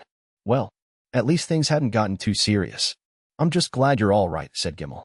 We're doing well enough, I suppose. I heard from the village chief that you hurt your back. It's nothing major, thankfully. I see. Good to hear. Did he come all the way here just to say that? He did happen to protect me from Sandra just now, so it's not like I was ungrateful for his presence, but... Anyway, my cousin was a good person. Really, he was, but when he got a thought in his head, everything else tended to fall away. Sometimes I worried about him. Actually, Gimel continued, I just returned from Bolka. Ah, thank you for all the hard work you do for the village. Does that mean that Shooter is here too? My heart started pounding at the thought, but that joy couldn't last. No, sorry to say. He's going to be staying in Bolka for a while longer. Oh, I see, more silence then. It was on my orders, so if you want someone to hate, then hate me.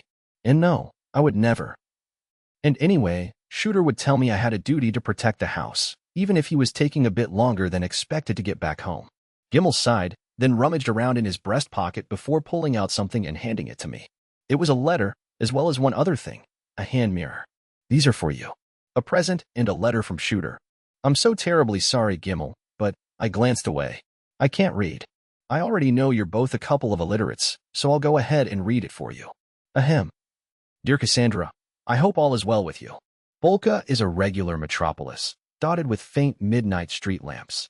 And though the city can overwhelm the senses and leave one flailing in uncertainty, at times I recall the comfort that your magnificent cooking brings me after a hard day's work. Upon Gimel's orders, I have agreed to stay longer here. I want to see you again, but this is part of my duty to the village. That should be everything he said, if I recall correctly. Said? Didn't he write a letter?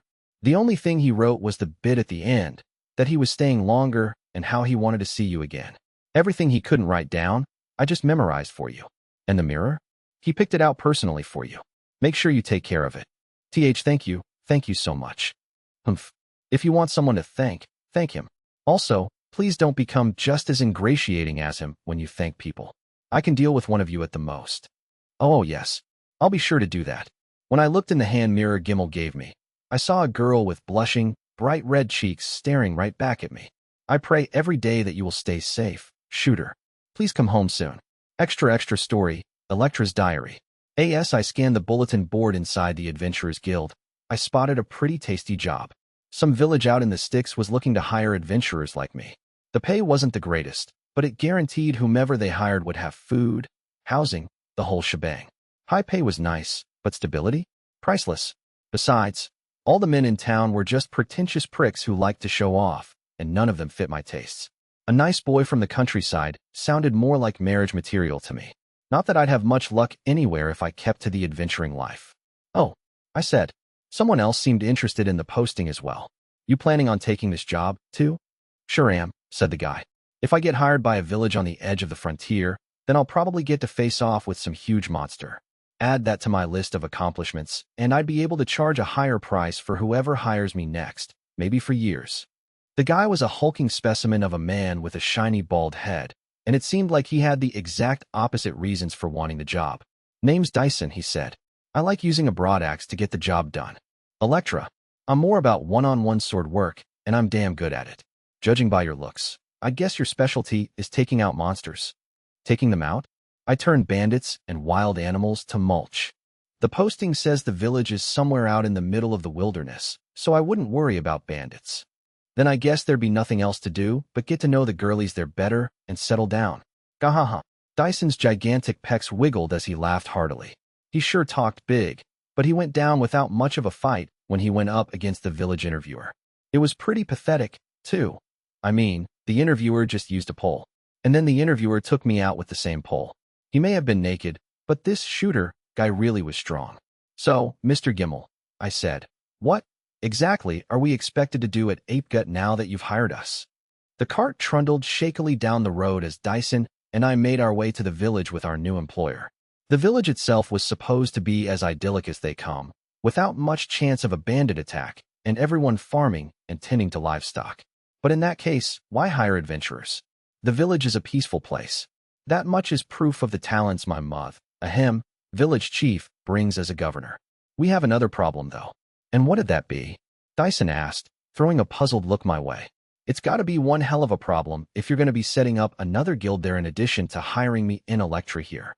Gimel grimaced from the driver's seat of the cart before continuing. Just beyond the village lies a vast and untamed wilderness. There are mountains just beyond the forest where wyverns make their home. Wyverns. We were actually just attacked by one the other day. We had to hire adventurers from town to help take care of it.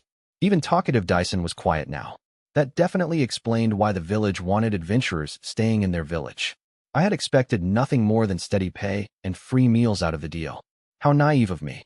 What's wrong, Electra? Dyson stammered. You aren't as scared, are you? Huh, why you're one to talk. You look even more freaked than before. Huh, flying lizards? Nothing. You're, looking at the great Dyson. The great and definitely not terrified Dyson. Gimel kept calm throughout the whole conversation, so maybe that meant he was used to wyvern attacks. Which did not bode well. Then did those adventurers from Bolka end up killing the wyvern? I asked. No. It was a naked barbarian and a drunkard who ended up dealing the final blow. What were their names? Shooter and Nishka, then? Right. Shooter could use a pole to beat other adventurers without even breaking a sweat, so I could easily imagine him charging in close to a wyvern and taking it down with one well-placed stab. I wasn't as well versed on what Nishka was capable of, but she was Shooter's partner. Anyone like that had to be the real deal. Both of them are hunters, so they end up away from the village to head into the forest often. There's no guarantee they'll be able to respond to threats immediately. That's why we need you. Adventurers are supposed to be experts when it comes to hunting monsters and the like, so I'm expecting good work from you too. Dyson forced a laugh. It took a couple tries. Why yeah, you can count on us. Right, Electra? Why yes, of course. I can handle anyone that comes our way. When we asked for more details, we learned that the wyvern had also just so happened to be much bigger than most, and the adventurers from town hadn't stood a chance against it. Stability, huh? What a delusion on my part. Settle down in a peaceful village, find myself a good man.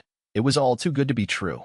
Still, there was some part of me that thought Gimel was bluffing in order to make Dyson, and I think this wasn't going to be an easy job. It didn't take long to realize that he hadn't been exaggerating. Once we arrived in the village, we were led to the manor of the woman in charge. Welcome to the village of isekai'd. What do you think? Disappointed that it's just a quiet place in the middle of nowhere. The village chief laughed at the thought. The village chief greeted us in her personal study, the head of a wyvern mounted on the wall behind her. I had never seen one in real life, but the fact it looked big enough to swallow a person whole made it hard to think about anything else. I wasn't exactly looking forward to seeing what village life had in store for me. At the very least, I had to find a good man to marry. I was going to end up single forever if I did nothing but fight off all these wyverns. Just a good man, somewhere. I'd be fine with Shooter, for instance. Yeah, I guess I would be fine with Shooter. Now there's a thought.